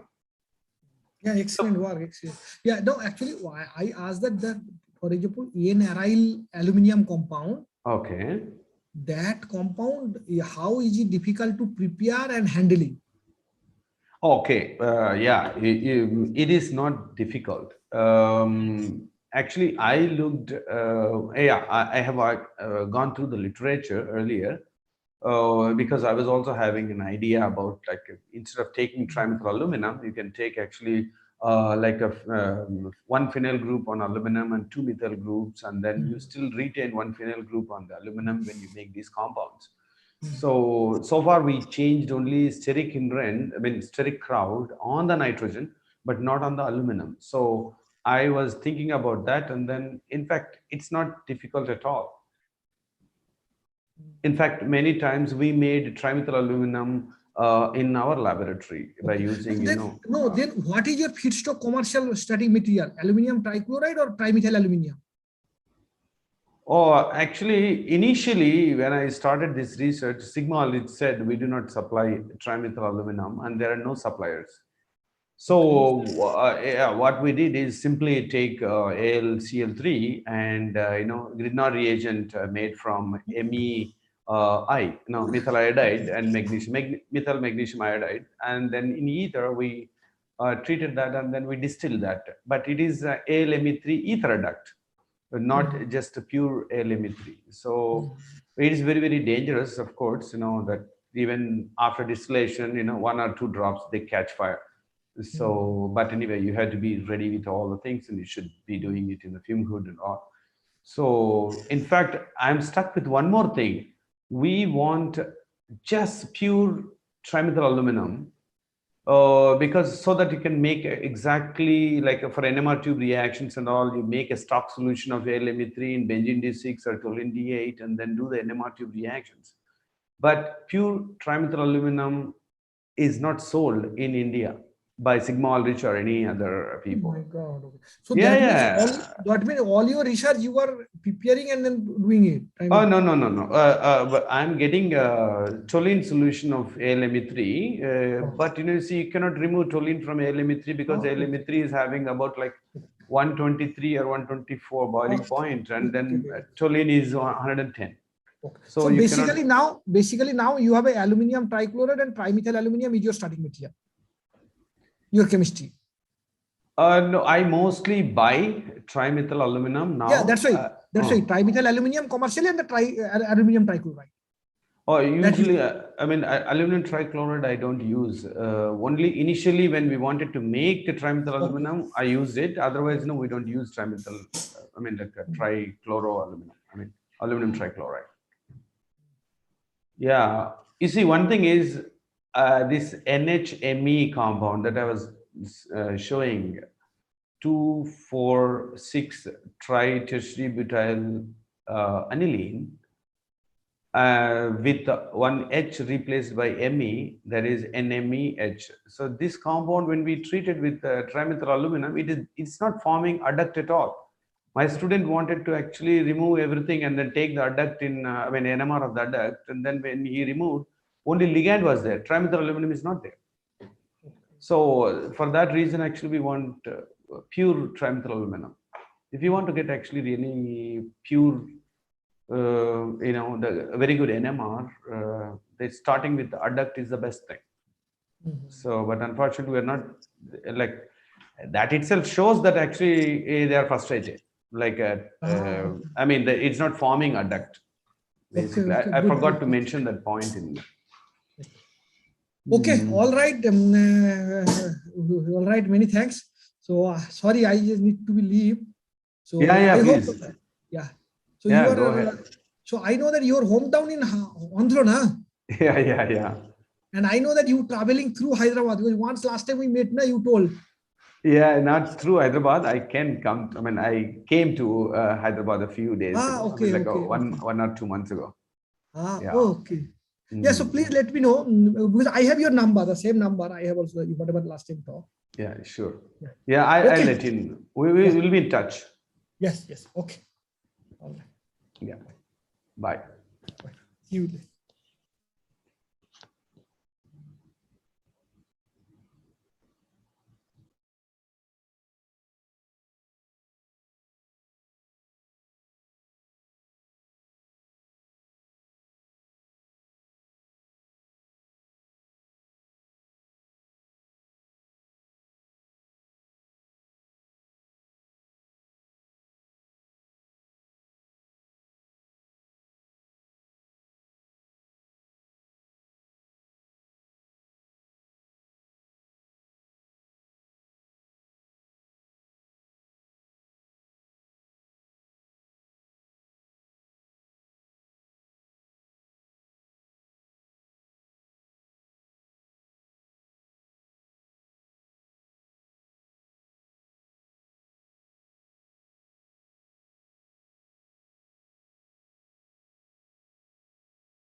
ନା ଏବେ ନୁହଁ ଏବେ କର ମୁଁ ରାତିରେ ଗୋଟେ ଦରକାର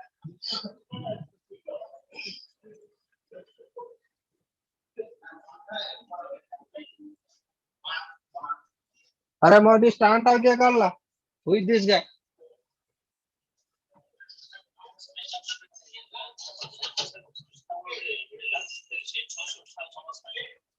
ମାନେ କଣ ମୁଁ ତାର ବଡ ପୁଅ ଥିଲି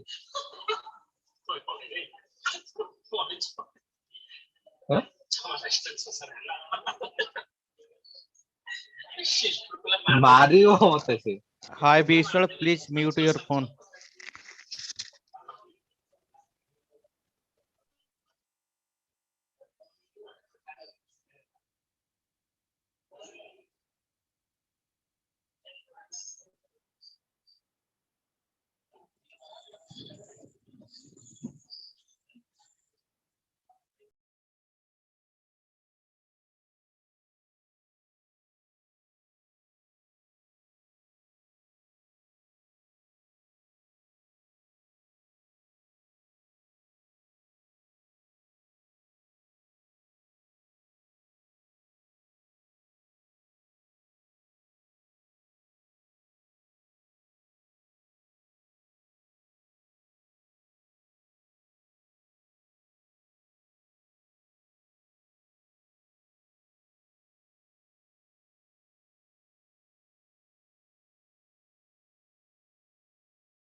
Excuse me, can I speak to Mr.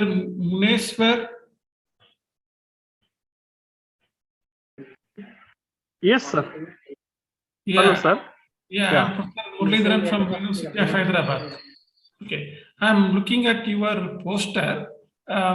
So can you explain me briefly that what is the reason for shift from that yellow to blue luminescence? Just a minute.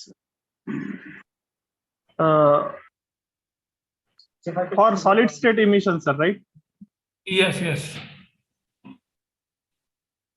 You have mentioned about the interaction, all these things, right? So, but you are talking about the solid state emission. So, how we can explain that the interaction in solid state and interaction in the solution state? What is reason for this shift?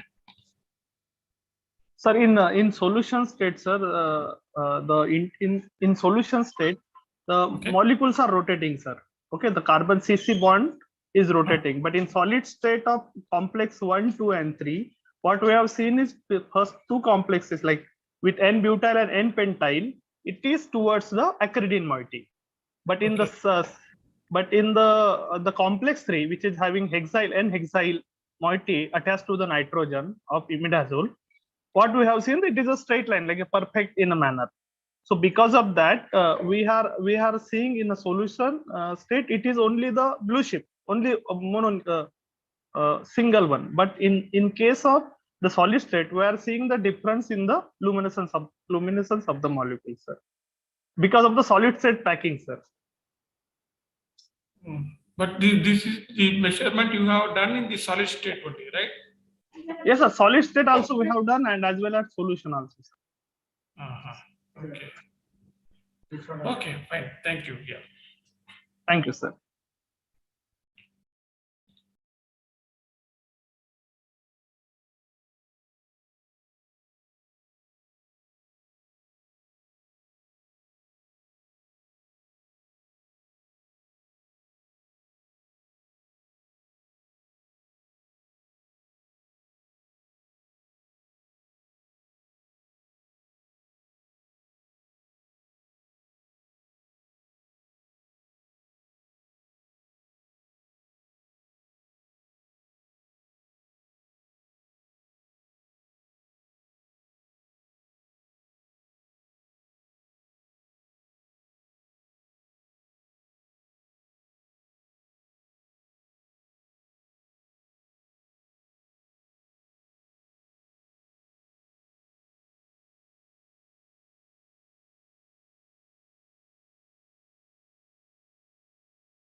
Good afternoon, Professor Elias.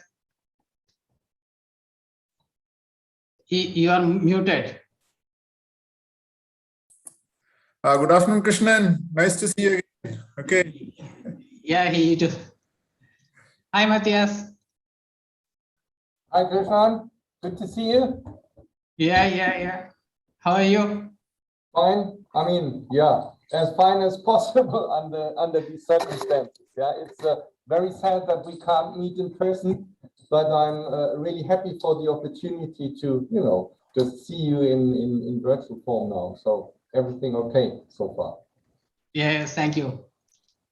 So how's the situation in India? Is everything getting better now, or not really.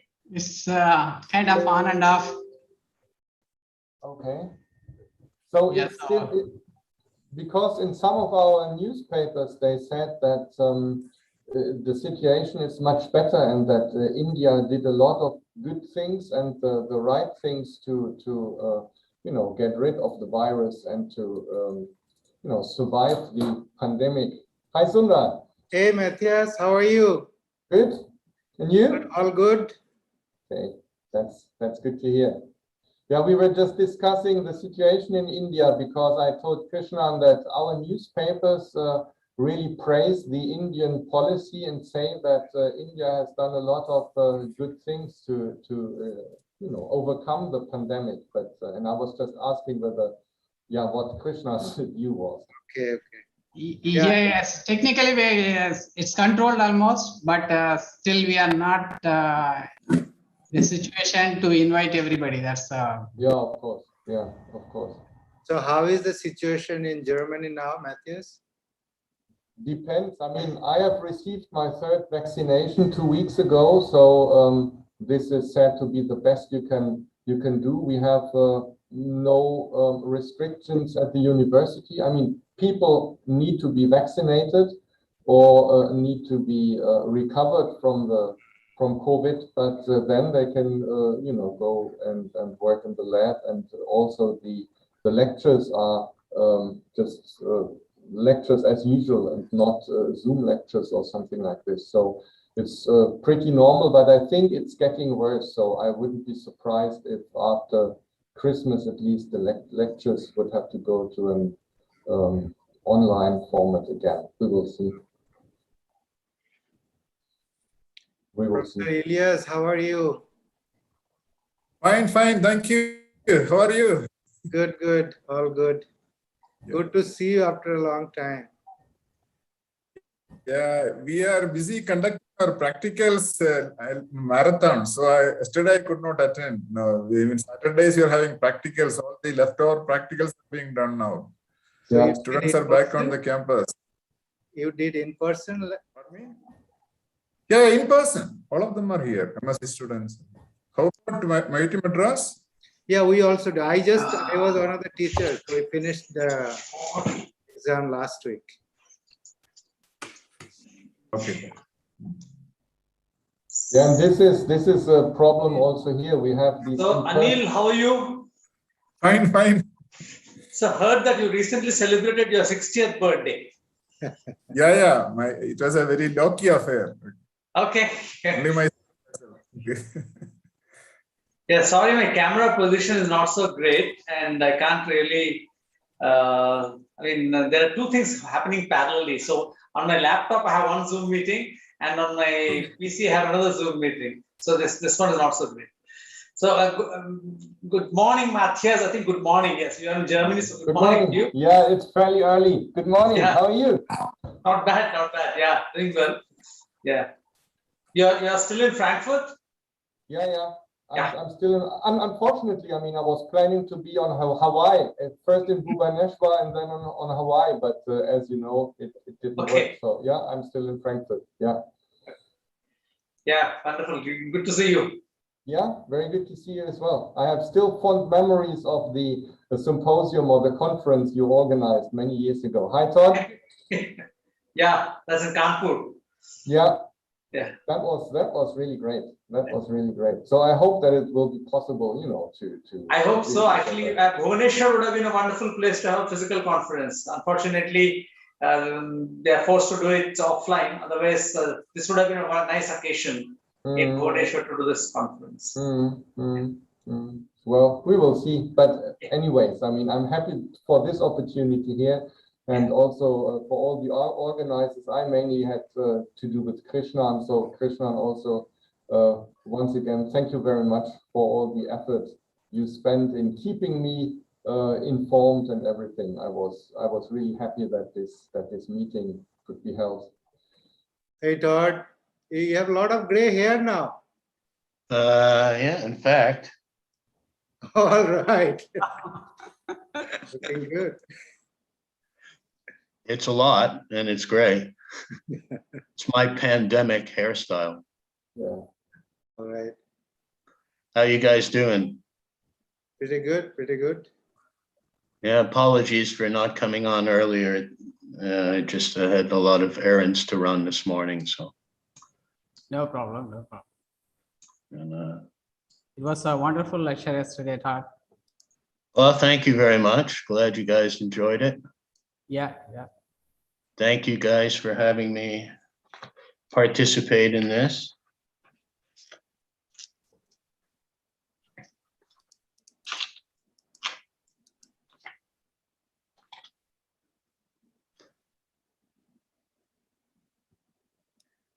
So we have a few more minutes, 5 more minutes. So we'll start after the session. Apologies to Frieder and Eric if they're on that I couldn't make the first session, and tomorrow to Francois and Geeta. 4 a.m. is a bit tough for me. They are still in the YouTube. If you kind of Okay. you want, you can check it. I'll have a look. Yeah, yeah. How long will it be on YouTube?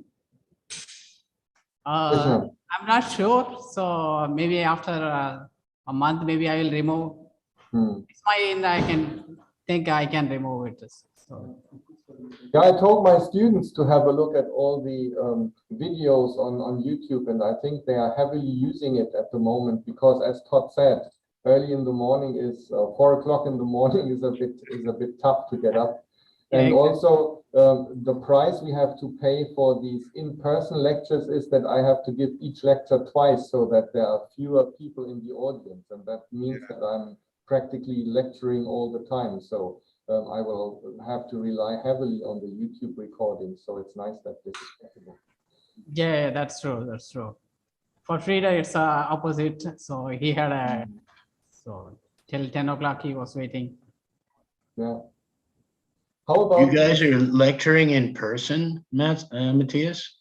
Of course, yeah. We have the normal students practica, and we are officially lecturing in person. I mean, it depends. A lot of colleagues just show their pre-recorded lectures of last year, but I think especially the freshman course, it makes a huge difference whether you are having a decent lecture or whether you are just showing a videotape lecture, I think. I mean, it would have been much more convenient, but as long as it's possible, I would try to do it in person. Yeah. Yeah, I mean, the only thing that I know of that we're definitely running in person are the lab courses. So we have this 2G regime, so everyone has to be vaccinated or recovered. So I think this is. I mean, so do we, but the point is that doesn't mean people are not contagious, even if they're, and it also doesn't mean that, especially now, while we wait and see what this new Omicron variant is doing, there are definitely breakthrough infections. In fact, I know people who've had breakthrough infections who've been vaccinated and still got COVID. Yeah, the question is how seriously. I mean, one person I know of in Poland, the father of someone I know, is in serious condition in hospital, doubly vaxxed. He was just about to get a booster.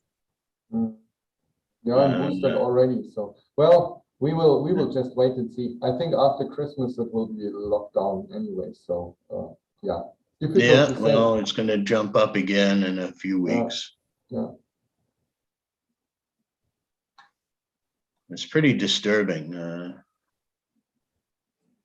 That's true. I don't know. I hope all you guys in India are getting vaccinated because even though the numbers are not very high over there at the moment, it's going to hit again and it's going to hit hard. We got it done a long time back.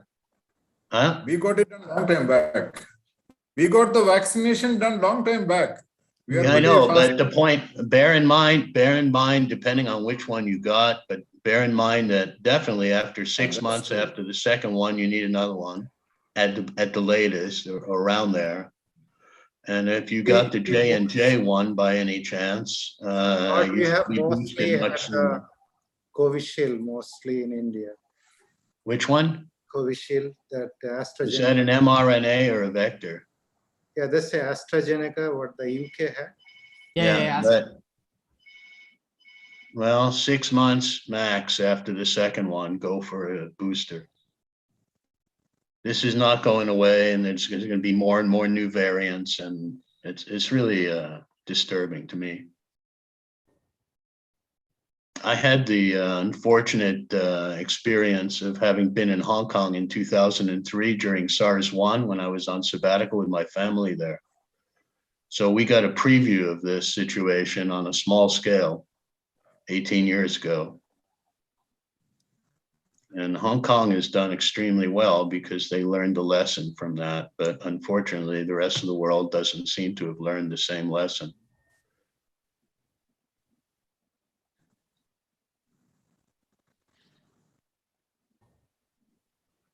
It worries me a lot. Yeah, I can understand. And So, I was Krishnan, can just we in start? touch with, huh? Say again? Yeah, go ahead, Professor. Yes. Krishnan, can you hear me? Yeah, sure. Okay, so we'll start. We'll start. Yeah, I think it's time. So welcome you all for once again for the conference, the second day conference. And the chair for this session is Professor Anil J. Elias from IIT Delhi, HOD of the chemistry department. Professor Elias.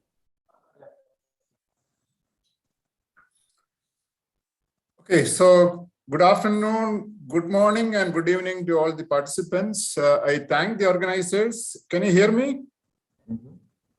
Yeah, I can hear you. Yeah, yes, sir. Okay, yeah. So I thank the organizers of this main group molecules to materials 2, especially Professor V. Krishnan and Professor Nembana for inviting me to chair this session.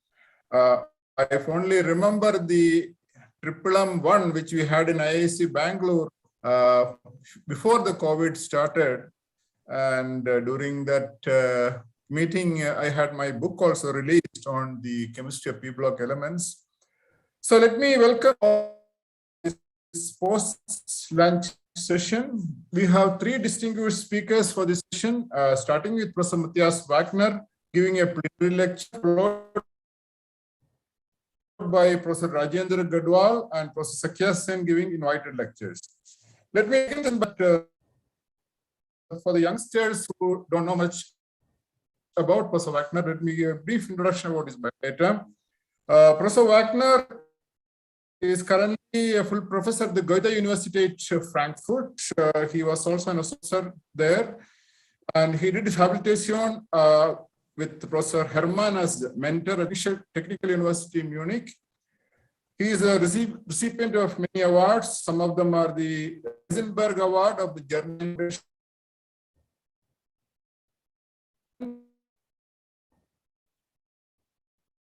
or the Deutsche Forschungsgemeinschaft, and the Karl Winacker Award of the Hearst AG.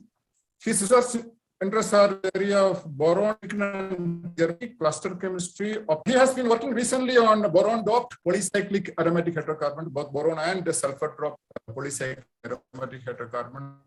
Today, his presentation is titled Boron-doped polycyclic aromatic heterocarbon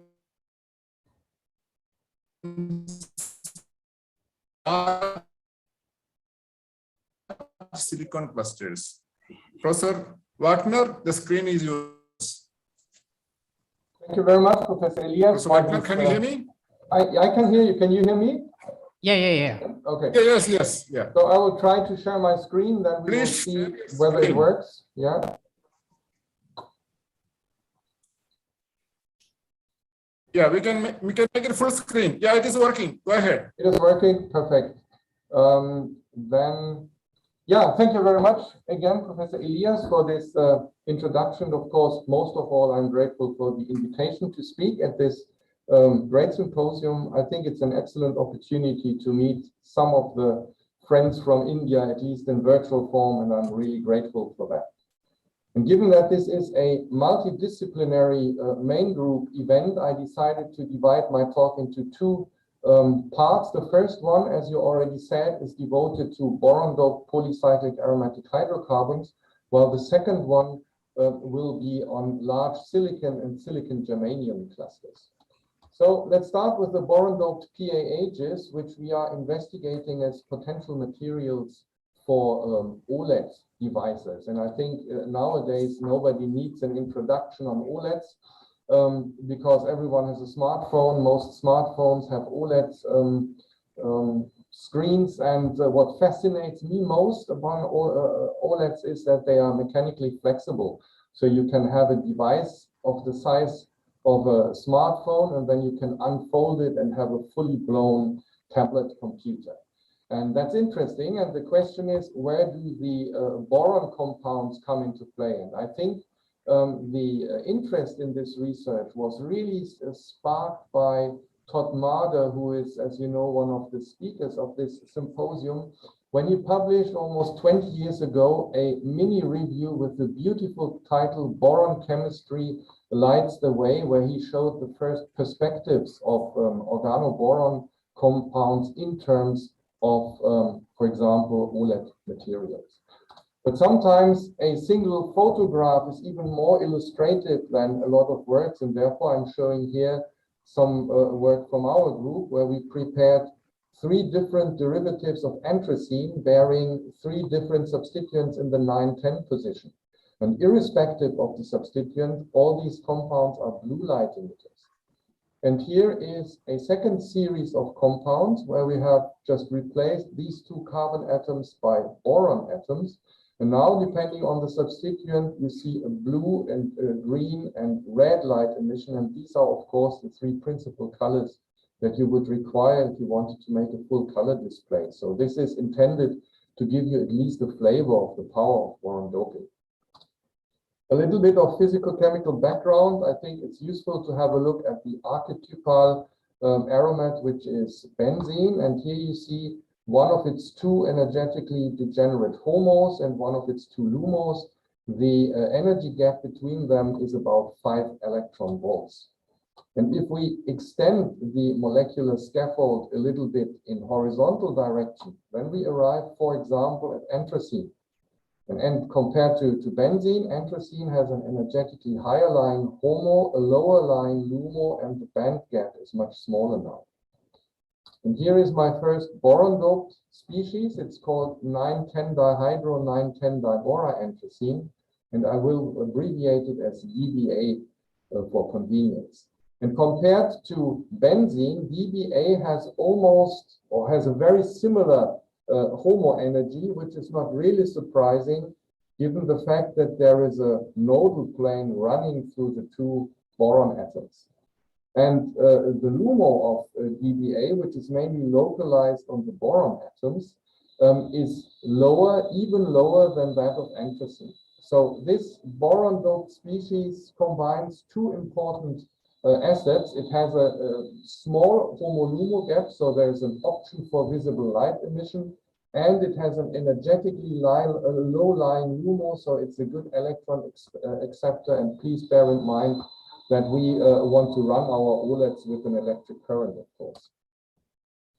Here's a summary of the work that we have done in purely boron-doped PAHs. Again, you see our lead structure, the DBA, which we have modified by adding peripheral ligands, peripheral substituents, or we have expanded the molecular scaffold in vertical direction or even in horizontal direction. Here is the second lead structure that we were interested in. It's this time a monoborane equipped with 2 bromonaphthol substituents, and depending on the third substituent that we choose and applying a nickel mediated Yamamoto type coupling protocol, we can either prepare compounds like this, which was among the first boron doped helicenes, or such annulated borapins.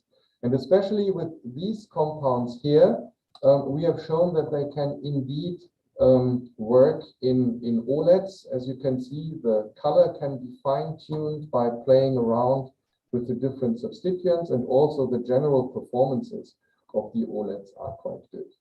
And I should say that this work was done in collaboration with my very dear friend Suning Wang, with the Beijing Institute of Technology branch of her group. And I'm very grateful for this collaboration, and also for the friendship with Suning, who unfortunately passed away last year. So this talk is dedicated to her memory.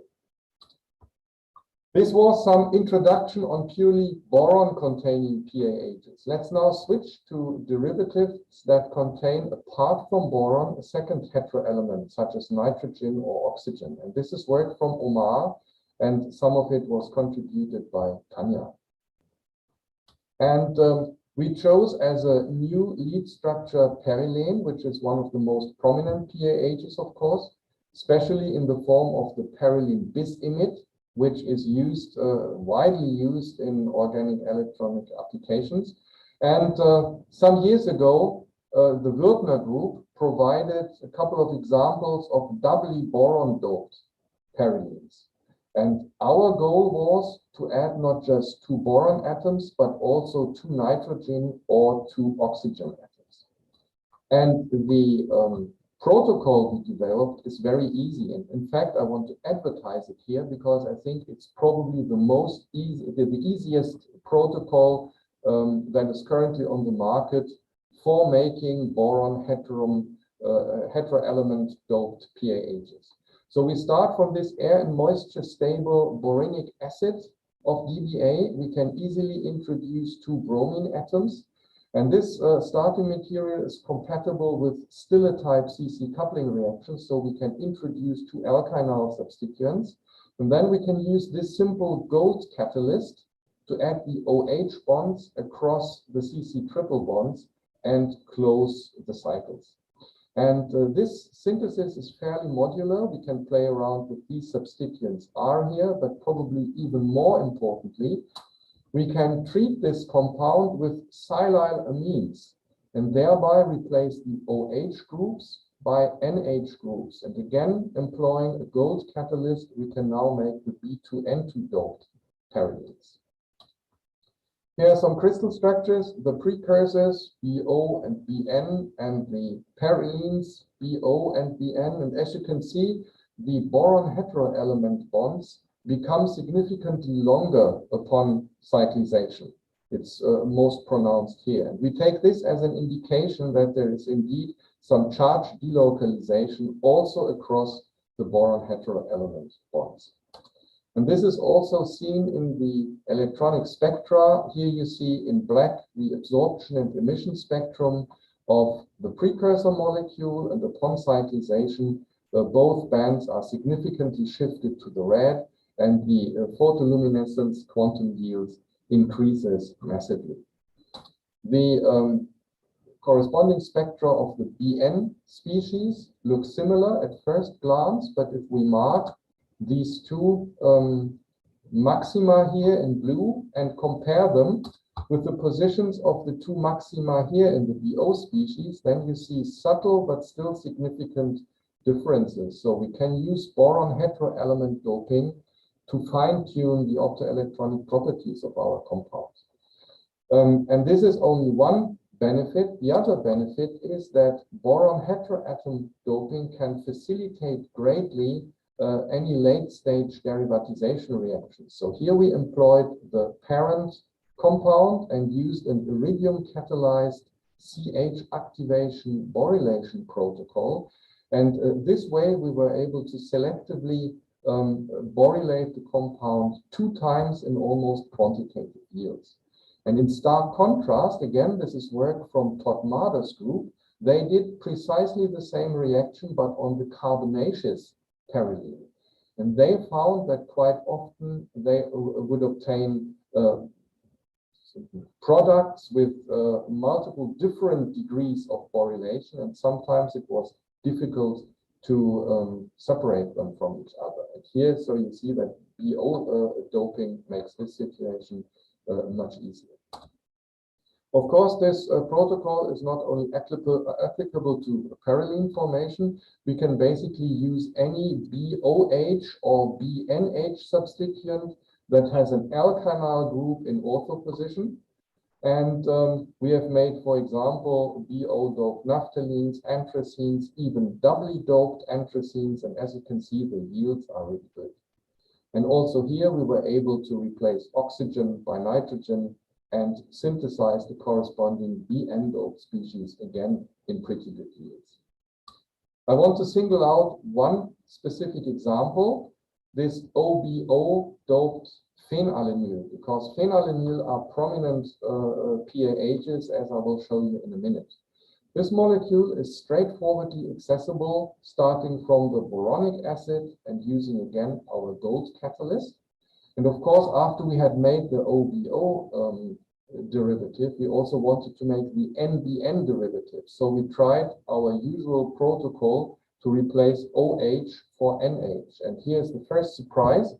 We could do it only for one of the OH groups. The other OH group remained inert. And the second surprise was that our gold catalyst selectively did only the N-heterocycle formation, whereas no O-heterocycle was formed. We finally solved the problem by replacing the gold catalyst by a strong Brønsted acid. And this way, we now made the first NBO doped PAH. And yeah, here are some crystal structures again. Here's the OBO phenylenediol, just to convince you that we know what we are talking about. So I've already mentioned phenylenediol. Let's stick to this class of compounds for a minute and discuss work by Alex Scholz. And just as a reminder, this is the famous phenylenediol radical, an odd alternate hydrocarbon, which due to the pairing theorem has one non-bonding orbital, which is vacant in the case of the phenylenediol cation, or has 1 or 2 electrons in the case of the radical or the anion. And because this orbital is non-bonding, the anion, the radical, and the cation should possess the same value of the pi delocalization energy. I've already shown the OBO derivative, which can be regarded as a phenylenediol anion derivative. So in the next step, we simply wanted to invert the structure, go from OBO to BNB, which should give us a phenylenediol cation derivative. And given that one example of this type was already on the market, we decided to go for this isomer where the BNB fragment is just shifted to this ring here. And again, the synthesis is very easy. We can start from this intramolecular anhydride of this boronic acid here. Treatment with lithium aluminum hydride gives us this diborane 6 derivative with naphthalene diol bridge. And then we can use an aminolysis reaction. H2 is liberated to make our target compound. This also works with ammonia, and then we have a hydrogen atom here and a fully pristine compound. The scope of the reaction can be expanded. If we treat this diborane here first with aryl grignards, such as this mesytyl grignard here, we can introduce 2 mesytyl groups. Magnesium hydride is the leaving group, and then we can add an aminolysis or hydrolysis protocol to form these compounds, which are just sterically more protected congeners of this parent compound here. Again, here are some crystal structures of the molecules. And I want to conclude this part by mentioning that this Grignard reaction can be used to make also fully planarized species with embedded BNB fragments. To this end, all we need to do is use an amine in this aminolysis step that still has 2 aryl bromide functionalities. And then stirring it with magnesium leads to the in situ formation of 2 Grignard moieties here, followed by carbon-boron bond formation. Again, magnesium hydride is the leaving group, and we can prepare these planarized species here. So this is just intended to give you an idea about the scope of this reaction. I already told you that our BNB molecule was an equivalent of the phenylalanine cation, so we try to make the radical through potassium reduction. This works very well. As you can see, the experimental EPR spectrum and the simulated EPR spectrum are in very nice agreement. If we compare the singly occupied molecular orbitals and the spin densities of carbonaceous phenylanyl with our BNB compound, then we see that they have a lot in common, but there are also some differences. For example, these 2 carbon atoms don't contribute to the SOMO in the case of phenylalanine, but have made quite a contribution to the SOMO of our compound. Our molecule has a lot of spin density para to the boron atoms, so we can expect it to be reactive here. And indeed, we found that if our radical is stored in THF for about 2 weeks, a quantitative abstraction of hydride atoms from the solvent occurs, and we can make this compound here that is now de-aromatized, at least in this ring, and has a CH2 group. And we can use the tritium cation to remove a hydride and take the molecule all the way back to the starting material. And I'm showing this because I'm convinced that we can also go the other way around, treat this molecule with nucleophiles to arrive at this stage here, and then after hydride elimination, we should be able to derivatize our BNB phenylanyls in these 2 positions. So finally, in terms of boron-doped PAHs, I want to introduce the work of an excellent Chinese PhD student, Tao Jin, who did boron-sulfur containing PAHs. And he started from such fluorinated DBAs and added silylated aryl thiolates. And he employed DBU as a catalyst. And trimethylsilyl fluoride is liberated, and 4 silicon carbon bonds are formed via nucleophilic aromatic substitution reactions. So this gives us such B2S4 doped heptazines in essentially quantitative yields. And I like this molecule because it can be regarded as a hybrid of a DBA, which is known to be a good electron acceptor, forming isolable dianions, and thiotrine, which is a prominent electron donor and forms isolable radical cations. So this molecule can be expected to have a dual properties as an electron donor and an electron acceptor, and be an ambipolar molecule. Here's the crystal structure. Of course, the compound is folded along the sulfur-sulfur vector, but upon oxidation, it gets fully planarized. When we use the octafluoro derivative, we nevertheless arrive at a linear species, which tells us that these fluorine atoms here are sterically shielded so that they are more reluctant to undergo nucleophilic substitution. As to be expected, this fluorinated compound is a little bit harder to oxidize and easier to reduce than the non-fluorinated derivative. And we also prepared the heptazines containing only 2 sulfur atoms, and this kinked heptazine, which is just a structural isomer of the linear species. The calculated lumos of the compounds are pretty much the same, and they are pretty much boron-based, but the homos are distinctly different. The fluorinated species has its HOMO on the dangling mesotyl substituents. This molecule has its HOMO mainly on the 4 sulfur atoms. And this compound here has its HOMO on the anthracene part. So what we see is that subtle changes in the molecular architecture have considerable impact on the HOMO distribution. And this in turn leads us to the conclusion that electronic transitions should have significant charge transfer character. And this is indeed seen in the UV-Vis spectra. We have a considerable Stokes shift, low quantum yields because charge transfer tends to quench the emission and solvatochromic behavior. And I think a highlight of this molecule, which has 2 Lewis basic sulfur atoms here, is that it can act as a ligand to transition metals. Upon addition of 1 equivalent of silver, we can change the emission wavelength from red to green, and we experience a fluorescence boost from 15% to near 90%. I don't have the time to explain this in detail, but I hope it will be published soon.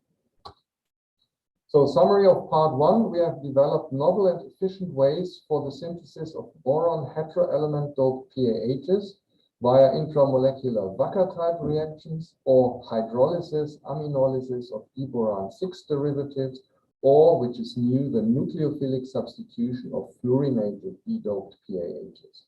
This is a pretty much underdeveloped area in this respect. And here is a very recent review from our group that's covering at least some of the basics of what I've said today. Let's now switch to the silicon clusters.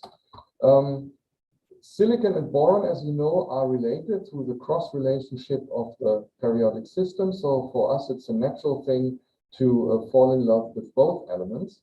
And I am particularly interested in another reaction that also Todd knows very well, and this is the donor-induced heterolytic cleavage of bis-pinacolato D-boron, which liberates such very reactive B-pin anions. Here's an example from Hoveda's group where he used the tertioxy ligand and a Michael system to attach this B-pin minus ion at this position and do a carbon-boron bonding. And we have easy access to hexachlorodisylane, which possesses a similarly activated silicon-silicon bond as is the boron-boron bond in B2-pin2. And we found that a donor as simple as a chloride ion can form a similar adduct and ultimately release the trichlorocyanide anion, which would be the analog of the B-pin minus anion.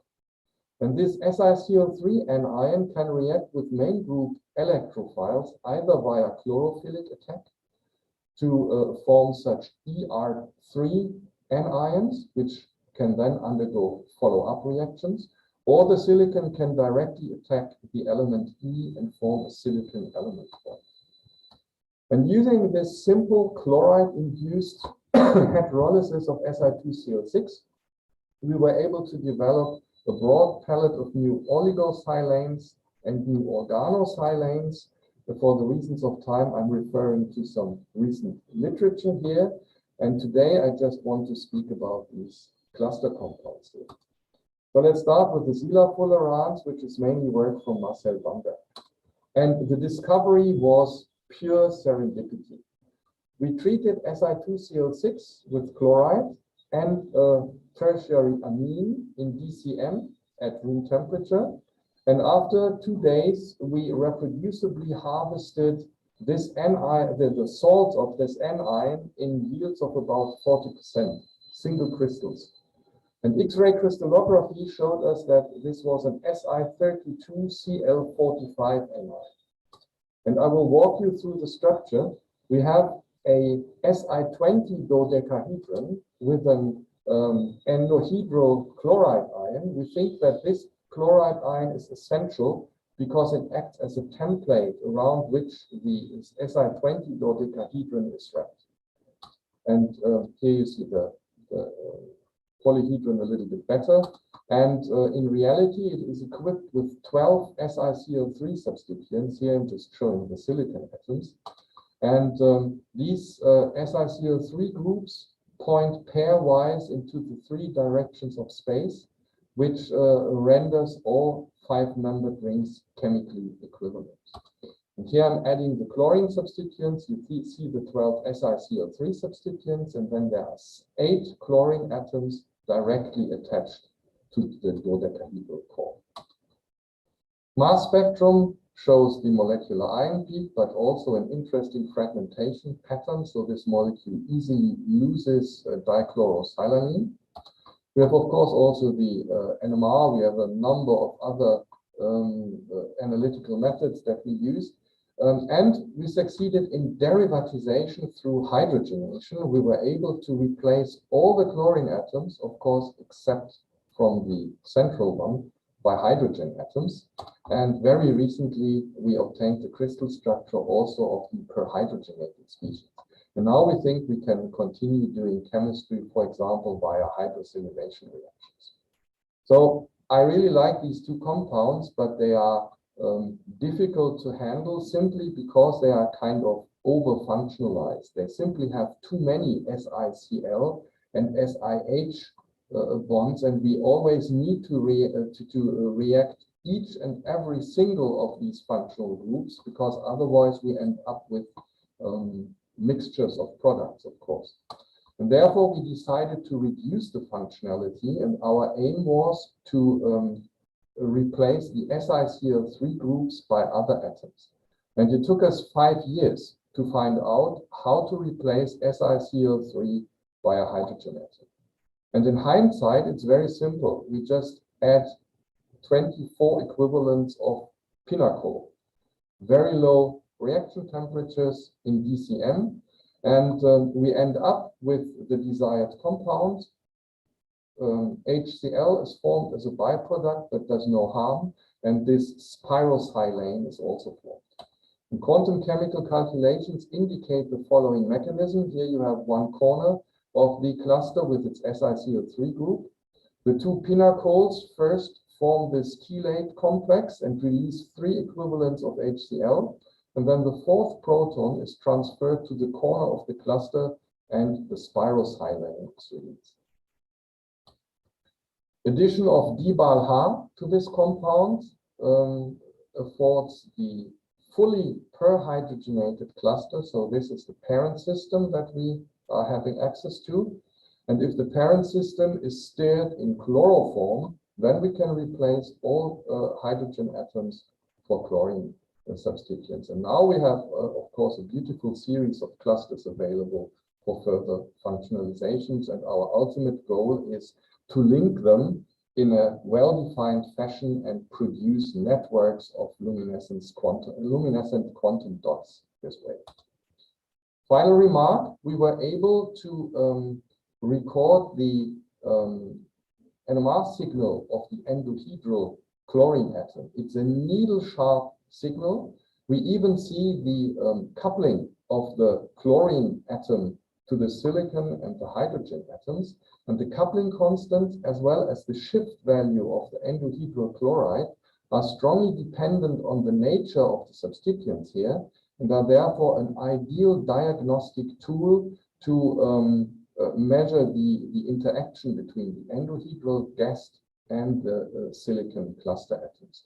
And this is really remarkable because normally the strong quadrupolar relaxation of the NMR active chlorine isotope results in so large line width that the NMR signals are broadened beyond detection.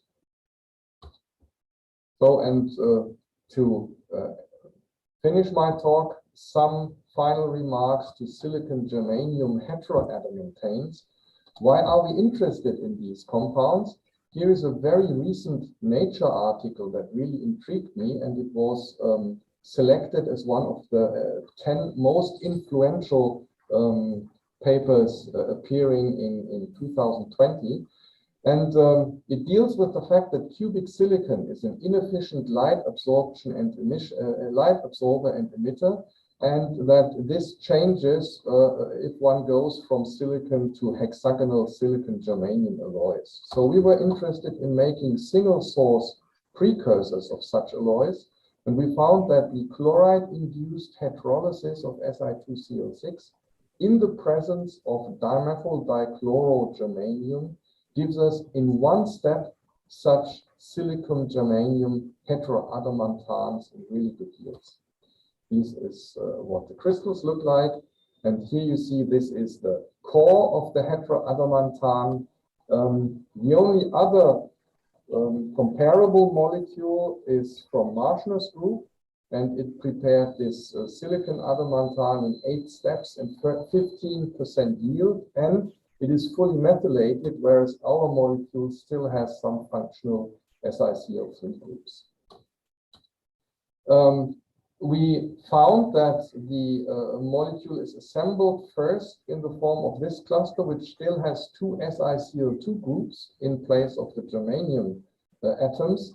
And then a chloride-induced rearrangement leads from this compound to the one that has only 1 SiCl2 group left to the one that has no SiCl2 group left. Finally, I want to emphasize that we can also make the corresponding silicon tin heteroadamantane. Here's the crystal structure of the compound. So to summarize part 2, the disproportionation of Si2Cl6 with Me2Ed and chloride leads to novel Zila fullerenes and also to novel hetero adamanthans. And again, there is a fairly recent review article from our group that gives you some more insight. And finally, I want to make an advertisement. We urgently need a crystallographer from summer 2021 in Frankfurt. It will be a postdoc position. The time period is between 1 and 6 years. And if you are interested, I would be happy to receive applications from India. Here is my email address. And finally, this is the final transparency, acknowledging the input of our current crystallographer, our theory collaboration partners, and a number of companies we are collaborating with. So thank you very much for your attention. Thank you, Professor Wagner, for a wonderful presentation on boron-doped polycyclic aromatic hydrocarbons and also the Silla dodecahedrines and also finally the silicon germanium heteroadamantanes. Very interesting talk, and thank you for sticking on to the time. We have time for a couple of questions. Yeah, Anandaraman? Yeah. Dr. Anandaraman? Hi, Yes, good to see yes, you I'm again. here. Hi, how are you? Fine, thank you. And you everything okay? Yeah. No. Anandaraman, go ahead with your question. So maybe the connection has. It is frozen there. Yeah.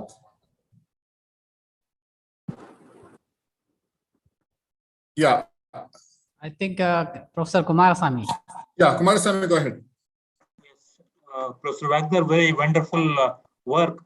The question that I have is with regard to that chlorine NMR, Cl35 at 37, you know? Yeah. Yeah, it's not very common. Why is it's a very sharp signal, it looks like? This is simply because the quadrupolar relaxation is more pronounced if you have a less symmetric environment of the 35 chlorine or 37 chlorine nucleus. And here we have a perfect,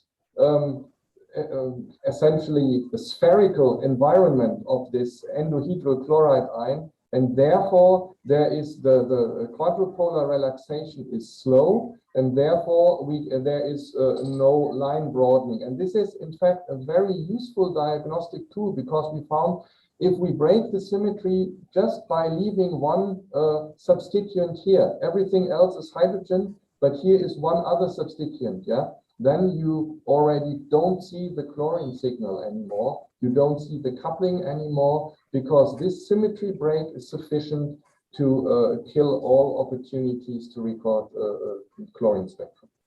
Yeah, that's an interesting thing as far as I am concerned, because unless the symmetry is really very, what can I say, very high, you may not be able to observe this chlorine NMR that easily, right?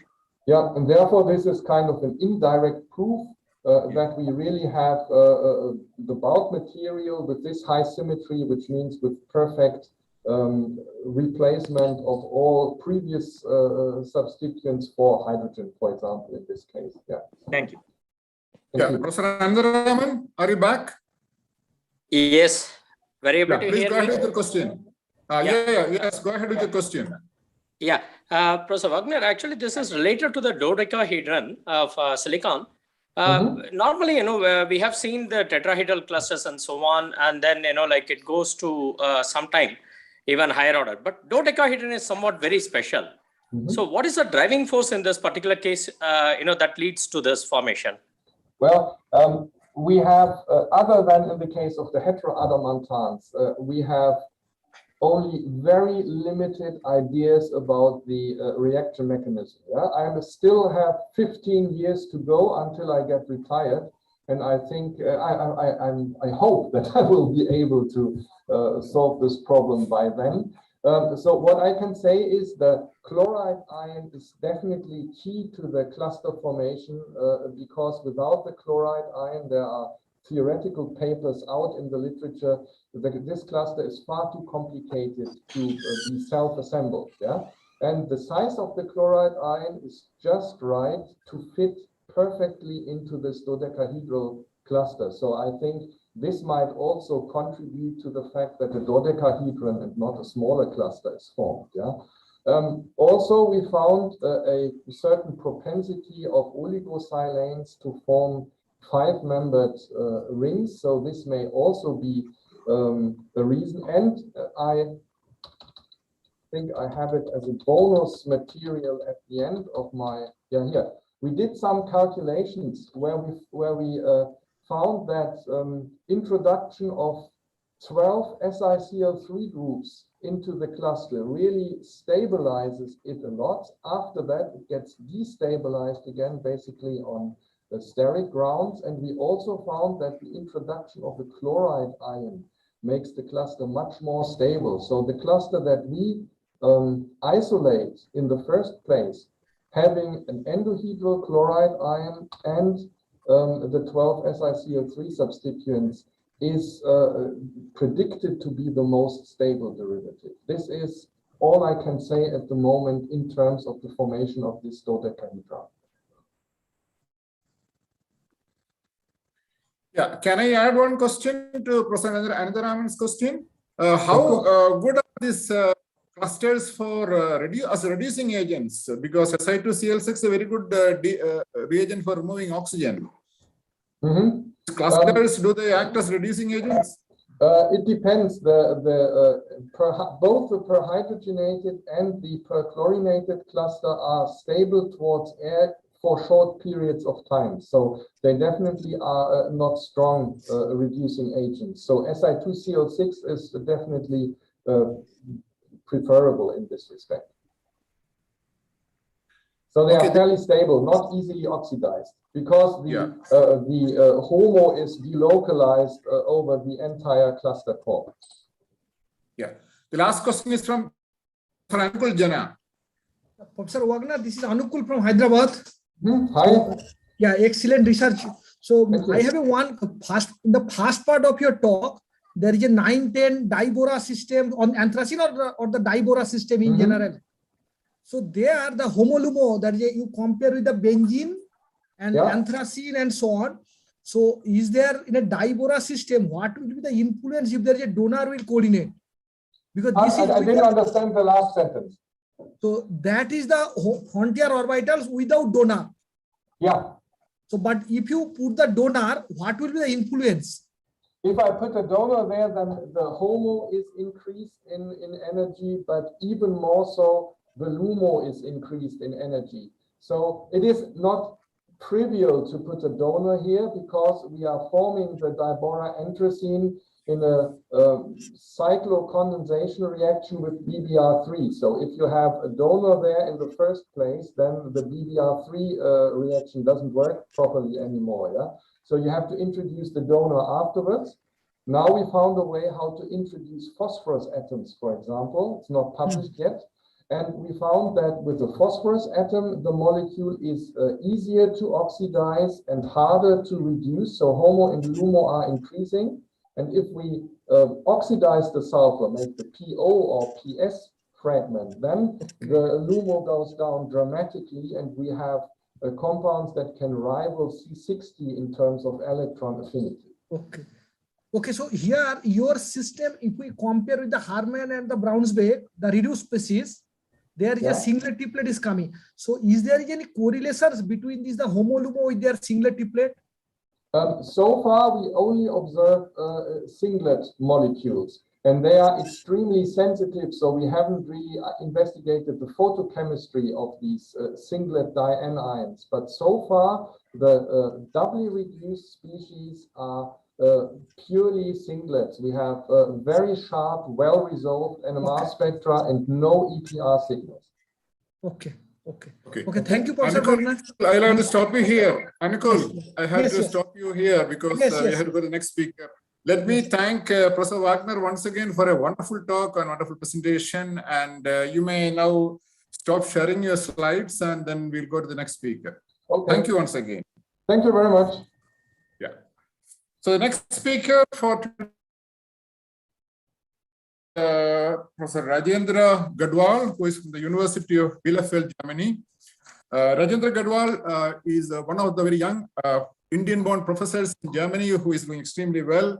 He did his PhD in 2006 at the University of Rajasthan, Jaipur, under the guidance of the very famous Professor R.C. Malhotra and Anirudh Singh.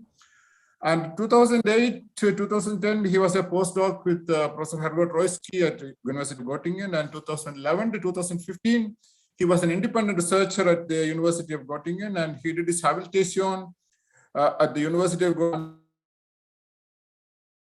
under the mentorship of Professor Dietmar Stalke in 2016. And in 2016, he moved to University of Bielefeld. And there he did his second habilitation in 2017. He is currently a private docent at the University of Bielefeld. He has been publishing wonderfully well in the recent past, and his research interests are in low-valent, open shell, in particular main group chemistry. He is working on diarsenines, tin, arsenic, phosphorus, germanium, low-valent compounds, especially radicals and radicals. And his interests are diverse, including nickel and copper catalysis. So let me welcome Rajendra Gadwal and first. Go ahead. Thank you, Professor Ilyas. Can you hear me and can you see my slide? Yes, you can hear it. You can see. Okay, wonderful. Wonderful. Thank you very much for kind introduction, and also to the organizers for inviting me and presenting our research results. So here you can say this is the Bielefeld University campus above, and this is the Bielefeld. This is the one of the greenest city in Germany. And we're working at the University of Bielefeld, and currently my research group is focused on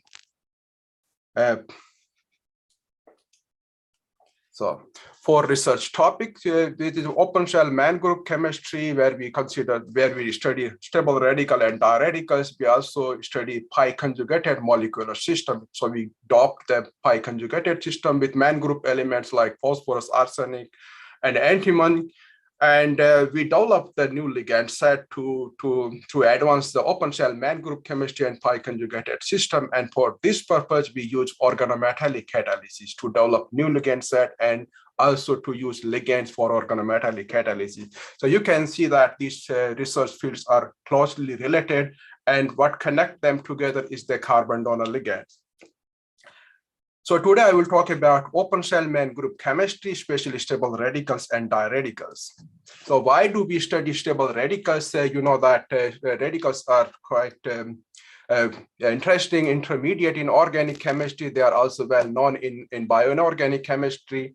But the stable radicals are interesting because they have controlled reactivity, unlike intermediate. So you can have very high selectivity. They have interesting electronic structure. The diradicals, especially, they can have the singlet ground state, they can have the triplet ground state, or they may have somewhere between them. And they are also known as catalysts in organic chemistry, especially in photoredox catalysis, and all well-known reagent in the organic synthesis. Especially in they exhibit very interesting photophysical properties and also electronic and magnetic properties. And this is because they have the open shell electronic structure. And stable radicals are very useful as material for energy application. You can see some selected review articles here, and they can be used also in molecular machines. So you can change the function of molecules just by changing the spin of electron. That is much less energy consuming than the other tools. And because they have the open shell electronic structure, you can use them as emitters. So they are very useful in optoelectronic materials, so especially the diradicaloids. You can devise the molecular switchage and field effect transistors. And of course, you can see that the non-linear optical materials. And recently, there is the one example where people use stable radicals to construct devices. They are the organic light emitting device. Diodes that is well known in electronic industries. And concerning stable radicals, we know that the first stable radical was reported by Moses Gombach, that is so-called the tritill radical, and that was prepared by the reduction of this tritill chloride with silver, and that exists actually. This exists as sigma dimer in solid state. In solution, you have slightly monoradical present, and that react with dioxygen. And obviously, you can also identify this by EPR spectroscopy. And to stabilize radicals, we just can consider recent trends in man group chemistry. There are anhydrocyclic carbene and other singlet carbene, which have been used to stabilize closed cell, low valent man group compound. You can see a couple of examples where we can stabilize formally zero valent diatomic man group compounds, or dichlorosilane, or you can have also this type of silicon oxide, even beryllium, or some type of this type of borylene compounds. You can oxidize this compound. You can see a series of just some selected example where you can have open shell systems like the radical cation. You can also have the neutral radicals or its radical cation. There is also one example from Herbert Roski where he can use this cyclic alkyl aminocarbene to isolate this diradical. And actually, this is the cyclic alkyl aminocarbene that can stabilize a number of radicals. And you can see that most of the time, the unpaired electron is located at the carbene carbon atom. And you can put anything here. It can be organic substituent and man group compound, or maybe it can be transition metal species. We were interested if we can stabilize anhydrocyclic carbene just by putting here an organic substituents. And to cover, before to go to that topic, I just want to show you what was already known with the anhydrocyclic carbene. So already in 2004, Claiborne studied this anhydrocyclic carbene precursor, that is 1,3-imidazolium salt, and you can see in the cyclovoltammogram, there is a one reduction valve that is not reversible, that is completely irreversible and quite high negative potential. It means that it's cannot be reduced. You cannot expect a stable radical. That was also the case. They reduced this imidazolium salt, the C2 protonated imidazolium salt, and that required that you have to reflux the THF as with potassium metal. And you can expect that the first species can be something like this, a monoradical species, and obviously that is not stable. It immediately releases hydrogen, and you get anhydrocyclic carbene, the classical carbene, and this is also known as the C2 carbene. So there is a number of examples of stable anhydrocyclic carbene known. So they also studied this type of radical. You can say they are studied with muon resonance spectroscopy. Muon is just something like hydrogen atom equivalent, and they can generate the radical in situ and can study with the muon resonance spectroscopy. And DFT study also said that the 70% electron density is located at the carbene carbon atom. But nonetheless, nothing was isolated. So actually, we were not also thinking about isolating radical. We wanted to prepare abnormal anhydrocyclic carbene. It means that we have the carbene carbon atom at this position, not at this position. So if you deprotonate this imidazolium salt, you should deprotonate this position, not this one. That is thermodynamically not feasible because this is more acidic than this hydrogen. So in 2009, Guy Bertrand reported the first crystalline free mesoionic carbene, that is this compound, what you can see here, where he blocked the C2 position with phenyl group, and he also blocked the C4 position with a phenyl group. And here you can see the synthetic procedure for this carbene, where he get first this imidazolium salt that can now be deprotonated only at this position, and it can be isolated at crystalline solid. And that was the only carbene known at that time or until 2015.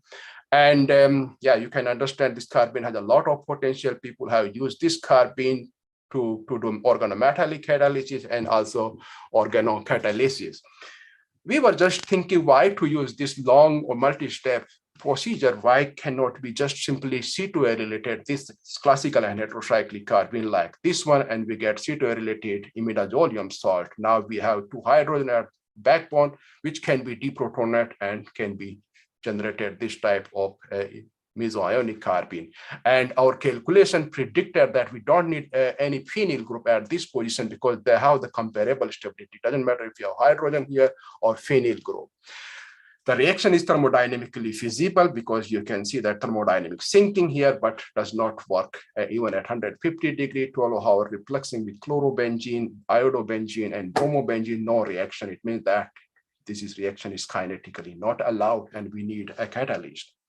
So we developed two catalytic methods to do direct C2 annihilation of heterocyclic carbene. The first one was with palladium, where you can use 0.1 mole% of palladium zero catalyst and can do the C2 annihilation, but only with aryl iodide. It doesn't work with bromide and chloride. And obviously this chloride bromide bond, the carbon bromine and carbon chlorine bond is stronger than carbon iodine bond. And it is also that chloride and bromide is much cheaper than iodide. So later we developed also nickel catalysis method, where we can use also bromide and to some extent also chloride. And this type of C2A related imidazolium salt can be prepared just in 2 hours and 70 to 95% yield. This can now be deprotonated and you can have this mesoionic carbene almost quantitative yield.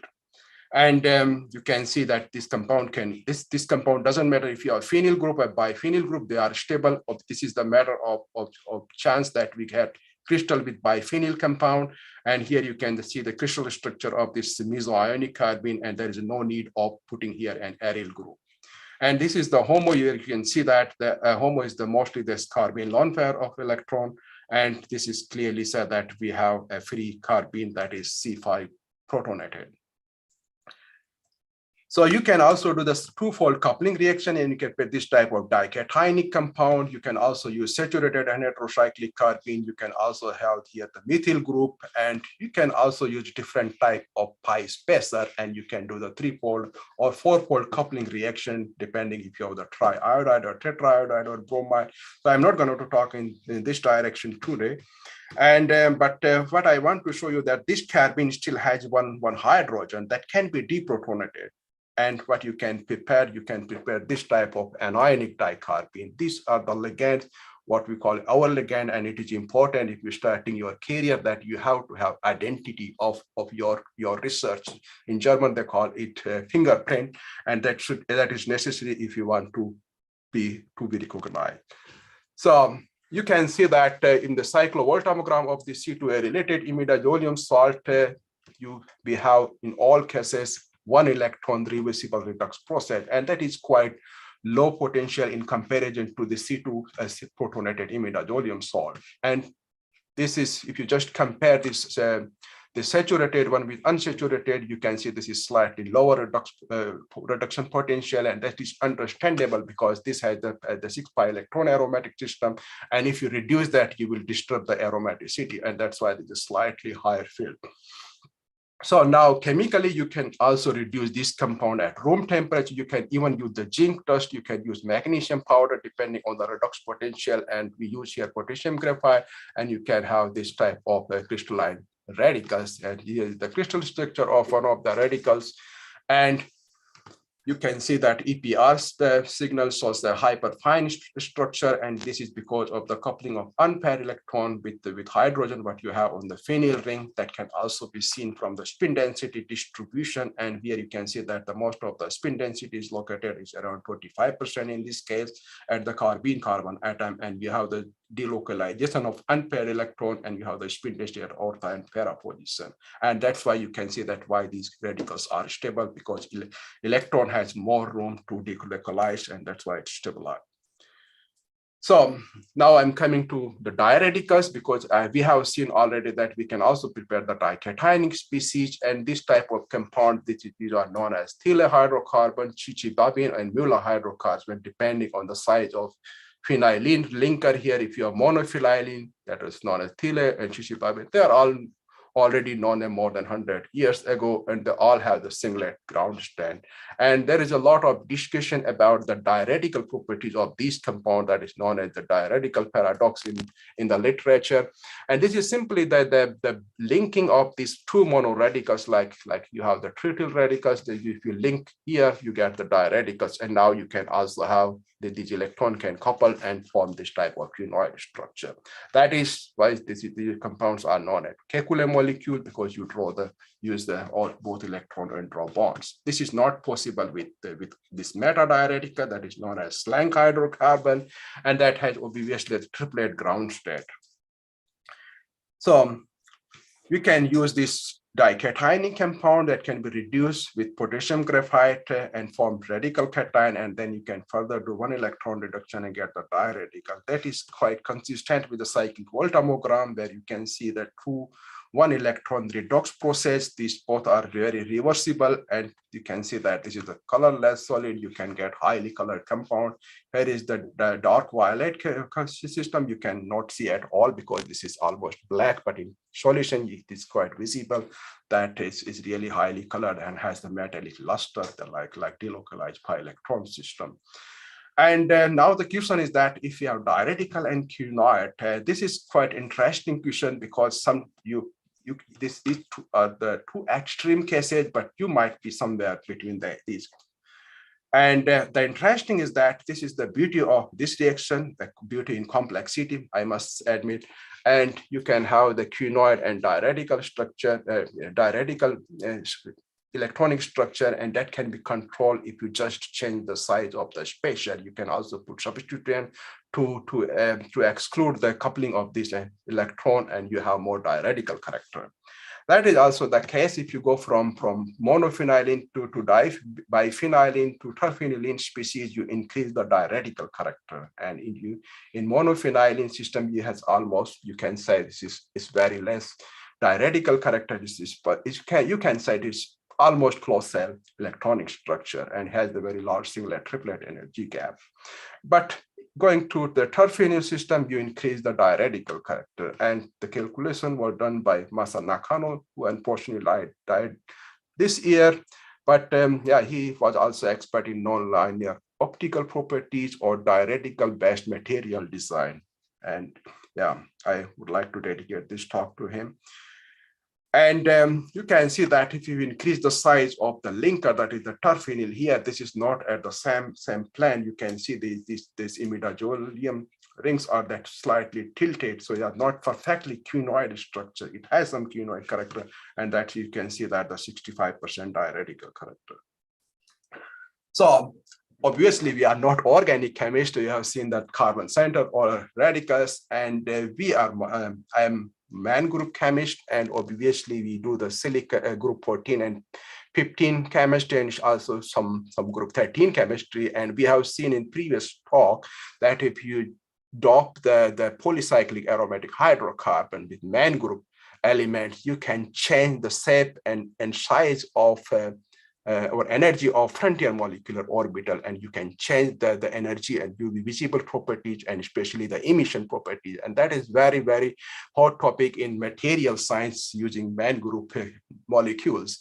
And but I would talk about the radical and diradical. We also have pi conjugated system, and just looking at the benzene system, that is the simplest aromatic compound you can replace with one one silicon, the carbon can be replaced with silicon or germanium. You can see some example with the silicon and germanium, and also you can also have with the anthracene of this type of the framework. If you go to tin, there is only one example that is already reported in 2019, and one example with this naphthalene analog, but nothing is known with lead and also nothing with tricyclic tin containing compound. Nonetheless, you can see that they are still aromatic, especially with silicon and also to some extent with germanium, because you can say the pi conjugative properties are maybe slightly less, but not that less that they are not anymore non-aromatic. They are still aromatic. And you can also, there are also some example where the people inserted two group 14 elements like this compounded 1,2-dicylla benzene derivative. You can also have 1,4-dicylla benzene derivative from Tokito. There is no structure, but because this is direct already converted in this sigma bonded compound. Recently, Yasasa Mori reported this 1,4-digerma compound, and this is actually diradical. It can go germanium coupling reaction under UV light, and you have this type of compound formation, but nothing with tin and lead is known. So there is also other diradical with group 14 elements, germanium, tin, and in silicon. These are the only example with group 14 element diradical. They are also known as a Nikke type diradicals, and we also do some diradical chemistry with phosphorus and arsenic, but I will stay today only with group 14 element. And in this compound, you can see that germanium and tin here is all formally +3 oxidation state. So you can say that are the carbon analog. And what we do that we go and completely different oxidation state, that is the +1 oxidation state. And for this purpose, we use our anionic dicarbene as ligand. So this is the anionic dicarbene. This can be prepared in one top reaction where you can just add 2 equivalent of N-butyl lithium and you directly form this type of anionic dicarbene. And this reaction is pretty good because you have the always quantitative formation of this compound. Unfortunately, we don't have the crystallization of this compound. There is no doubt that we have this compound. We characterize this compound with NMR spectroscopy and also the further reactivity study. So concerning the anionic dicarbene, I must mention one compound from Robinson where he treated this classical anetrocyclic carbene with N-butyl lithium and got this C2C4 dicarbene. So you also have the anionic dicarbene, this monoanionic dicarbene, but the carbene centers are remotely located and they cannot be used to prepare ring compound. Like something like if we treat this compound with white phosphorus, you can have this type of cyclic compound, C2P3 ring compound, and both rings are now aromatic and they can be used for coordination chemistry and also to do the bond activation reaction.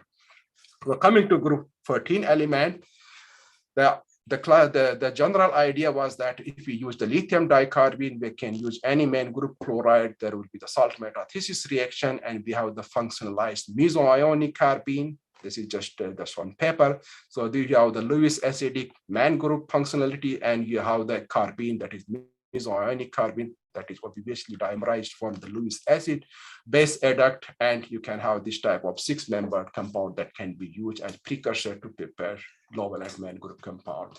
You can also draw this type of structure where you can use arrow, but we don't use arrow. We just put simply formal charges here because all 4 bonds are same.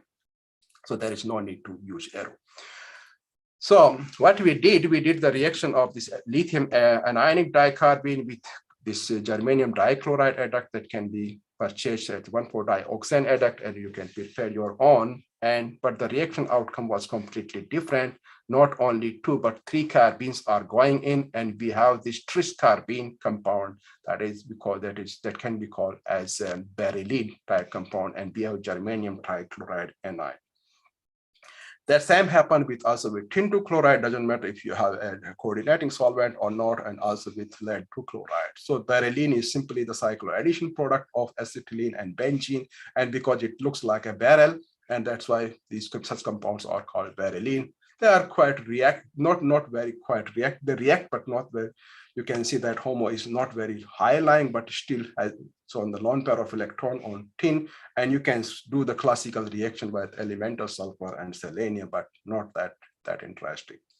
So how to prepare the desired 6-member biscarbene product like this one? This is just a proposal because we were thinking, how can we avoid the induction of third carbene here inside?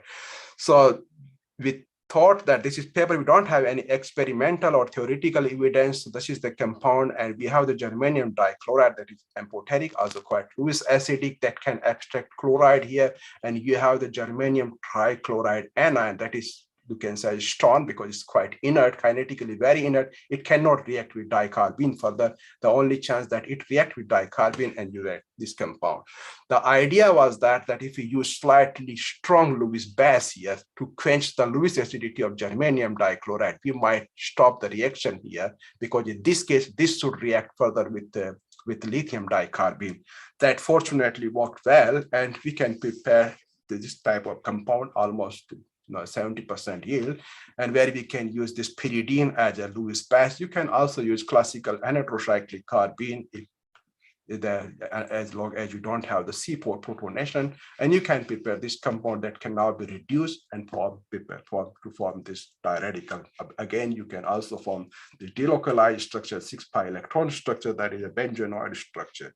This compound can be crystallized, and you can see the crystal structure. The C4 germanium 2 ring is perfectly planar, and here you can see the trans-biscuit germanium compound. So what is this compound? Is it diradical, or it is the closed cell benzenoids? That this is compound is EPR silent, so there is no EPR signal, and shows sharp NMR signal, both proton and 13C NMR. And next value, you can see that is also 6pi electron aromatic. So you can see that we are having this type of structure, the ground state, and we can look at it that really has some open shell character. So if you look at the DFT, it has a singlet triplet energy gap 14.5, and according to CAS calculation is 17.1, and has the diradical character of 34%. That is quite high comparison to 11 or 10%. So we can consider this compound as a singlet diradical. So now how can we prove that the singlet diradicals? And that can be done because the dihydrogen splitting is considered as a benchmark reaction of diradicals, and this compound reacts spontaneously at room temperature with dihydrogen for this bis-germylene, hydridogermylene, that can be seen from the proton experiment monitoring, where you have the germanium hydride. This is the diradical NMR spectrum. Here is a germanium hydride, and you can see the unreacted hydrogen here, and the spectrum becomes more asymmetric. That the bond activation can also be done with other substrate like this chalcogen bond splitting. This is obviously not very interesting because these bonds are quite weak. Interesting that we can split here the dihydrogen. So that's about tin. The tin compound can also be prepared using the same approach here. We also use this pyridine as a donor, and we can control the reaction and prepare this type of chloride. It's almost in quantitative yield that can be reduced to form this type of tin diradicals. The interesting is that here we have very sharp tin and a Mars signal, which you can see the width is 30 hertz, but with diradical, this is a broad signal. You can see the half width is 187 hertz. It indicates some open shell characteristics or maybe some paramagnetic species. And here is the crystal structure of these compounds. So this compound you can expect for triplet radical, a triplet signal, but in all these cases, especially in triplet diradical, you always have monoradical impurity that masks the triplet signal. And the characteristic and easy way to identify the triplet state is to look at the half-field EPR signal that you can see here. This compound shows the broad NMR signal that becomes sharp at low temperature, and next value says that it is also the 6pi electron aromatic. If you look at the DFT and CAS calculation, we can see that the singlet triplet energy gap is 3.3 according to DFT and 6.6 kilocalorie per mole according to CAS. The broken symmetry singlet solution for this compound is even 1.1 kilocalorie lower than the closed cell singlet, and this compound has, according to CAS calculation, 37% diradical character. It means that you can say that is the open shell singlet diradical compound. And it reacts with dihydrogen at room temperature from this tin 2 hydride, and you can see the immediate color change from green to orange, and you have the sharp 119 tin NMR signal. You can see that again, it's becoming sharper. And yeah, this reaction is thermodynamically also favored by 8 kilocalorie per mole, and it reacts also with electrophile to form this type of mixed valent tin compound. Here you can see the crystal structure and expected 2 tin NMR signal. So this is simply the reaction of tin hydride, where you can do the hydrostenylation reaction. You can also develop the catalytic cycle. That is obviously not the focus of this talk, but just that what you can do with tin hydride, because this is quite well known with tin hydride that they do catalysis hydrosilylation, but that not really very, yeah, you can say this nice study you can do, but not that first priority for us. So you can also have the crystal structure. And yeah, now what's about lead? And so lead is this very, very, very rare example. There is only one stable radical known that is reported by Carl Kilnkama, and it was in 2007. That is only example with lead. So we also did the reaction, the same reaction. Here you can also use the dichloride because you have the beryllium also formation, but it is 50-50, and that can be separated. And the reduction leads to the diradical, and that is now very dark red solid. We could not grow the single crystal of lead diradical because it slowly decomposes and we have the lead formation. But you can experimentally prove that we have the lead diradical. This is the reaction with isolated compound, not in situ generated. So you can see the coordination chemistry where we can prepare this FeCO4 complex, and it react also with acetonitrile, also dehydrogenated CH bond activation and formation of this type of alkyl compound, undergoes 2+2 cycloaddition reaction with alkyne and diazobenzene, and you can have again this type of beryllium compound.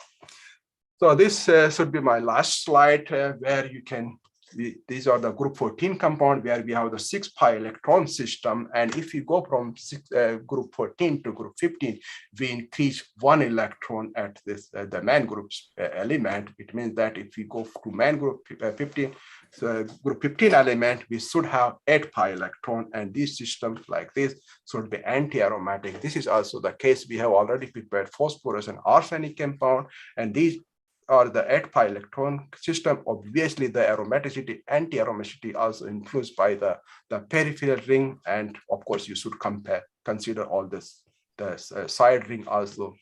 And the thing is that this is anti-aromatic system and undergoes 2 electron oxidation with silver triplet, and you get the 6 pi electron aromat that is isoelectronic with this neutral group 14 compound.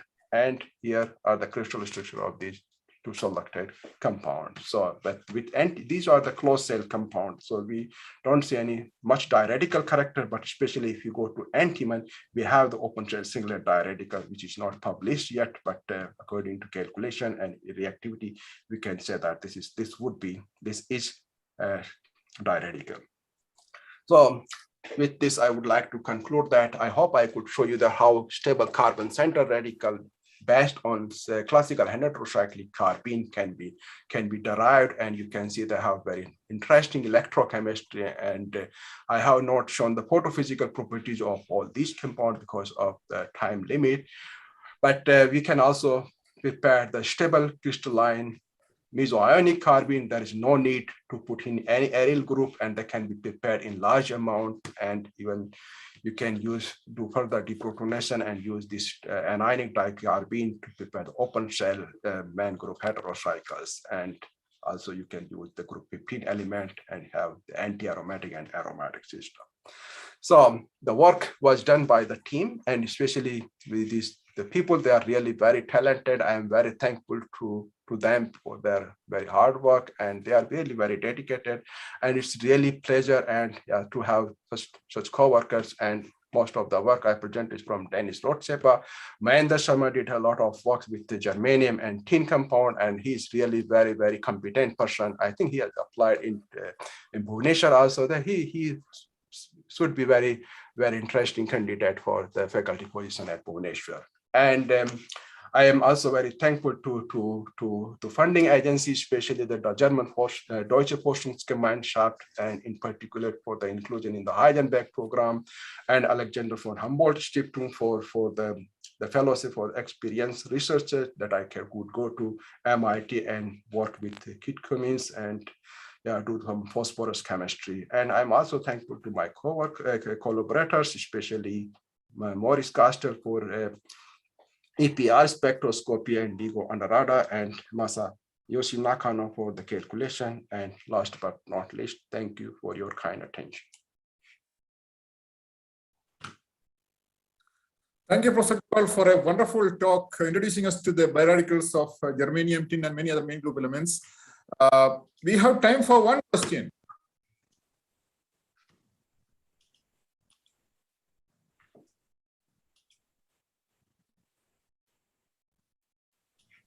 Yeah, Professor Anandaraman? Yeah, Gadul, it's a wonderful talk. I'm just curious about the phenyl at the C2 position. What is it is exactly doing when you are having the radicaloid systems?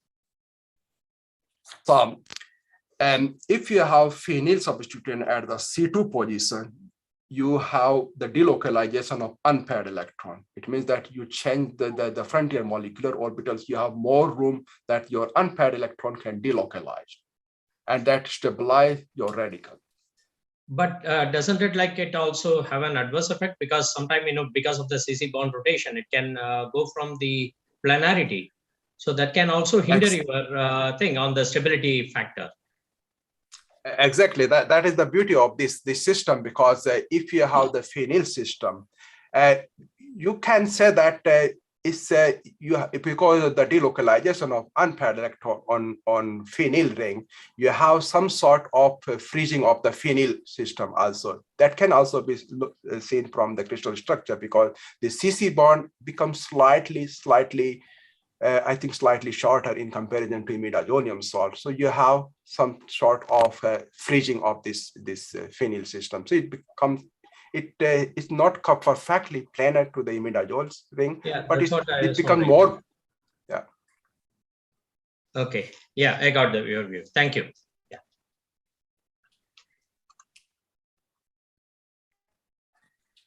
Yeah, I'm sorry we don't have time for more questions, but maybe during a wonderful talk on the biradicals and beautiful chemistry, colorful chemistry.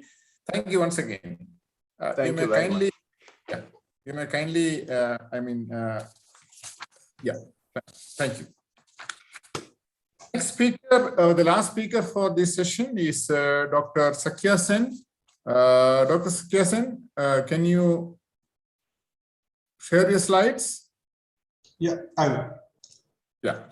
So let me introduce Dr. Sakya Sen. He received his PhD in 2010 at the University of Göttingen with Professor Royski. And he did a postdoc afterwards with Professor Holger Baumscheig at the University of Würzburg. And then he was appointed as a senior scientist at CSIR NCL Pune, where he's currently serving as a principal scientist from 2018. He has received many awards like the CSIR Young Scientist Award and the INSA Medal, and very recently he has been awarded the prestigious Swarna Jayanti Fellowship for 2021. I congratulate you for that. And he's also in the advisory board member of ACS Catalysis. Yeah, so today he's going to give a talk entitled Amidinato Hypersilyl Saline, a new synthone in silicon chemistry. Yeah, thank you, Professor Elias, for a kind introduction. Is my slides are in full screen mode, right? Yeah, yes, go ahead. We can see it and we can hear you. Yeah, great. Thank you. At the outset, I would like to express my heartfelt gratitude to the organizers who have invited me to give the talk. The title of the talk is Amidinato Hypersilyl Silane, new synthol in the silicon chemistry. So before entering into the talk, I would like to say that what other research we are doing at NCL since my joining.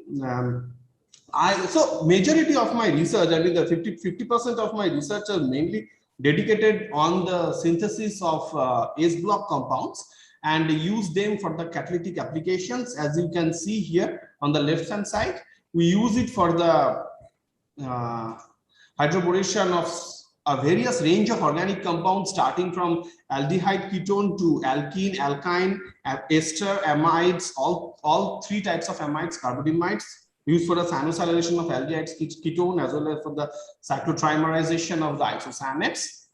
We are involved into the carbon chemistry. We have started it 3-4 years back. Already Raj Bharwal has presented a fantastic work on heterocyclic carbene and their usefulness to synthesize unprecedented main group compounds. So we have mainly used the saturated NHCs for the bond activation, important bond like carbon fluorine bond, BH bond. These bonds, activation of these bonds are important because they are used in most of the important catalytic transformations as one of the elementary steps. We are also doing some saturated NHC boron and boron chemistry nowadays, and the heavier main group chemistry. So we are designing kind of a different unsymmetrical ligand system. Yesterday, those who are present have listened to the talk of Professor V. Chandrasekhar, who was also designing a similar like that. Is that all nature of the ligands are unsymmetrical, they are in push-pull nature, and we are preparing a novel complex of aluminium, germanium, and tin for bond activation and catalysis. However, today I am not going to talk about any of these things, and today I will restrict my talk only about low valence silicon chemistry, which we have started only a couple of years ago, and we will showcase some recent results on that. So, what is a hypersilyl group? You see the group that when a trimethyl silyl group, 3 trimethyl silyl groups are bonded to the silicon, is called tris trimethyl silyl. And then there is a very similar group where the tertiary butyl groups are bonded to a silicon. This is also a very similar, it's called supersilyl. So in 1993, Niels Weber and a silicon chemistry, I think it's the 10th silicon chemistry conference in Poznan, where he differentiated them. So the first one is called hypersilyl, which is tris trimethyl silyl, and the other one is called supersilyl. What is this importance? The importance that it has a combination of steric and electronic properties, and because of the presence of the trimethyl silyl group, there is a possibility of further functionalization of these molecules. And yesterday, VC already talked about West fast disilene compound and Yoshifuji's silicon phosphorus compounds. The another one, which is called the stable silene, which is the first silicon carbon doubly bonded system, which was prepared from a precursor which has a tris trimethyl silyl group. When it was photochemically activated, so one of the silyl group migrate to the carbon molecule and form the first silicon carbon doubly bonded complex. In silyl chemistry, the hypersilyl group have been recently introduced. The first by the group of Simon Aldrich and co-workers, where they prepared an acyclic silylene, where an amido group as well as a hypersilyl group is present. And subsequently, the group of Shigeyoshi Inu, they prepared a silylene, a very interesting silylene, which also has a hypersilyl group present. And both of these compounds are able to activate the dihydrogen. And also the group of Eric Rivard, which is shown in the morning, prepared using the N-heterocyclic olefin, a silylene based on N-heterocyclic olefin with a hypersilyl moiety, and that compound also undergoes the P4 activation. So those are very interesting compounds, and is very reactive, and some fantastic fundamental chemistry has been done with those systems. What we have thought that one of the silylenes that have caught everyone's attention in last and enjoyed approximately huge status in the silicon chemistry is the amidated silylene, which has been developed by the group of Resky as well as by the group of Matthias Dries at U Berlin. But if you look at the X group, I would like to point your attention here, the X group. The X group is most of the time, if not all, it's a pi donor ligand. So what does it mean? That it always have either chlorine, bromine, it's an amido group, NR2 group, or PR2 group is present. The idea is that the lone pair present in the pi donor system stabilizes the silylene moiety. But it's a catch-22 situation because it also increases the homo-lumo energy gap. As a result, some it compromises with the reactivity. So what we thought is that, can we introduce the hypersialyl moiety in this system, and how the reactivity of that particular sialyl would be different from the other amino sialyl. So in order to do that, my student Milan, who treated this amido dichlorosilane with this compound, which is a precursor for, and then the potassium elimination of the KCl as well as HMDS, it gives straightforward with almost quantitatively the amido hypersialyl sialyl. As you can see for the crystal structure of that, this is the silicon to silicon for bond length is 2.433 angstrom, which is quite long. The normal silicon-silicon bond is around 2.35 angstrom, and the 29 silicon NMR of the sialyl moiety is 76.9 ppm. So that means quite a bit downfield shifted compared to other amidate sialyl. But most interestingly, the introduction of the tris-trimethyl sialyl group led to the reduction of the HOMO-LUMO energy gap from the chloro-bromo, which is 4.4 and 4.35 to 3.7 electron volts. That means almost 0.8 electron volt reduction of the HOMO-LUMO energy gap. So we try to use that, whether we can do the chemistry, which is known by the other sialyl but not by the amidate sialyl, can be done with this. So first we do the very standard chalcogenone reactions. The heavy chalcogenones first prepared by Mitsuo Kira in 2006, and they are difficult to prepare, but not anymore really. Because of the poor orbital overlap, difference in electronegativity, as well as they have a propensity for the dimerization. So if you have a silicon double bond sulfur, it undergoes a dimerization from a 4-member tree. However, when you treated the newly formed sialyl with sulfur, selenium, and tellurium, it smoothly forms all the silicon chalcogenone double bonded compounds. As you can see, the crystal structure of silicon sulfur double bond compounds, the bond length is 1.99.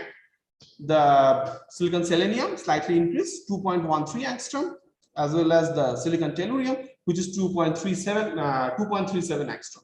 If you look at the 29 silicon NMR, there is a gradual upfield shift from the sulfur to the tellurium. It goes in line with the decrease of the electronegativity from the sulfur to the tellurium.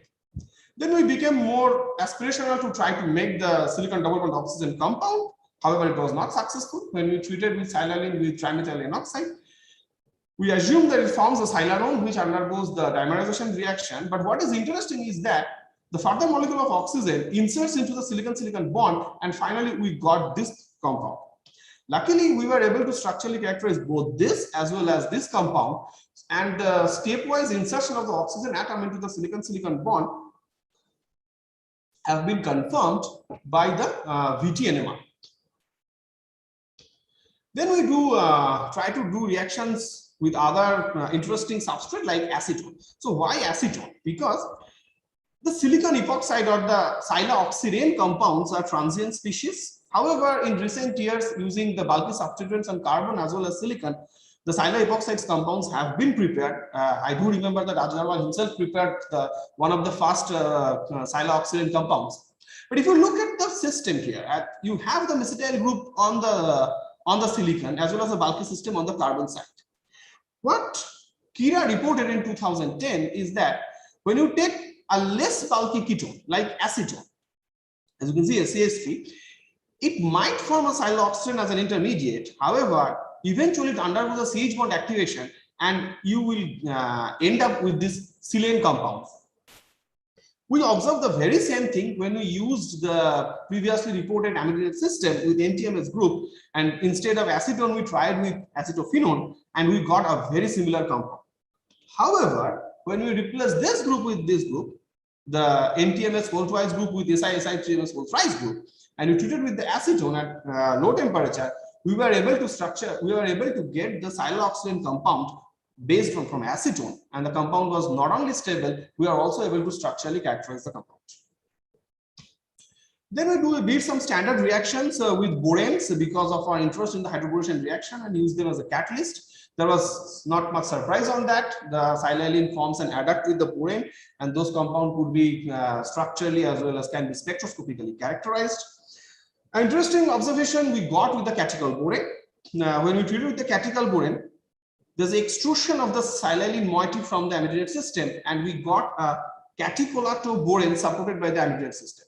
So what we assume is that also the compound have been structurally characterized. What we assume is that there is a formation of the silylene, I mean the tris-trimethyl silyl hydride, which undergoes dimerization, maybe a disilene, and then it undergoes a polymerization, which we are not able to see in the solution state. So what we got in the solution state only as in the crystal form, only this compound, and not much information from the other spectroscopic studies. But an interesting part happened with when we did the reaction with the pinnacle bond, because this is one of the key precursor to do the hydrocorrosion reaction. So we wanted to test the reaction of the silylene with HB-pin. What happened when Swami did this reaction? It does not undergo the 1-1 oxidative addition. Rather, it go for a cooperative BH bond activation. As you can see, the hydrogen moiety comes to the amidated DAG bond, and the B-pin moiety is bonded to the silicon center. Now, silylene is well known, or most majority of the examples so far I have shown is go for the 1-1 oxidative addition. There are very rare examples, and recently published one by Radosevich group, that this particular moiety can activate the HB-pin in a cooperative manner. The compound have been structurally characterized, but obviously the question comes: why does the silylene? Why silylene does not undergo 1-1 oxidative addition? Why does it go for cooperative BH bond activation? So we did some theoretical studies with the help of my colleague, Dr. Kumar Vanka. And it seems that actually initially there is a formation of a silylium cation as an intermediate one, which undergoes with a further reaction, and then it forms a 3-member transition state as a TS2. The 5-member transition state, and then we get to the product. Now, both 1-1 oxidative addition, which is drawn with the blue, and the cooperative activation, which is drawn with the black, are thermodynamically feasible. But if you see kinetically, the 1-1 oxidative addition product is 11.6 kcal per mole less stable than the cooperative bond activation product, and hence we only isolated the cooperative BH bond activated product, not the 1-1 oxidative addition product. As you can see from the energy landscape, that the reaction, the change of the free energy, the delta G double Jaeger, is 19.7 kcal per mole. So that means it shows that why the reaction is occurring at room temperature. Now we told at the beginning that one of the main interests to study to put the hypersilyl group into the amidated moiety is to play around with the SiMe3 group present in the hypersilyl moiety. Can we functionalize that system? In order to do that, we did a reaction with the dicyclohexyl chlorophosphine, and to our surprise, what we got a silicon-silicon doubly bonded system. So it goes as follows. We believe that at the beginning, one of the TMS group has been replaced by the PCY2 group, and then it goes to the silicon 2 center and forms this compound. So interestingly, when we give another molecule of CY2BCl in this compound, another SiMe3 group displaced with the PCY2 group, and we were able to generate another unsymmetrical disilate.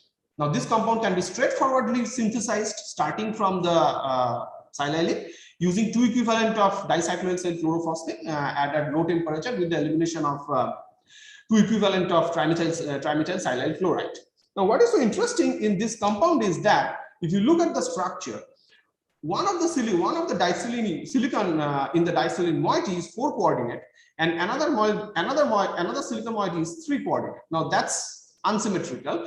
Not only from the ligand side, as you can see, the ligands are, I mean, the R groups, so the attached groups are very different from in both the silicon center. So not only from the ligand side, but also is from the coordination side, they are unsymmetrical. So you can actually say it's a sp2 sp3 disilene. You can call this silicon center as a sp2 and this silicon center as sp3, and it can be called as a sp2 sp3 disilene.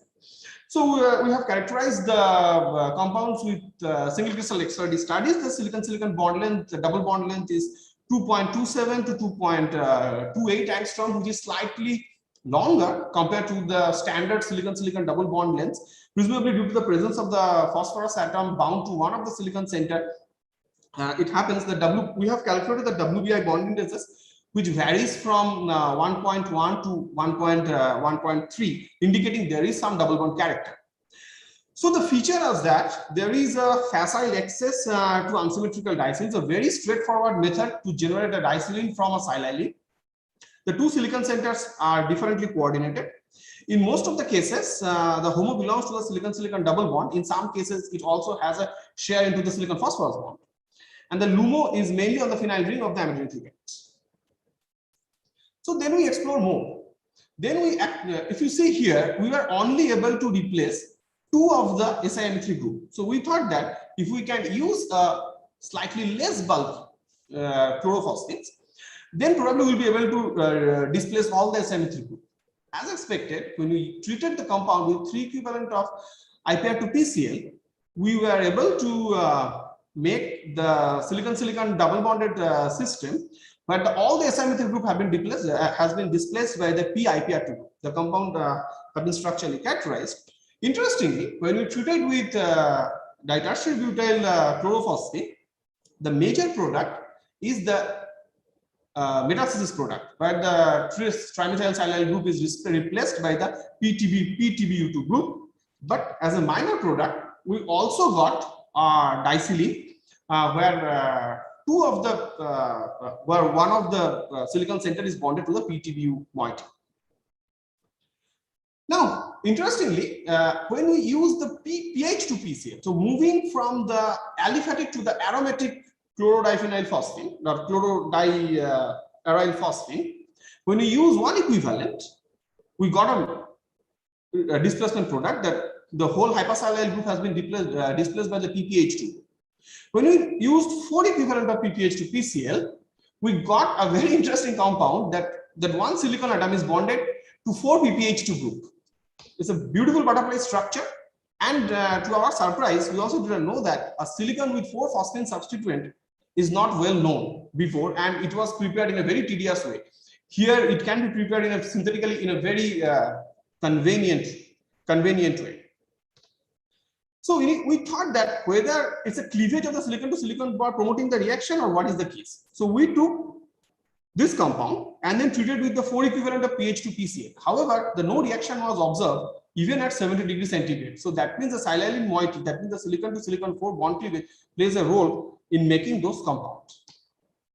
When we did the reaction with NES to PCl, slightly increased the steric bulk on the aryl group, what we got is another unusual compounds which you did not expect. It's oxidative addition, but it's not a straightforward oxidative addition.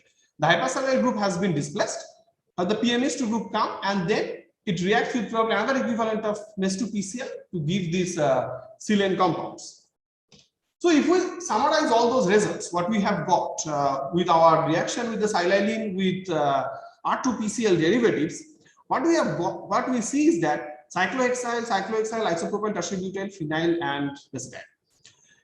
In these cases, we got a silicon-silicon double bonded compounds in all 3 cases. Here, the silane is the major product. Here, in last 2 cases, where the aryl phosphines are used, silane is the major product. So, when the aliphatic chlorodiphosphine with the alpha hydrogen, for example, cyclohexyl, isopropyl, they contain alpha hydrogen, they predominantly form disilane. We did not observe any other product. Aliphatic chlorophosphines with no alpha hydrogen, like tertiary butyl chlorophosphine, it forms a silane. It forms a disilane with a very minor product. And aromatic chlorophosphine, in both the cases, it forms silane. There is no precedence we have observed. We did not observe any formation of any disilane from the aromatic chlorophosphine. Now, we became that whether it is the case of phosphorus, the lone pair of phosphorus is playing any role to make the disilane compounds. So we did the reaction with PHBCl2. In order to prepare this compound, whether it is formed or not, we don't know. And as usual, the compound was not formed.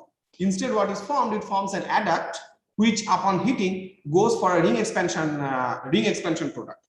A very similar ring expansion product was earlier reported by Braunschweig. Also, many other people have reported with West type silane when it reacted with the PHBCl2 from a 5-member to a 6-member ring formation was observed. However, when the reaction was done with TMSCH2Cl, we did see the formation of a disilane as almost quantitatively. So today morning, Rigord shows the reaction done by Rigord and Power, where the carbene reacted with the TMSCH2Cl, where the TMS square elimination goes on, TMSCl elimination observed, and then the formation of a N-heterocyclic olefin.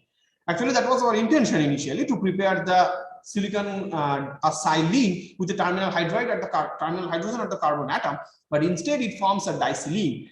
Again, you can see here the CH2SiMe3 group, that means is coming from here, is bonded to one of the silicon center. These are also unsymmetrical in nature. When you reacted with the sulfur, we thought that it will give the 3-membered ring with SiS-Si. However, what it gives is actually slightly unusual and product. It gives a silicon sulfur doubly bonded compound, and both the compounds have been structurally characterized, and we are still venturing that how this reaction is forming. We assume that the 3-membered ring has been formed, which further reacting it gives the silicon sulfur double bonded species. Then as a natural extension, we moved into the germylene and stannylene and prepared them into the same method, starting from the chlorogermylene and chlorostannylene based on aminidate system.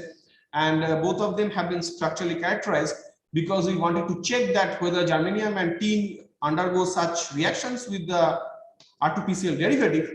However, it does not. So the germanium hypersilyl moiety, when treated with the R2PCl, it gives the phosphinogermylene compounds with the elimination of the tris-trimethyl-silyl chlorotris-trimethyl-silyl. The compounds have been structurally characterized. Here, this is something very interesting. I would like to mention that there is no formation of the phosphorus-phosphor diphosphane compounds. So this is Roetsky and co-workers have reported long back that when you prepare this compound, so for example, if you start from the RLI compound reacted with R2PCl, there is always a propensity to form the PP bond formation. However, in this case, we did not observe any phosphorus-phosphorus bond formation. Then we do the reaction with the cyclostannocene. Actually, we wanted to make the tin oxygen double bonded species. However, just like silicon, this compound was not formed.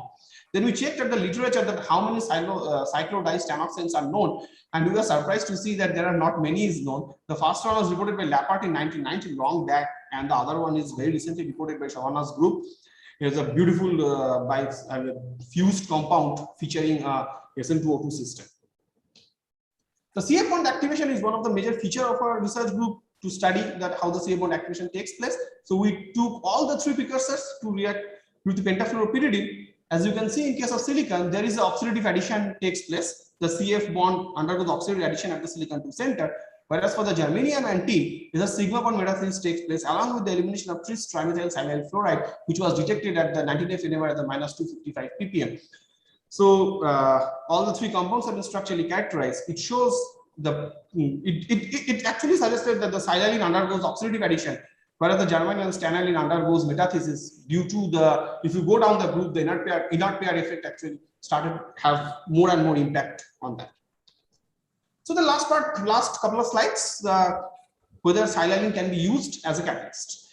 So because of our interest in the hydroboration reaction, we have seen this paper recently published by Chukwai So's group, where they have used a silicon 2 cation. This compound they have used as a catalyst, a silicon 2 cation, for the hydroboration of aldehydes and ketones, pyridines, as well as carbon dioxide.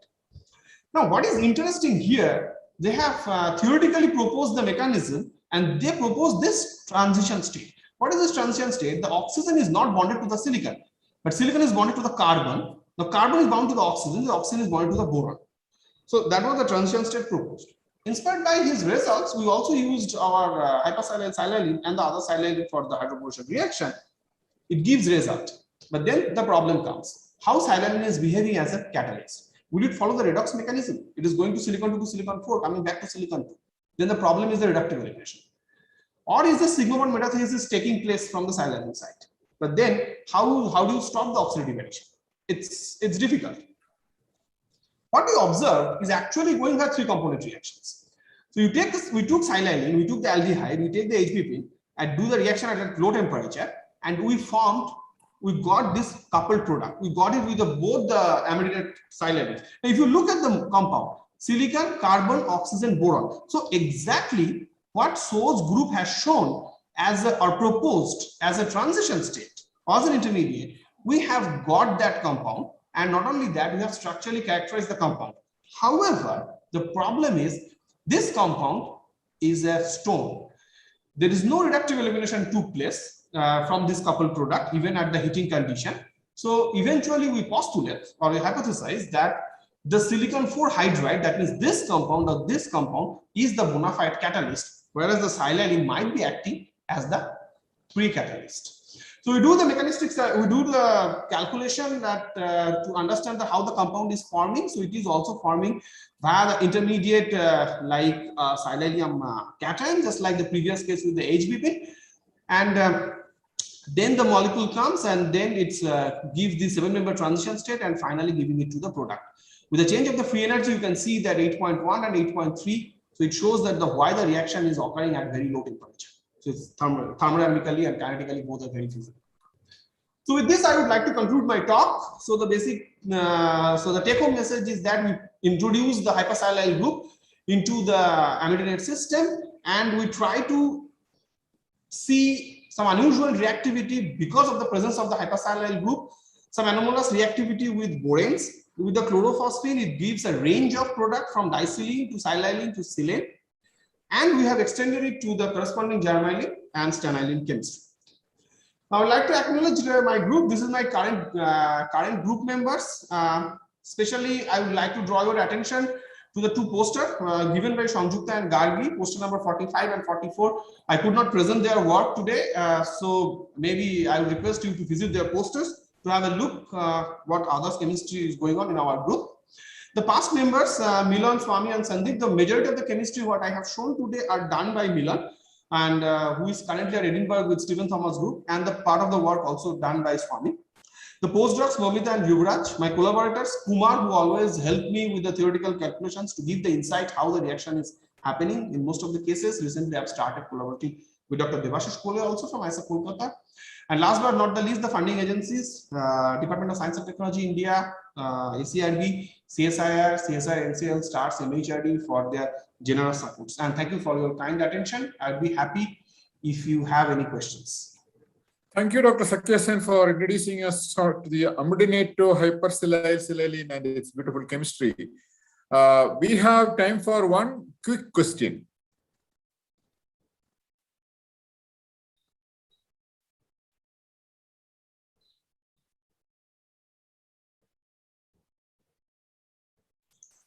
Okay, I have a question. Okay, Balakrishna, MS Balakrishna, go ahead.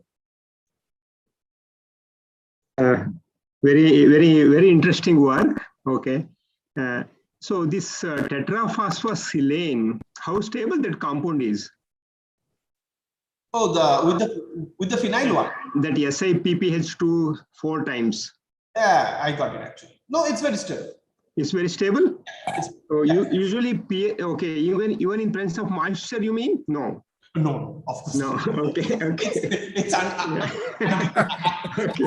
Okay. Yeah, so that's a very interesting compound. Nice work. Yeah. So, I also had Sakya, I also had the same question because both silicon and phosphorus 3 are highly oxophilic. Yes. Right. Controlled oxygen. If you had controlled oxygen, will silicon go oxygenate first or the phosphorus will oxygenate first? Right. No, whenever I think about the stability, I first only think about whether it is stable in the glove box and the normal condition. Even dry oxygen, I think it breaks. I believe even if you use dry oxygen, yeah. Yes, you are right, because both silicon and phosphorus both are oxophilic, highly oxophilic. Yeah. Interesting.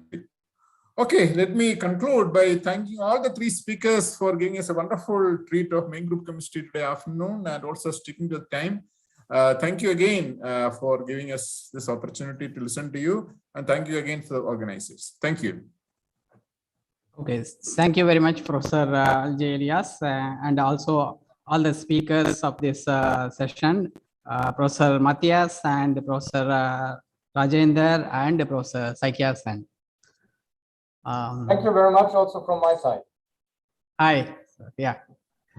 So we have, I think, Professor Alcaraz also here, and he joined, I think, a little bit late. Hello? Yes, I'm here. Oh, yeah. So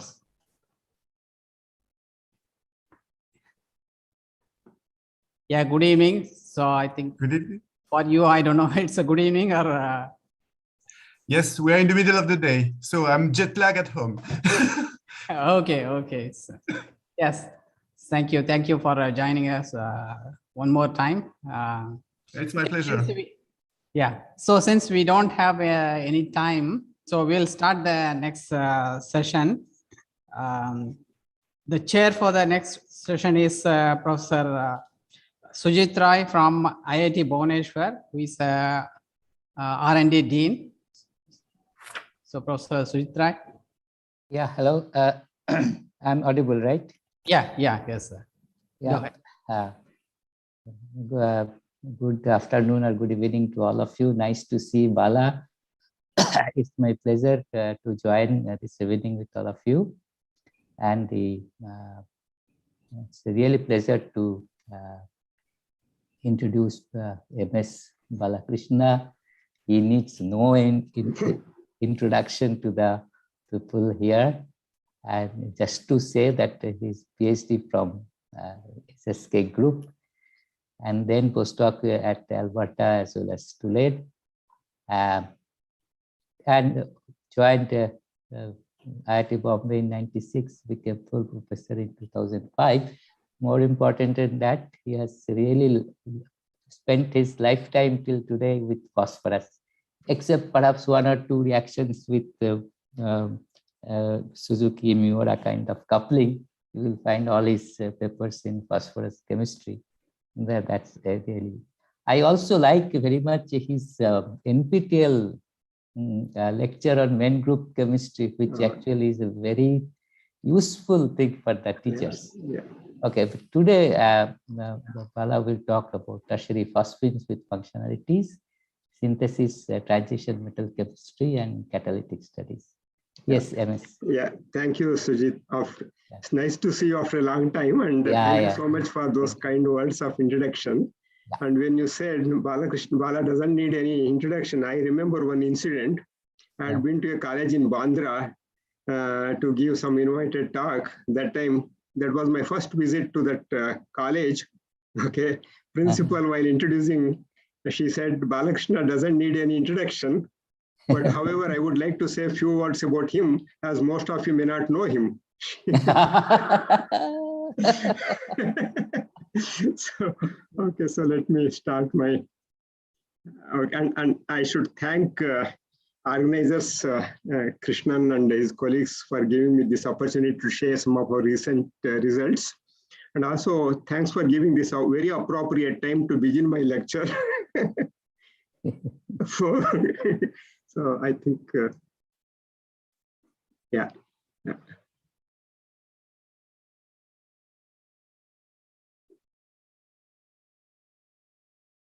Can you see my slides now? I hope I'm audible, yes. Right? Yes, yeah. Okay. Thank you. Okay. Yeah. So you can put in the slide mode. Yeah. I put in slide mode. Right? Yes. Sure. Right. Yeah. It's working. Okay. As Professor Sujit mentioned, yes, I've been working with phosphorus-based ligands ever since I joined IIT Bombay, and of course, in between, I also move around the periodic table, and precisely, my research activities revolve around phosphorus-based ligands. Okay, and we make it for several purposes. Okay, so the basic purpose is to exploit their coordination chemistry, organometallic chemistry, and reactivity. In that process, we come across a simple mono metallic to dimetallic, trimetallic coordination polymers, a variety of clusters and cages. Okay, and also, of course, the basic idea behind making all those things is essentially to use them in homogeneous catalysis for a variety of organic transformations. Okay, and then, of course, some of copper and gold compounds we also use in anti-tumor studies with excellent results. And we're also interested in not just keeping phosphines as silent spectators or innocent ligands. We want to instigate some of these bonds to see what would happen, or whether we can design some compounds so that we can activate some of the bonds that are bound to a ligand. In that process, we are quite successful in activating PN bond, PC bond, and CX bonds present on metals, on phosphate ligands. And also in that process, we also found some material applications, and also we could successfully immobilize bisphosphine, trisphosphine, and monophosphines onto graphene oxide and look into their robust catalytic reaction. Some of these compounds were found to be stable up to 350 degrees centigrade and survive hundreds of catalytic cycles. And the moment you put into, you just filter it, everything stays there and you can reuse it. So that way, a true heterogenized homogeneous compounds were also made in our group and used in various, So 20 years back, we found a new method for the formation of PC bond via insertion of carbon fragments into PN bond. We came across some selectivity in this process also. For example, the reaction of aminophosphines or aminobisphosphines with paraformaldehyde and perfluoroaldehyde resulted in PN inserted compounds. Whereas in case of alkyl and aryl aldehydes, they produced alpha hydroxy phosphines, and of course this alpha hydroxy phosphines later we catalytically converted into tertiary alcohols. This is in 2000, around 2000, and this now what happened, we found another method, metal assisted PC bond metathesis and PN bond formation, exactly opposite to what we did 20 years back. And in this process, the cyclization happens and 1,2-azophospholine ring forms, and then that phosphorus binds to the metal to form a chelate compound. I shall tell you all these two. This is the topic 2 of my talk.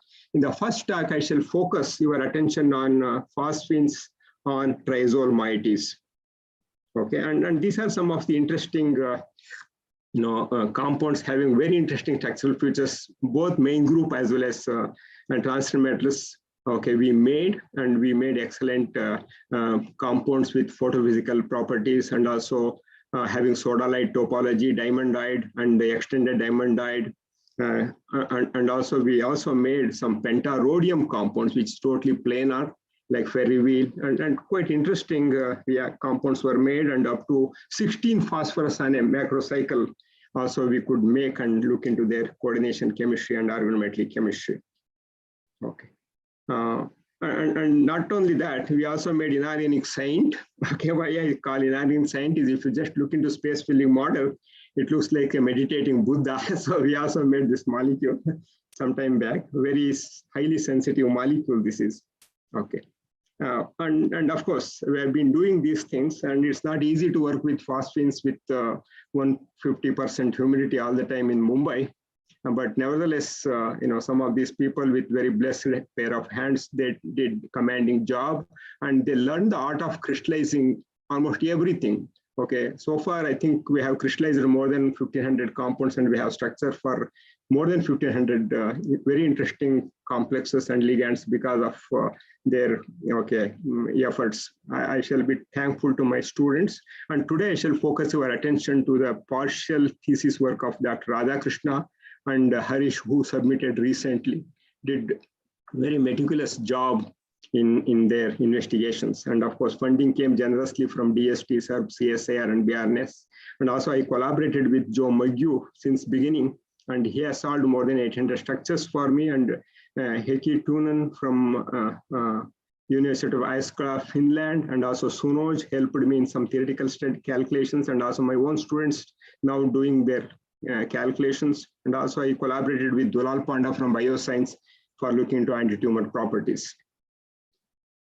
So let us look into phosphines with the triazoles. And of course, if you look into triazole with the 5 atoms, they have, each one has a designated role. For example, if you look into N3 and N2, they can coordinate to metal, and they can also act as hydrogen bond acceptors, and also this N3 can get alkylated. And if you have substituents or donor arms on 1 and 4 position, they can, of course, with the steric and electronic attribute controlled through phosphorus substituents and linker, one can make very interesting chelating compounds. And also because of acidic nature of this triazolic carbon bond hydrogen, one can also do CH activation, or one can do deprotonation and make it 6-electron anionic tridentate ligand, or one can also generate a carbon here to make 6-electron neutral ligand. And once you have these so many donor atoms, obviously very interesting coordination modes are expected, and interesting coordination chemistry is expected. Okay. Yeah.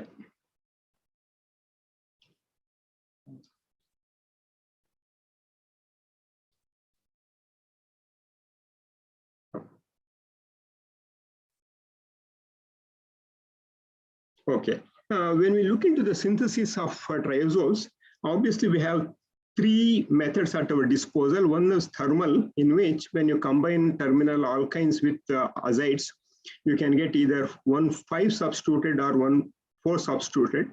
Obviously, both of them will be found in almost 50-50. But if you use a copper catalyzed cycloaddition method, you can get exclusively 1,4 substituted.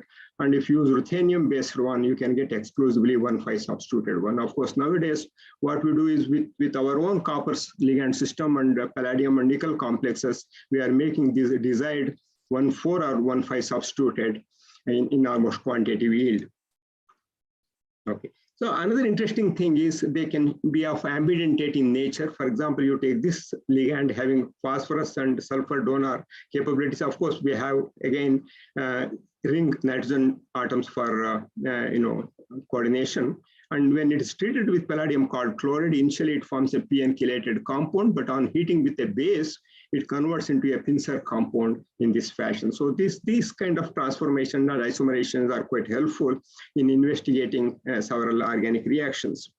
Okay, and when we look into the coordination modes and bidentated coordination properties of triazole, of course, with nitrogen donors, we have plenty of them, and they have excellent photophysical properties. And all these compounds, if you look, they mimic almost the coordination properties of 2,2-bipyridine or terpyridine. But when it comes to phosphorus or phosphine bond triazoles, it is very limited to 3 or 4 here. Okay, these are all phosphols. We have 2 phosphors and only 3 or 4 were there. And it is surprising to see only few are known, despite there is a potential. Okay, when we dig a little bit deep, we found that only this one was known, where at 4th position is phosphinated. And whereas these two, where you can since always invariably will be having phenyl groups on or substituted groups on nitrogen, okay, nitrogen 1 and carbon 5 here, or it can bear 1 and 4. But to our surprise, this phosphine was not known, and this phosphine was also not known.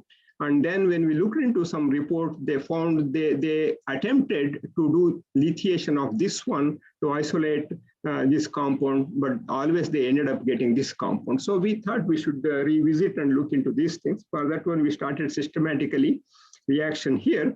So after making the same bromo derivative, so we treated with N-butyl lithium at -78 degrees centigrade, and without warming, we left it at that temperature for 8 hours, and then at the same temperature, chlorodiphényl phosphine is added, okay, and we could able to isolate this orthophosphinated compound in almost quantitative yield. In contrast, what they were doing earlier was they were lithiating at less than 40 degrees centigrade, and then they were warming it to room temperature, and then they were cooling it again -20. By the time what happened here, the lithium hydrogen exchange takes place, and lithium is shifted to triazolic carbon. And then eventually when you try to do phosphination treating chlorodiphényl phosphine, they ended up phosphination here. Okay.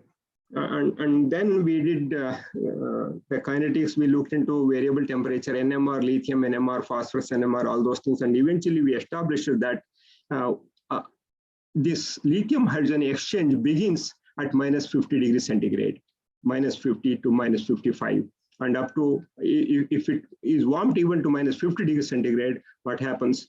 Exchange takes place and you get exclusively this product. So once after we publish it now, at least 30, 40, other than apart from whatever we have published, 30, 40 new type of triazole bound phosphine compounds were reported. Okay, and here, this one is at low temperature. This is kinetically favored high energy species. And at higher temperature, this is thermodynamically favored low energy species. Okay, so of course we monitored through lithium NMR. You can see here initially lithium goes to the ortho position. With the time, okay, it shifts, and here the lithium hydrogen exchange is complete. Okay, once it happens, it is not reversible. Okay, invariably phosphine goes to this triazolic carbon. Okay, that difference also you can see this is quite stable at lower temperature, and this is quite stable at higher temperature. After knowing this one, we thought we should use excess of N-butyl lithium so that we can lithiate both the position and we can generate bisphosphines. In that process, we are quite successful. Treatment of this one with 2 equivalents of N-butyl lithium, and treatment of this one with 2 equivalents of chlorodiphenyl phosphine or alkyl aryl other phosphine that resulted in bisphosphine of this type. Instead, if you treat with dichlorophenyl phosphine, it can also form a very interesting azophospholine of this type. And this azophospholine, after oxidation with hydrogen peroxide, forms a phosphor oxide. And this again shows very interesting photophysical properties, a highly fluorescent molecule this is. Okay. So once after knowing, then we wanted to make a variety of all possible phosphines. So we took brominated this one, and we took brominated this molecule, and since already we had established the procedure, we didn't have any problem in making 3 different type of bisphosphines, and especially this phosphine is quite interesting because it can act as a pincer ligand. Or we can also generate a carbene here so that it can be anionic 6-electron donor or a neutral 6-electron donor. And interesting thing is all of them have very distinct chemical shifts in their phosphorus NMR. So identifying them and elucidating the structure shouldn't be a problem here. Okay. And this, as I mentioned, this is quite acidic. You can see this is comes around 7.95 ppm in 1H NMR. And it shows a triplet because of long range coupling with these 2 phosphorus atoms. In fact, all these compounds also show long range phosphorus coupling, and we could confirm that this is through space, it's not through bond. Through bond, it is too long to expect any interaction between these 2. Okay, and again, we made pyridine appended triazoles, and also we generated another 3 or 4 different kind of phosphine. Triazole phosphines. And when we prepared that one, you can clearly see in the reaction mixture the presence of this one and this one in almost 50% yield, and in this trace amount of this bisphosphine was also formed, and that you can see 2 doublets are there here. And usually later, using separate methods, we could make all those things in almost quantitative yield. And these are some of the triazole-based phosphines we generated in our group, and they also excellent coordination chemistry, and also very interesting catalytic properties. Also, we observed when we are performing some catalytic reactions. And also, we generated again a library of bisphosphines of isopropyl and tertiary and cyclohexyl and all those things. And now we are studying rigorously the catalytic activity of some of these compounds. Okay, as I said, instead of chlorodiphenyl phosphine, you can also treat with the dichlorophenyl phosphine, and also you can generate phosphors. Again, we generated 3 different type of phosphors. This is mono and this is bisphosphos. And again, these compounds can be readily oxidized with H2O2. And then these compounds, as I said, we essentially made these compounds to look into their photophysical properties. All these compounds are highly fluorescent in nature. Okay, just to show, give a glimpse of coordination behavior and versatility of these compounds, I have listed some of them here. You can see PP coordination with one reagent of ruthenium. With another reagent, it forms a PN coordinated one. With palladium and platinum, it forms a PP coordinated one. And of course, here it acts as a monodentate. And if you take 1 equivalent of gold and add silver perchlorate, it can also form a T-shaped molecule. So some of those things were made. What is interesting is this one here. This is a 16 electron palladium 0 species. And this one, when you put into solution, and immediately it generates 14 electron species, and that can really do some of these coupling reactions at even 0 degree, at low temperature, especially Suzuki and Heck reaction you can perform with this compound at even 0 to 10 degrees centigrade. So that way, some molecules where some functional groups are thermally sensitive, one can carry out such using such substrate coupling reaction very easily using this bischelated with large bite, 14 electron species. As I mentioned about ambidentate nature, for example, you take this phosphine and treat with tetracarbonyl tungsten or molybdenum. So initially they form PN coordinated compound, and over a time they isomerize to give PP bonded compound. In case of molybdenum, initially it forms. Of course, if you keep it at 0 degree centigrade, you can keep it for a few days. And also we did the structure for this one. But on the exposure to solution in solution at room temperature within 2 hours, it isomerizes to form PP compound, whereas tungsten compound takes 72 hours. And when we look in DFT calculation, this compound is stable by about 3 kilocalories excess. That's the reason this compound is stable up to 72 hours in solution, whereas this one converts within 2 hours. That we monitored using phosphorus NMR. You can clearly see initially when just mixed, you can see both the ligands signals can be seen. Within 2 minutes, one P is coordinated and that is shifted considerably, whereas the other one remains uncoordinated because it is a PN coordination. This is there. And over the time, when halfway through, for example, 50 minutes, you can see 50% is there, both PP and PN coordinated. As in more and more PN coordinated is there, that we start converting into PP, and after 120 minutes, it completes here. Complete isomerization happens, and same thing is true in case of tungsten, but it takes about 72 hours at room temperature. And at 40 degree, it takes about 4 hours. And also we made very interesting pincer compounds. What is interesting is with palladium called chloride, at room temperature within 4 hours, a complete conversion is there and it forms a pincer compound through HCl elimination. Whereas in case of nickel and palladium, we have to use LiHMDS and reflex in toluene for 12 hours. Usually it happens in 6 hours, but for the completion, we took another 6 hours, and it forms a very catalytically useful nickel and palladium platinum pincer complexes. And similarly with iridium and rhodium also, we made the corresponding pincer compounds. In case of rhodium, it works with dicarbonyl ACAC at room temperature within 12 hours, whereas in case of iridium, we had to use cyclooctene, and it about 16 hours again at room temperature, pincer compound is formed. And especially with iridium and rhodium, people usually make pincer compounds with a typical pincer capable bisphosphine after reflexing for several days. But in these cases, one can readily form at room temperature. And what is interesting about these things is these pincer compounds are rare examples of asymmetric compounds having one 5-membered ring and one 6-membered ring in both the cases. 5-membered fused metallocycles are known, 6-membered fused metallocycles are known, whereas a mixed 6 and 5-membered fused rings are quite unusual. But however, most of the compounds we isolated are 6 and 5-membered ones.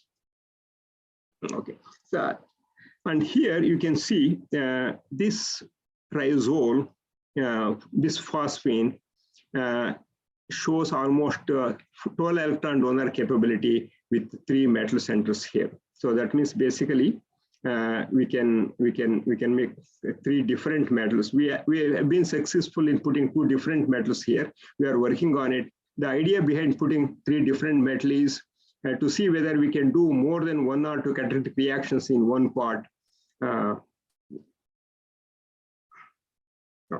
So with copper also, it shows very interesting coordination behavior. And this one is quite interesting, where 4 copper atoms are in the plane, and we have capped by tetra coordinated iodines, and 2 in the plane bidentate or bridging iodines. And this compound, again, having copper-copper distance up to about 2.58 angstrom units. And again, it shows it is highly fluorescent, showing excellent cuprophilic interactions.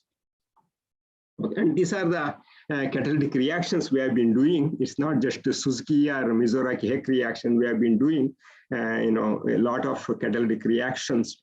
And some of the compounds I showed can activate sp3, sp2, and sp CH bonds. And now let me come back to the basics again. We all know about sigma donor and pi acceptor ability of carbon monoxide and phosphines. In case of phosphines, we are talking about sigma star, whereas in case of this one is pi star.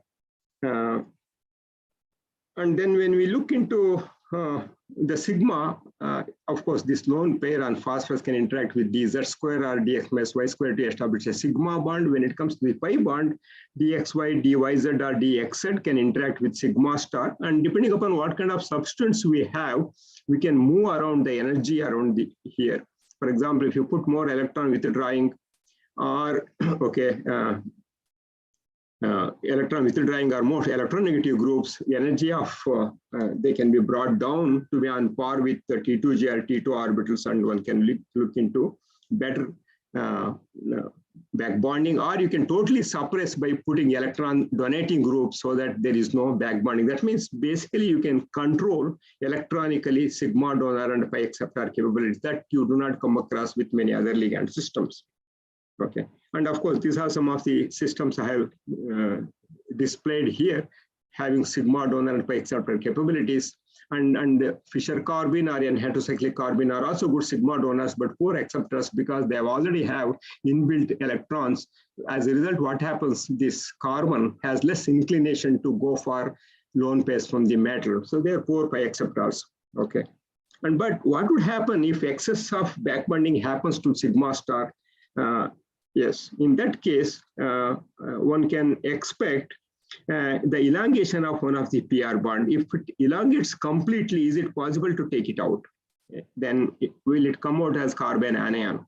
Okay, and if comes out, whether we can use these phosphines instead of innocent one, whether we can really use it for alkylation or arylation reaction. So that we were interested, okay, in such reactions. You can see here, this is sigma bonding is there, this is back bonding is there. And if excess of back bonding is there, and more electrons are added to the sigma star, as a result, what happens, this PC bond will be weakened, and whether it can, phenyl group can come out. Okay, if it comes out, how we can trap that one. That was the objective behind starting this kind of work.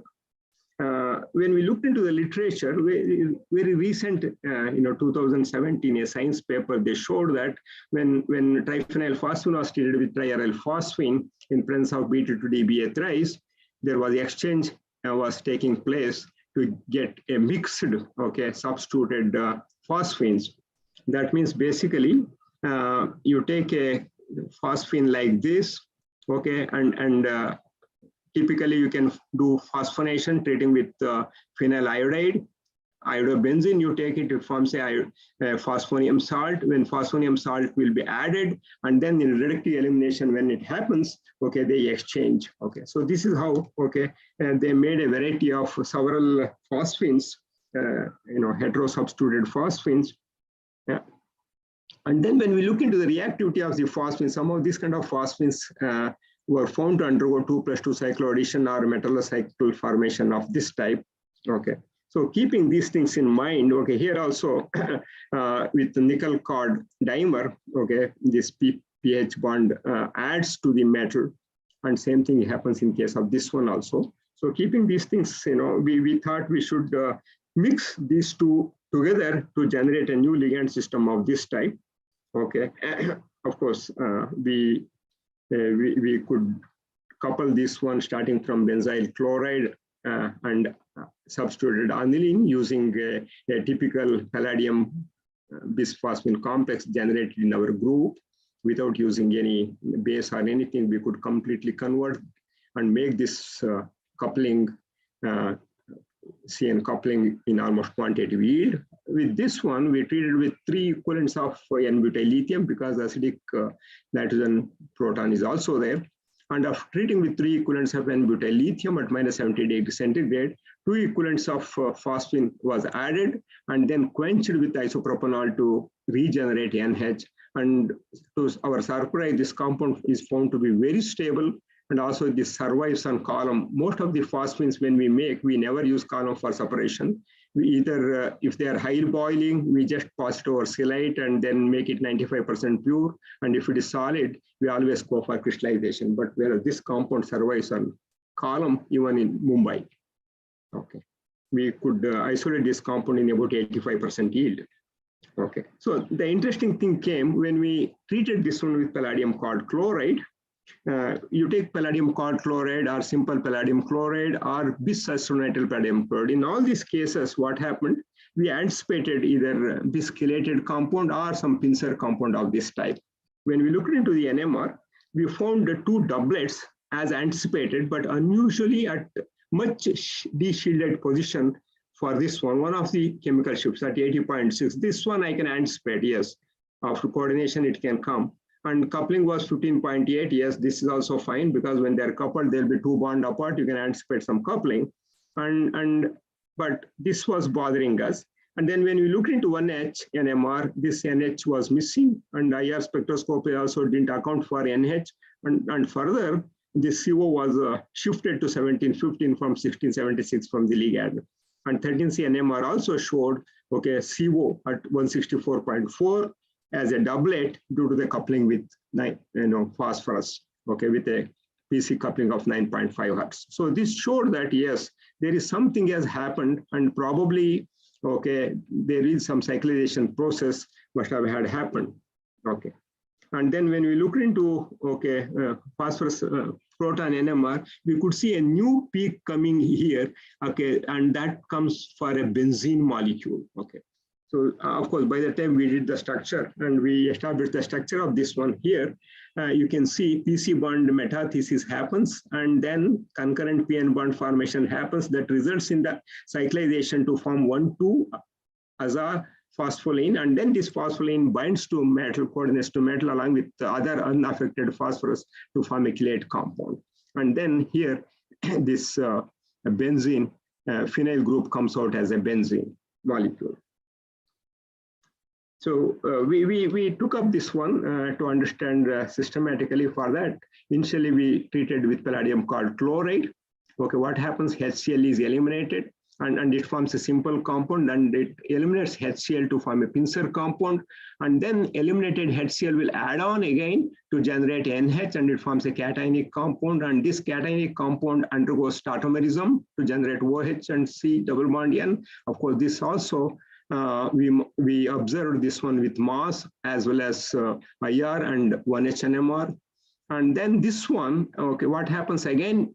Eliminates HCl undergoing this kind of a transit state, and thereby generating a phosphonium moiety through PN bond formation, and thereby generating a 12-electron palladium species. And once 12-electron palladium species is close to the vicinity of phosphorus, this PPH bond is added oxidatively, and then this palladium PH bond is found to be unstable, and immediately it abstracts H from the HCl that is present in the solution to come out as benzene, and that eventually results in the formation of this one.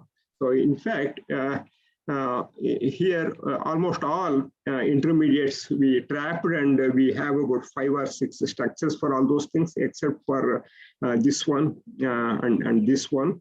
Okay, we have structure for this one, and we have structure for this one in a different form. We have structure, and of course we also carried out in DFT calculations to find out the energy profile for these things. That also guided us. And besides other reactions we did it.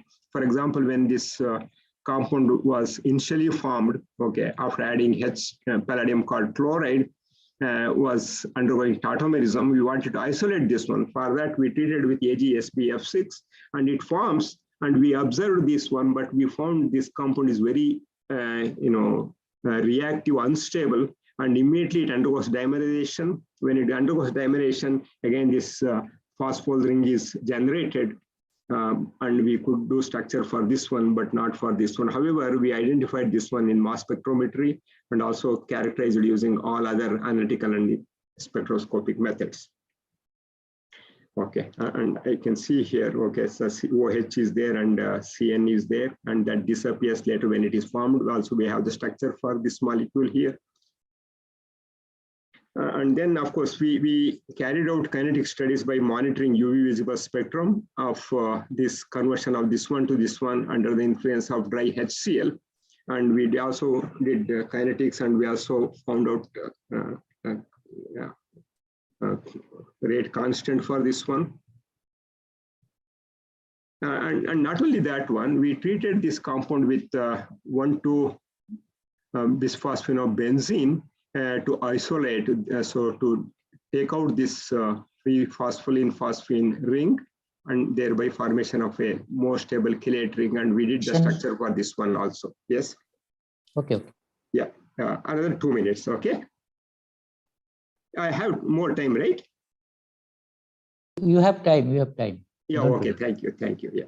Okay. So very similar work, parallel work we carried out with platinum, and of course, in case of platinum, it didn't happen at room temperature with platinum palladium derivatives like what happened there. So here we have to use a base, and when we use the base again, we established the kinetics and mechanistic pathway by identifying most of the species are monitoring with the different spectroscopic methods. And here what happens, we found this compound is much more stable compared to palladium analog. That's the reason we couldn't isolate palladium analog, whereas in this case we could isolate and we could do structure for this one, where this migrated phenyl group is on platinum.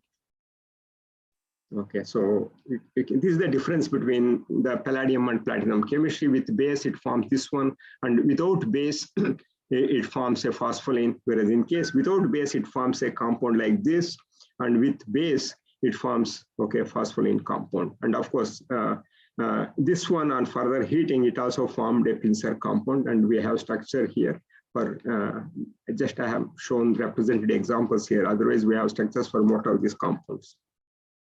And we did carry out, of course, several chemical reactions we have been carried out. One I thought I should show you here.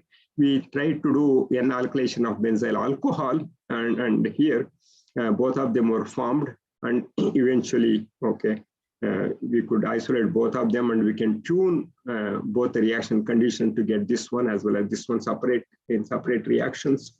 And we found this compound is much superior in terms of its catalytic activity compared to these two compounds. And we did some of those things, okay, for substrate scope.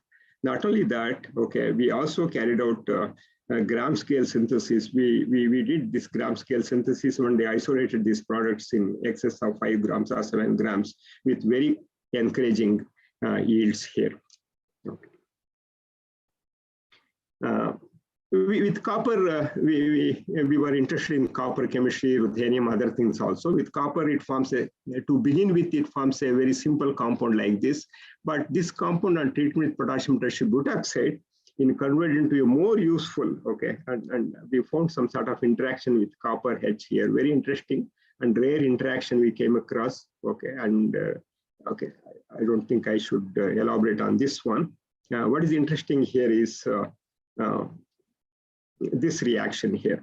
Okay, so this iodo compound on treatment with potassium tetrabutaoxide, it forms a dimer of this compound, okay, where N forms a covalent bond as well as coordinate bond. And this compound is so reactive, but it's very stable, but at room temperature in solid state. But the moment you take and add any of this alcohol, amine, aldehyde or something, immediately they add and generate a species of this one and getting protonated. And so far we have carried out 10 to 12 different type of catalytic reactions with almost quantitative conversion of whatever we touch, it is converted. It's a wonderful catalyst for many organic transformations. Okay. Yeah. So for example, one I am showing here oxidative dehydrogenation of carboxylic acids here. We found it's in about 120 degrees centigrade. Okay, the conversion is excellent with this one. Okay, with this compound D.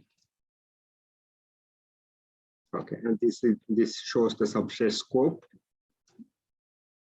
Okay, and of course, this is the mechanism. Okay, one can look into these mechanisms. It's not unusual about those things. With gold also, we generated a mono gold compound. Also, we generated digold compound, and this digold compound, this mono gold compound, with addition of perchloric acid or silver perchlorate generates a very interesting compound here. Again, this compound shows very unusual, okay, AUH interaction and having a distance of about 2.5 angstrom unit. Okay, and earlier we just reported another gold hydrogen interaction with about 2.8 angstrom units last year. Then we found here we are working on it to give more and more spectroscopic and other analytical evidences for this one, besides the structure we have. Okay, yeah. Okay, and of course, we also used this gold compound in this kind of cyclization. We got very encouraging results with preliminary work. Okay, and with rhodium, we did carry out reaction again, as I mentioned. Here also in this case, it forms 6-membered and 5-membered unusual unsymmetrical pincer compound. We did carry out, and we also isolated rhodium-3 compound, and these compounds also does a lot of reactions: hydrocellulation, hydroboration, and hydrophosphonation. All these reactions, they do it with much better efficiency, and conversion rate is almost quantitative. Okay, and let me skip this one. And of course, what is interesting is very interesting spectra for teaching here. Okay, and these things you can see here, 2 different type of phosphorus atoms are there. There is PP coupling is there. They have different type of rhodium phosphorus coupling. Everything is very nice. Multinuclear NMR teaching, they're ideal candidates. Okay, with rhodium we made this compound, and this compound also very readily converts cyclohexane into cyclohexene and forms a dihydrate compound here. And we are working on these things to see whether we can go further beyond cyclohexane and other things. Okay, and this is about catalytical application. So hydroformylation we have done, and in this case there is some selectivity is there, but we could again tune optimize condition for all ABC, and we could make, by just altering the reaction conditions, we could generate most of them in this for hydrophosphonation. Yeah. Okay.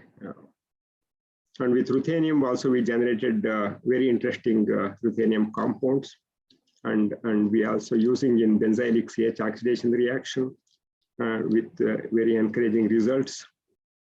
Okay, and so we are inorganic chemist. I have used several of these elements, and bulk of them are main group elements that I didn't have time to discuss about those things. Okay, so I can justify my presence in this symposium. The title gives more emphasis for main group chemistry. Okay, so I also go and give a lot of lectures. One of the places where I went, one sociology professor was sitting for almost 2 hours listening to me. At the end, when we had lunch break, he came and asked me, I didn't understand anything. Can you explain your chemical bonding with human bonding or something? He told me, yes, I will do it something for you. And I next afternoon I was giving a lecture, I generated something for him. Okay, I told him this is strong interaction, maybe ionic or covalent nonpolar, and this is weak interaction, and this is very weak interaction. And this is like when some celebrity comes, this is like too many interactions and no products can be isolated. People call it the serendipitous method. Okay, and then this is called normal and neat reaction. And then this is endothermic reaction. Okay. And then this is reversible reaction. And then this is a total reverse reaction. Okay, so thank you for your patience, and if you have any questions, please bother me. Thank you very much. Thank you, Bala.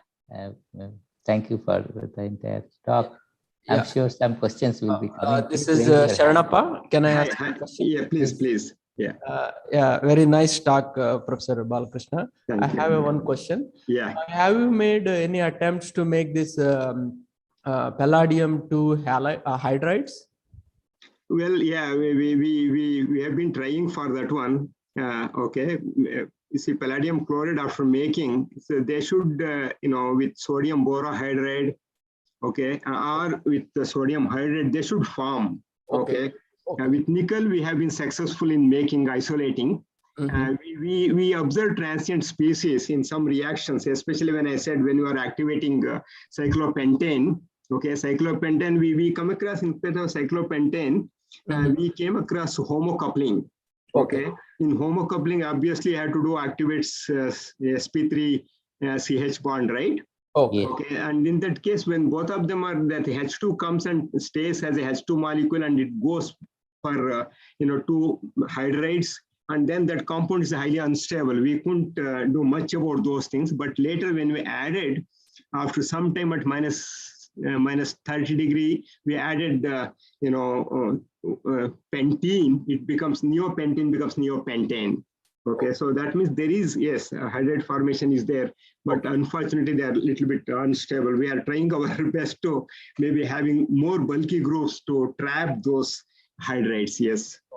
As far as your N-alkylations, palladium catalyzed N-alkylations reactions are concerned, is this Lewis acid catalyzed reaction? Are there any formation? I don't think there is a formation of palladium 2 hydride, right? Hydride formation is there in it. Yes. Okay. Yes. Yeah. Hydride formation is there in it. Yes. Okay. Thank you, Professor. Yeah. Any more questions, please? This is Arnab from IIT Madras. Can I ask a question? Yeah, please. Yeah. Yes, sir. It's a very nice, elaborate talk. I have just a bit of confusion regarding this your palladium catalyzed reaction where you got the CH activation, triazole backbone CH, this activation. You said that there is no need of base in case of palladium. Yes. So it means that this automatically goes for this CH activation followed by ACL elimination, or? Yes. It initially it forms, okay, PDCl2 compound, okay, and then probably there is going to be some egoistic interaction with CH, okay, and then HCl will come in close, okay, and then HCl elimination happens. That happens at room temperature. We try to isolate that intermediate, okay, we couldn't succeed, okay. In case of platinum, we have, of course, in case of platinum, it doesn't happen without a base. So that is very straightforward. Whereas in this case, yes, initially it forms PDCl2 compound and there will be interaction with palladium with CH bond, 3 members concerted interaction, and then this HCl will eliminate. I'm just a bit surprised with this fact that platinum doesn't do, but palladium does it quite nicely. Yeah, so palladium is a little bit more reactive compared to platinum, I would say. Yeah. Because of this inert. Okay. Yeah. Thank you, sir. Yeah. Yes, any more? If not, then let us profusely thank Professor Balakrishna for an excellent talk. Thank you very much, Bala. Thank you, Sujit. Yeah. So our next. Let me take out my. Okay. True.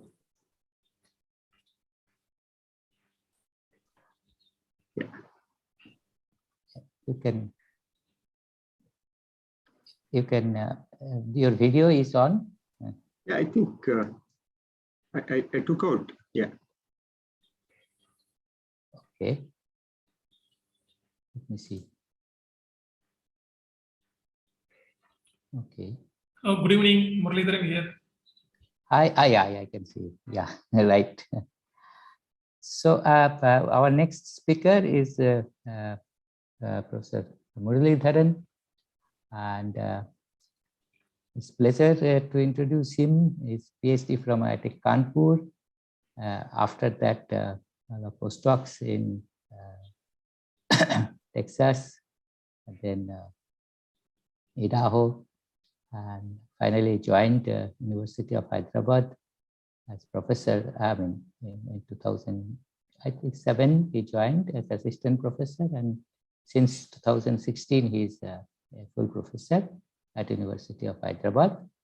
And his research interests are in chemistry, materials, polymers, and energy materials, etc. Published quite a large number of papers and PhD students.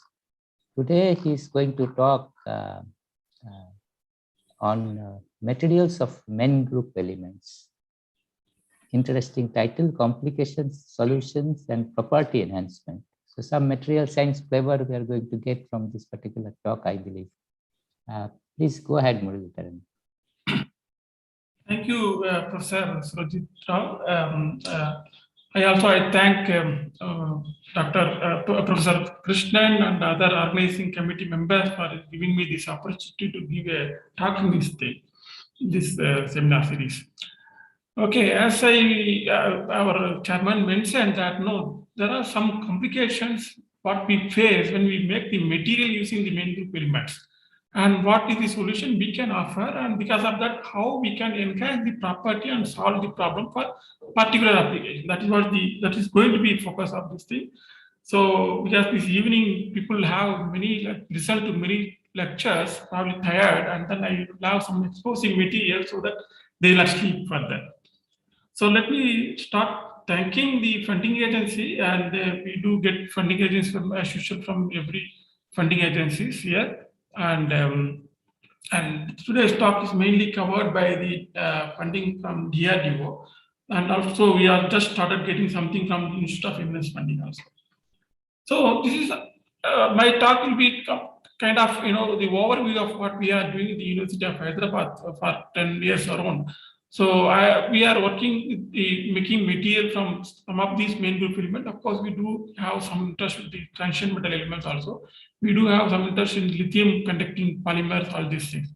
So today's talk will be on these three topics. The first topic will be kind of refreshing what I spoke in the last this conference, same molecules to material, which happened 2 years back. I gave the lecture on this title, but I just want to give the the update about that one. So before going into detail about that work, we all know that when we make nanomaterials in chemical processing method, chemical synthetic method, nanomaterial can be made by cutting and grinding from the physical method, by a physical method also, right?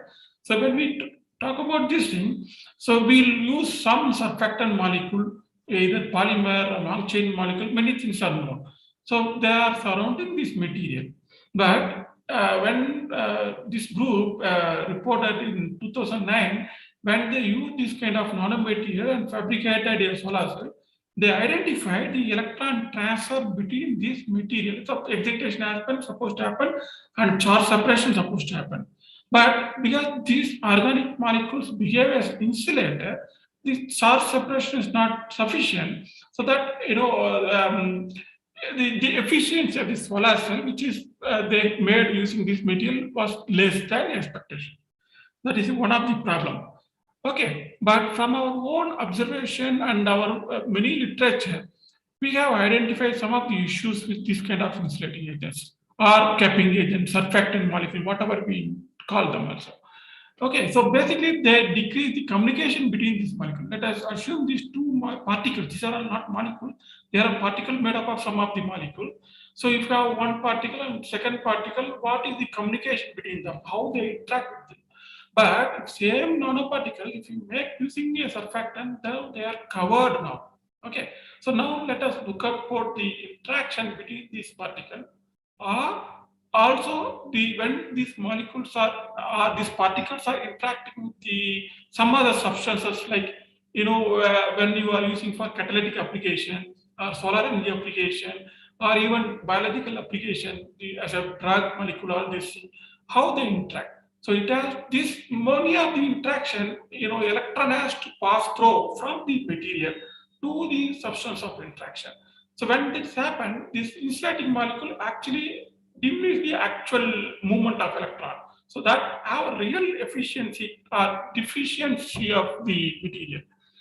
But if you don't have that one, electron can directly interact with this thing, right? So that is the main part of our concept, right? So can we make something where we don't have this kind of surfactant molecule, but I should make the nanomaterial, and nanomaterial should be stable.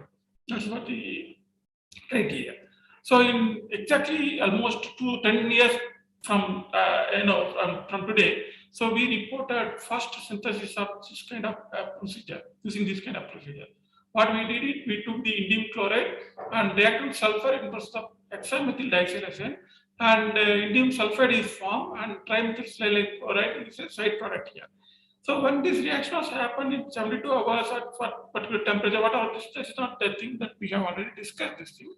So, but concept is that once you have done this thing, the starting material is this trimethyl chloride, right? So this is also volatile, and side product also volatile, but this material behaves as a surfactant molecule during the reaction. But once reaction is over, we can remove everything from the system so that we get a pure product. Of course, there will be a little bit of unreacted sulfur and unreacted indium chloride.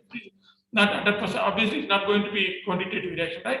So we have to wash it with methanol or ethanol, something like that, so that we get a pure product. So this concept, we discussed this thing, and using that concept, we have made so far in this 10 years time varieties of materials. Some of those things are I'm showing here, like heterodimer, binary product, or non-stoichiometric product, or trimeric chalcogenase, all these things. There are questions in various times that no, if they are stable because there is no surfactant molecule around it. Yes, we proved it. So we systematically measure the PXRD pattern of that. For example, this copper sulfide for 5 months also, we didn't see any changes. Only after 4th or 3rd month, we are getting some extra things coming. But similarly, when we did the heating, right, up to even 240 degrees Celsius, we don't see any changes in the peak. Only after that, something is changing.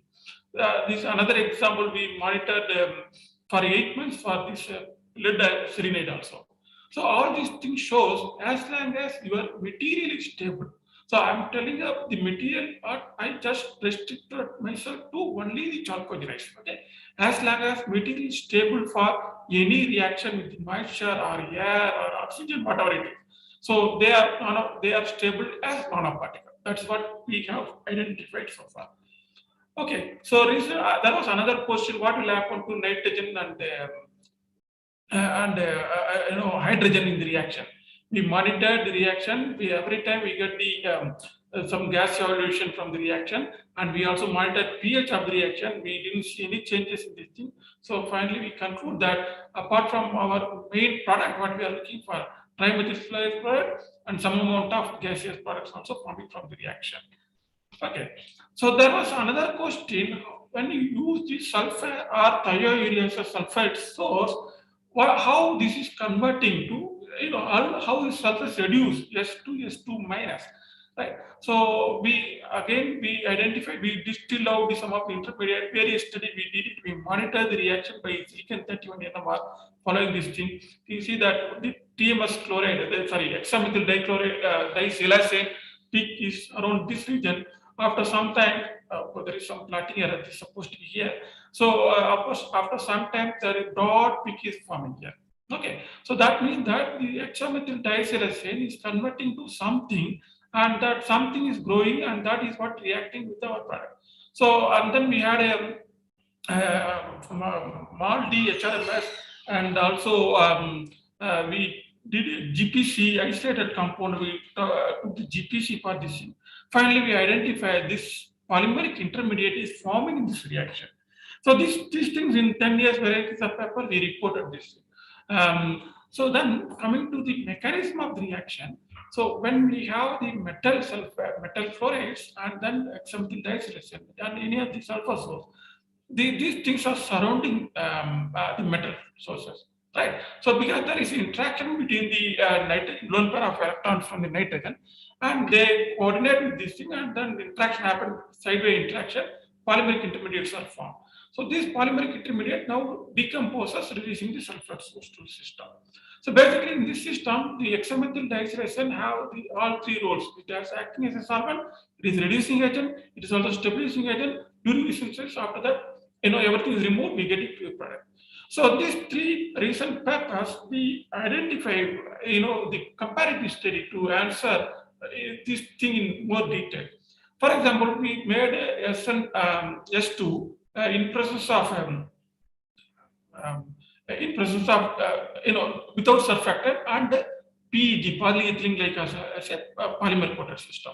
And we identify the surface area, you see this 26 and this is 33 meters square by gram.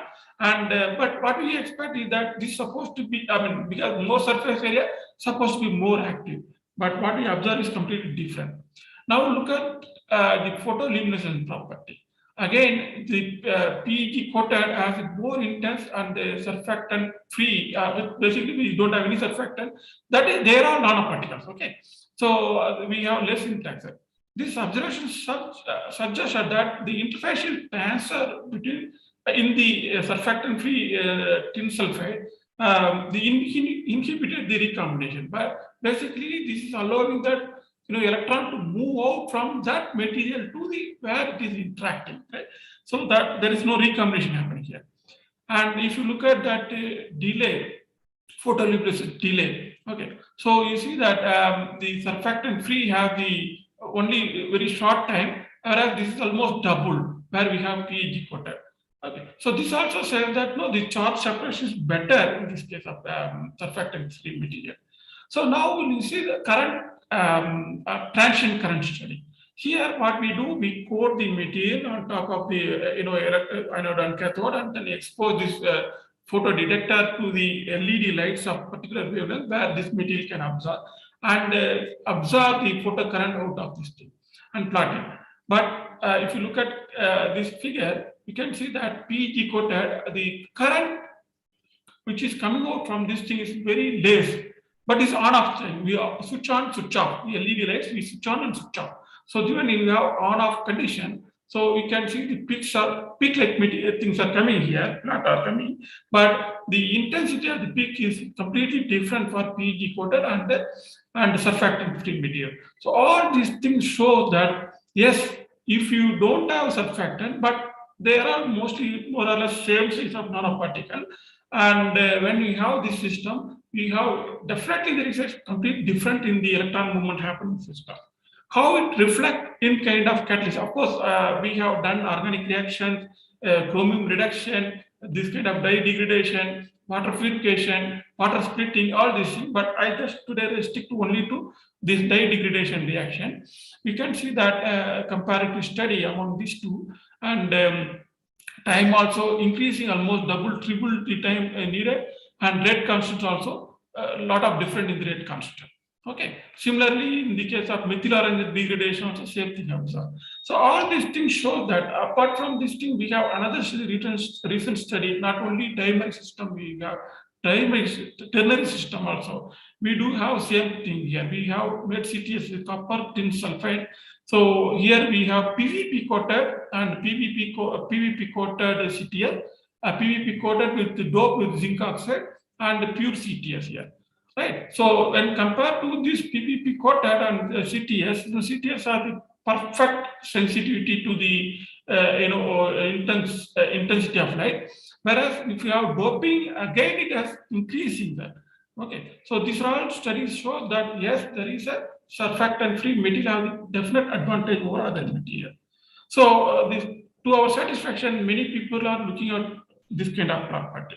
So this is about the first part. Going to the aluminum material, just a small background here is that any high material which can be considered as highly material is that, so they have to release the huge amount of energy in short span of time. You can see the comparison between coal and the HMX molecule, because this is small energy, but it releases in a very short span of time, so that the power output is very high here.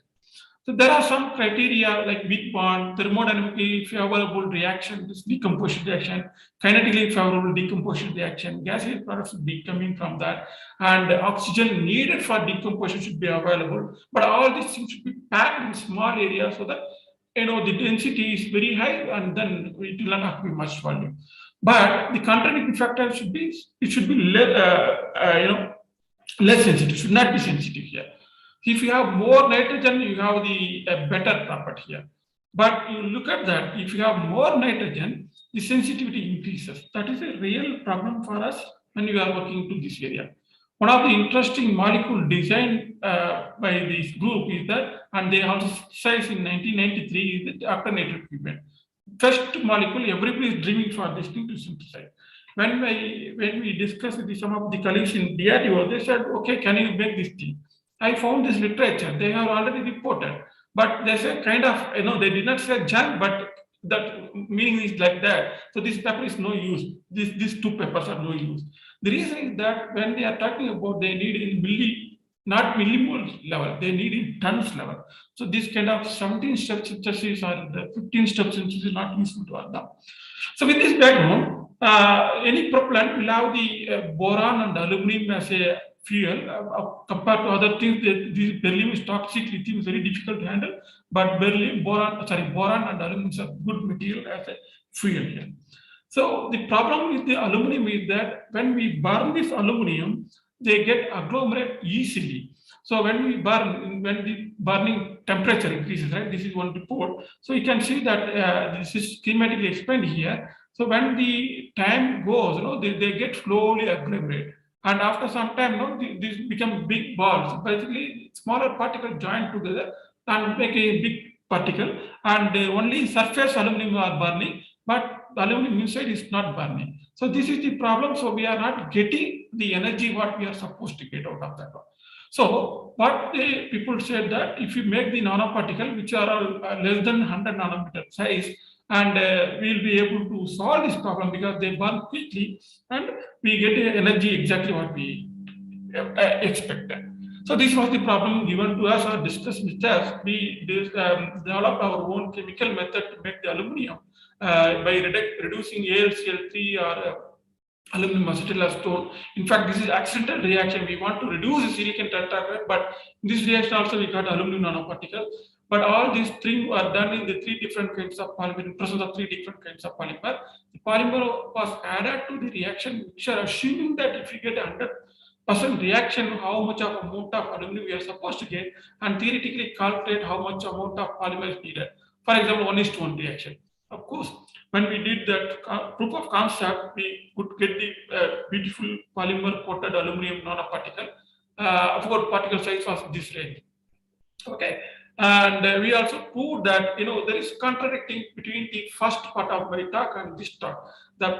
This part. The first part I talked about that stability of the metal sulfide. Here they are very stable as long as the material is stable. Okay, without even surfactant. But here aluminum is highly prone for oxidation. So this aluminum is not stable under even normal condition. When you go to nano size, definitely is highly reactive. So we have to have this polymer coating, otherwise it will not be stable. So we have proved minimum 60 days it is stable if you have polymer coated by PXR. Of course, we have proved in another case even almost 1 year also this is stable. And by aluminum mass number also we identified that even only after heating it to 450 degrees Celsius, we are getting some oxidation peak. Otherwise, this material very stable here for oxidation because we have polymer coated. And interesting thing that we have to prove that concept, right? So when we have this thing and polymer coating, when we decompose it, TGA, when we decompose the polymer around 400 degrees Celsius, after that only aluminum released to the system for burning, right? For oxidation. So aluminum melts around 640 degrees Celsius. Close to that 640 degrees Celsius, it is getting oxidation. Aluminum always goes for two-step oxidation. This is the left side is our work and this is the literature work. We see that, this almost all polymer goes, right? Then only we are getting, but in this system, almost, immediately started getting oxidation. So that is what we proved, and the proof of concept we reported to DRDO scientists. And also we published 3-4 papers out of this thing. But that's not the end of game, right? So you look at the time frame, 2010 to 2015, we proved the concept. Now the DIDO people are asking me, what is the active aluminum content here? If you have aluminum material, the material should have at least 90% aluminum which is ready for oxidation. If more of aluminum is already oxidized before they make the propellant, there is no use. And particle size is supposed to be less than 100 nanometer. So we move from this polymer to some of these material, but there are many restrictions here. This material what we are using supposed to be compatible with the other material what they are using in propellant formulation. So these are all the material they use as a plasticizer and propellant formulation. That's why we have selected this material for do this reaction. So with various trial and error and then various ratio also we identified this nanometer and successfully we can make the less than 100 nanometer size. But question is the active aluminum content here. So we have done the permanganate titration or EDTA titration when you have the 80% aluminum and 20% polymer, right? So this theoretically expected, but practically we are getting this region. Okay, but now we increase to 85% and 0.5% slightly better. Okay, but if you go beyond this thing, the stability. Okay, if you reduce less than this, or increase the aluminum content and reduce the polymer or stabilizing content, you will have the problem that no, this is not stable. So we have to find the optimum level. Okay, we found that only the amino hexanol with these 3 ratios, we could get the good aluminum nanoparticle. And this has given best result among whatever we studied in the last 5 years time. That means that you can imagine, at least 500 plus reaction would have been done with the varying ratios and concentration and stability checking, everything, right? And particle size analysis, everything. Finally, we report out to our DIDO colleagues that no, this is the best thing what we can achieve so far. Theoretically, we get 90%, supposed to get 90% aluminum, but we are getting only around 80% here. Then we sent it to them. They told us to now scale up the reaction. We scaled up and 30 gram we made it here and we demonstrated in the DIDO lab. Finally, we could make 60 grams. And recently this mail, 4 or 5 months back, we said that, okay, this is okay, you can read this mail. Right? This is okay, ICP method, this has given 82% observation. It appears to be very low. Expected is 95%. Please do something. So this is the comment. So the 10-year effort we are making, but is still not going to the real achievement or real need of the DIDO. Right? It's not just chemistry. We may not be developing much chemistry. The effort we are putting into making this thing is enormous here, but we could not get it. So moving to the boron or boron based system, right? So boron, as I mentioned, is a highly exothermic reaction. It gives high amount of energy, but there is a completely different problem here. Aluminum is highly prone for oxidation, whereas boron, they want to have amorphous boron. So they also have smaller size particle, at least in micron size particle. But the boron making micron size is very, very difficult. Further, even if you make it, they are not so easy to oxidize. If you keep it for years or they are stable. Very easy, very difficult to oxidize. That I'm talking about oxidation in short span of time. That's why I showed the first part of the slide, right? So it has to happen in short span of time. That means that propellant is fired from this thing. It goes entire mission complete within 10-15 minutes, right? So that has to burn so fast. I mean, 10-15 minutes entire mission. But we have almost 2 tons of the material where aluminum, the boron or aluminum maybe around 200-300 grams there. Okay, around 20%. So then they have to burn so fast, right? So then we have to supply ultra pure oxygen, which is not possible in the mission mode. So then we have to see that boron is highly insensitive compound. But as I mentioned, if we have the performance is very high, it becomes insensitive. Our insensitivity is very high, right? So we have no performance. So we have designed borane B12H12 cluster which solve with some of the cations here. So this, of course, we took the literature procedure. This itself is a 4-day reaction, but appears simple. But imagine we have to make in ton level. Okay, but in laboratory scale, I'll tell you a little later. So very simple reactions appear to be simple reaction, but we could make it and then now B12H12 12 minus, right? So that 2 minus, sorry, B12H12 2 minus. Then that 2 minus we can couple with the varieties of organic cations. Why we have to do that one and see that the percentage of field also is better here. And of course, we move to varieties of heterocyclic compounds as a cation and B12H12 clusters. You can imagine varieties of structure. As I mentioned, that if I include more nitrogen, that's also good. And similarly, we went to pure nitrogen or more and more nitrogen containing compound here. And some of them we have crystallized, some of these things are still not published. Now, let me explain to you what is the reason we are doing like this. As I said, it's not easy to burn the boron here. Okay, ignition is very problematic. What we expected is that if you have organic molecule, this organic molecule can be burned easily, right? So this one part of the molecule is organic molecule. So they can be burned easily. So this releases some energy. That energy is now used to break these boranes, right? The clusters, boron-boron bonds. So once they break this cluster, now this boron is released for further oxidation. Okay, so now you see that this is the TGS studies what we have done, right? So you can see first part of this thing depending on varieties of organic part. So you can see that, first thing that the organic system part is breaking and is releasing boron. Even for 1000 degrees Celsius, they, all borons are remaining as such. But now they will have different explosive material added to the system in the propellant composition. That explosion material will trigger further oxidation, right? So then the oxidation, because these are all reactions done in the only air atmosphere, okay? Or sometimes nitrogen atmosphere also we do to compare it, okay? So then when you have sufficient oxygen provided in the propellant composition, this boron will take up that oxygen and it will release a high energy. So this is the proof of concept we did it. And as I mentioned, no, this is not one compound, two compound, they will be happy. So they look at the melting point, the temperature of decomposition, heat of combustion per mole, heat of combustion per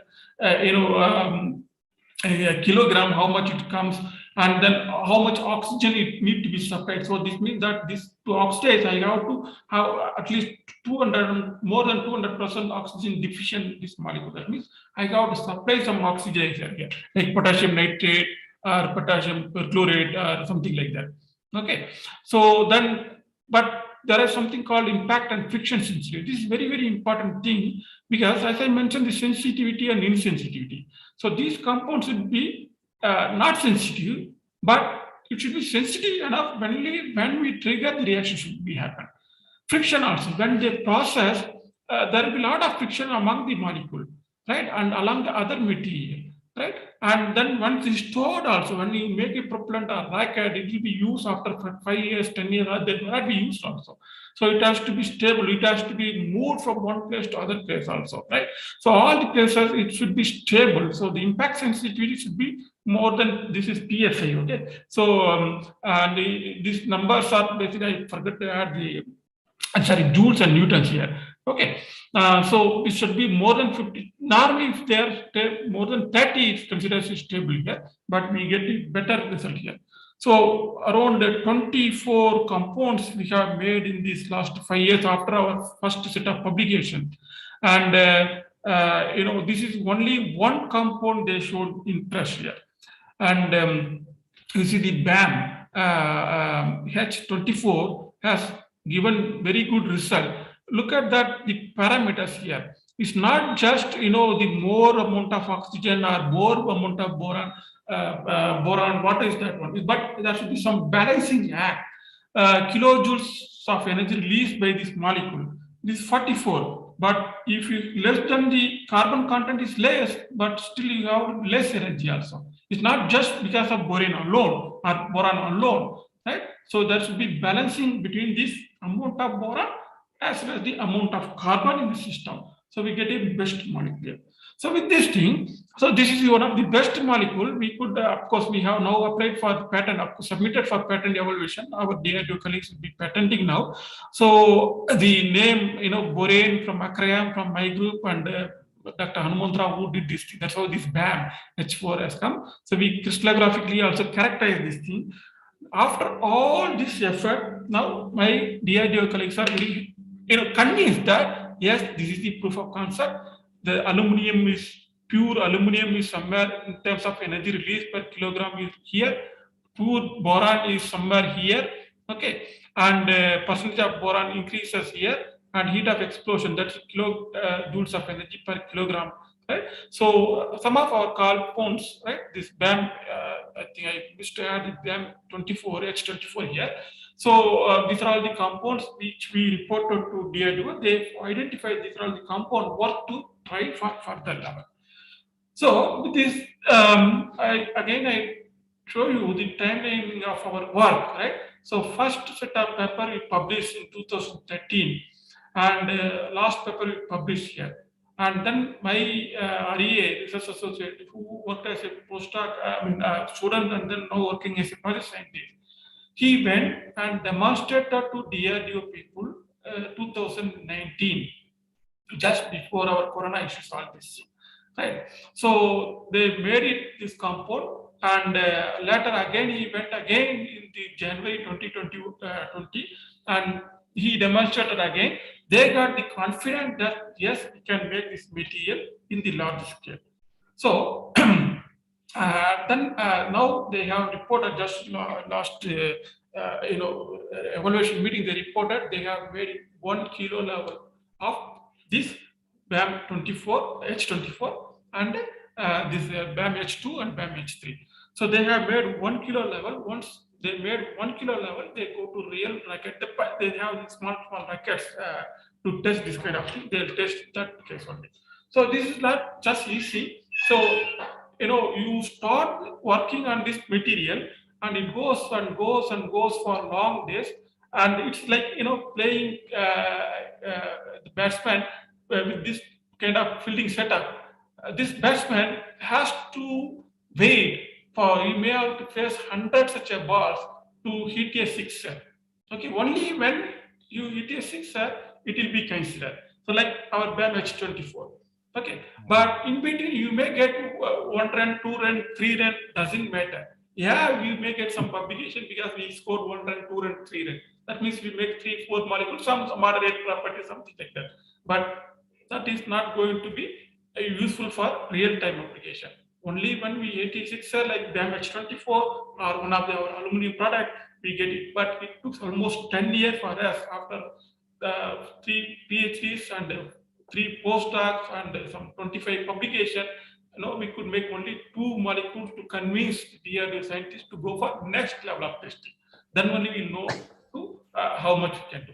With testing, I stopped, and then these are all my students and postdoc work with me, the present students, and Dr. Hanumantra and Dr. Srinivas, and they did most of the aluminum boron work, and Shagar Reddy also did the aluminum work, and other people, many of them did many of our chalcogenide work. So I thank you all for listening.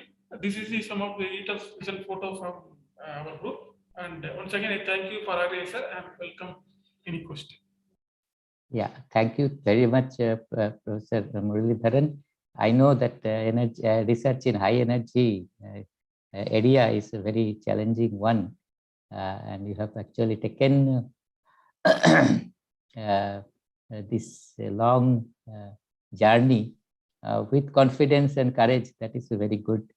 I will invite questions, if any. Please raise your hand.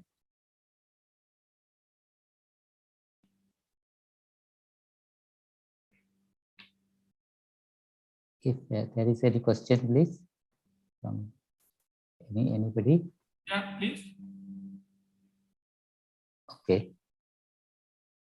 So if maybe I want to just ask one very small question related to the very first part of your talk. Yeah, please. Where you have shown that SN polymers were forming. Yeah.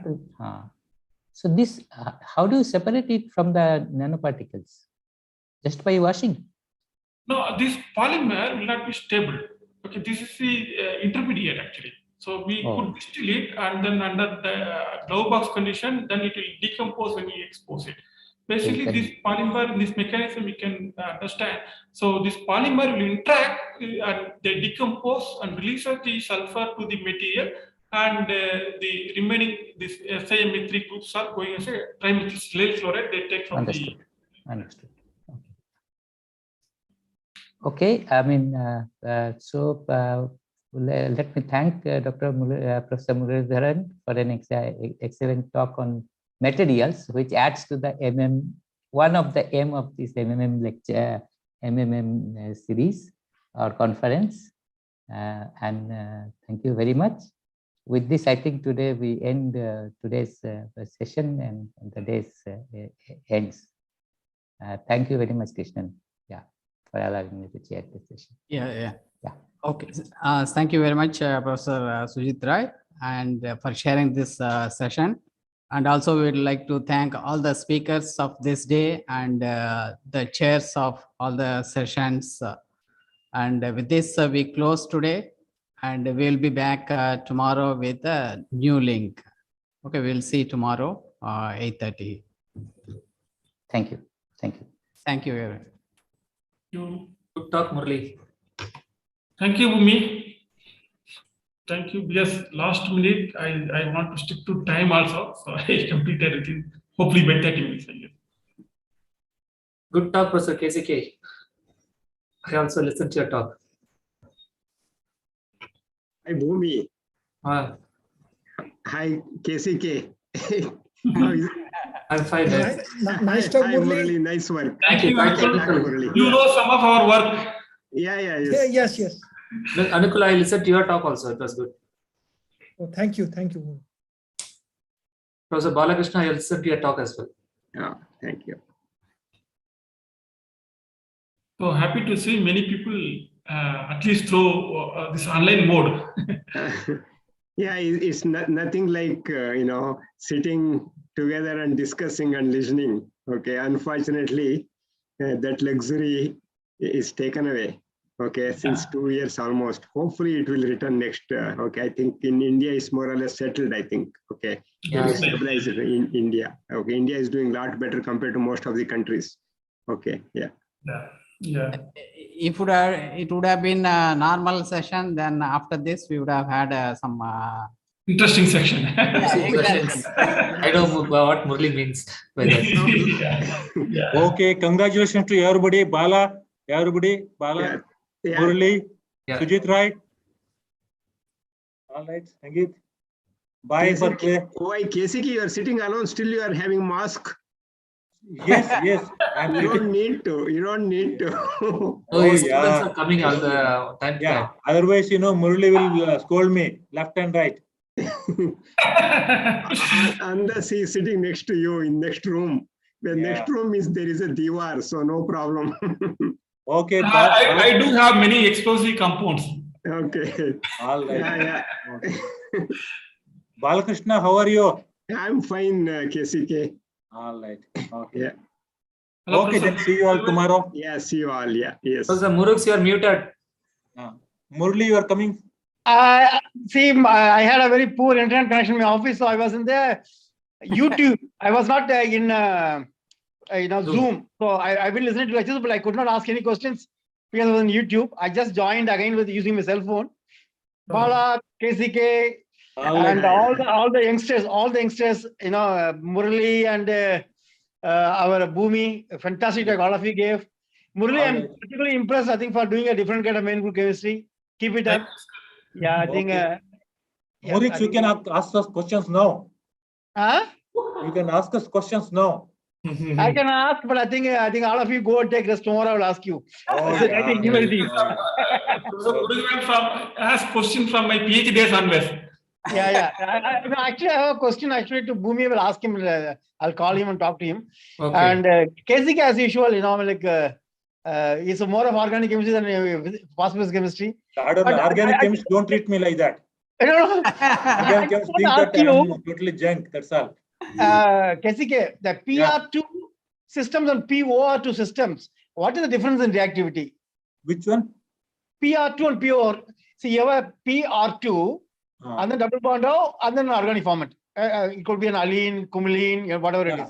It depends on the type of reaction that you are conducting. For Suppose I have a example, diphenyl or a di-tertiary-butoxy. What is the difference I'm asking? yeah, In general. as far as if you want to do this palladium catalyzed the phosphorylation and all that, generally this PR2 compounds are more reactive. Sometimes you don't even require the catalyst. Okay, that is for the phosphorylation reactions. But then as far as the other reactions are concerned, it's a little bit difficult to see because both of them have reacted under our conditions. Okay. Bala, very fantastic triazole work. I have not seen this before actually. So although we are just 20 meters away from each other, Yeah. fantastic work. I have seen this work earlier. Yeah. Yeah. Especially that the Different choice forum. of orthomethylation versus the triazole nitrogen coordination is very Okay, interesting. guys, I have to leave now. I will leave. Okay. All the best to all of you. Okay, see you all tomorrow. Yes. Yeah. Main group chemistry has grown in the country. I'm very happy to see this. That silicon chemistry was very good. I liked the silicon chemistry. Yeah, Sen, Sakya Sen's. Sakya's work was fantastic. Yeah, Oh, very nice. that's the top science. That Very good eye chemistry. Yeah. eye sophistication, good vacuum line. Yeah. I know. Hey, Bhumi, I have some questions. I'll talk to you later. Yeah. Okay. Take care, all of you. Bye. Thank you. Bye. So until tomorrow morning. Bye. Okay. Thank you. But Krishna, you said something? So you are getting a lot of money from DRDO. Oh, in principle, yes, but practically, no. Practically. Yeah. Practically, what happened? What is sanctioned paper is not reaching, and further when it reaches, and who is using, who is director, how they control all this, creating trouble recent days. Okay. We don't want to talk more about. That's fine. That's what. Abstract is told you. Yeah. Okay, thank you all. Nice to see you all again. Yeah. We'll see Okay. tomorrow. Yeah. Okay. Bye. Krishnan, I'm traveling tomorrow, so I'll be on and off in the meetings. Okay. That's I'm fine. going to Chennai. Yeah. That's fine. Okay. I just pushed my trip only to give a talk today. Oh, okay. Thank you, Umi. Okay. Chalo. Bye. Chalo, bye.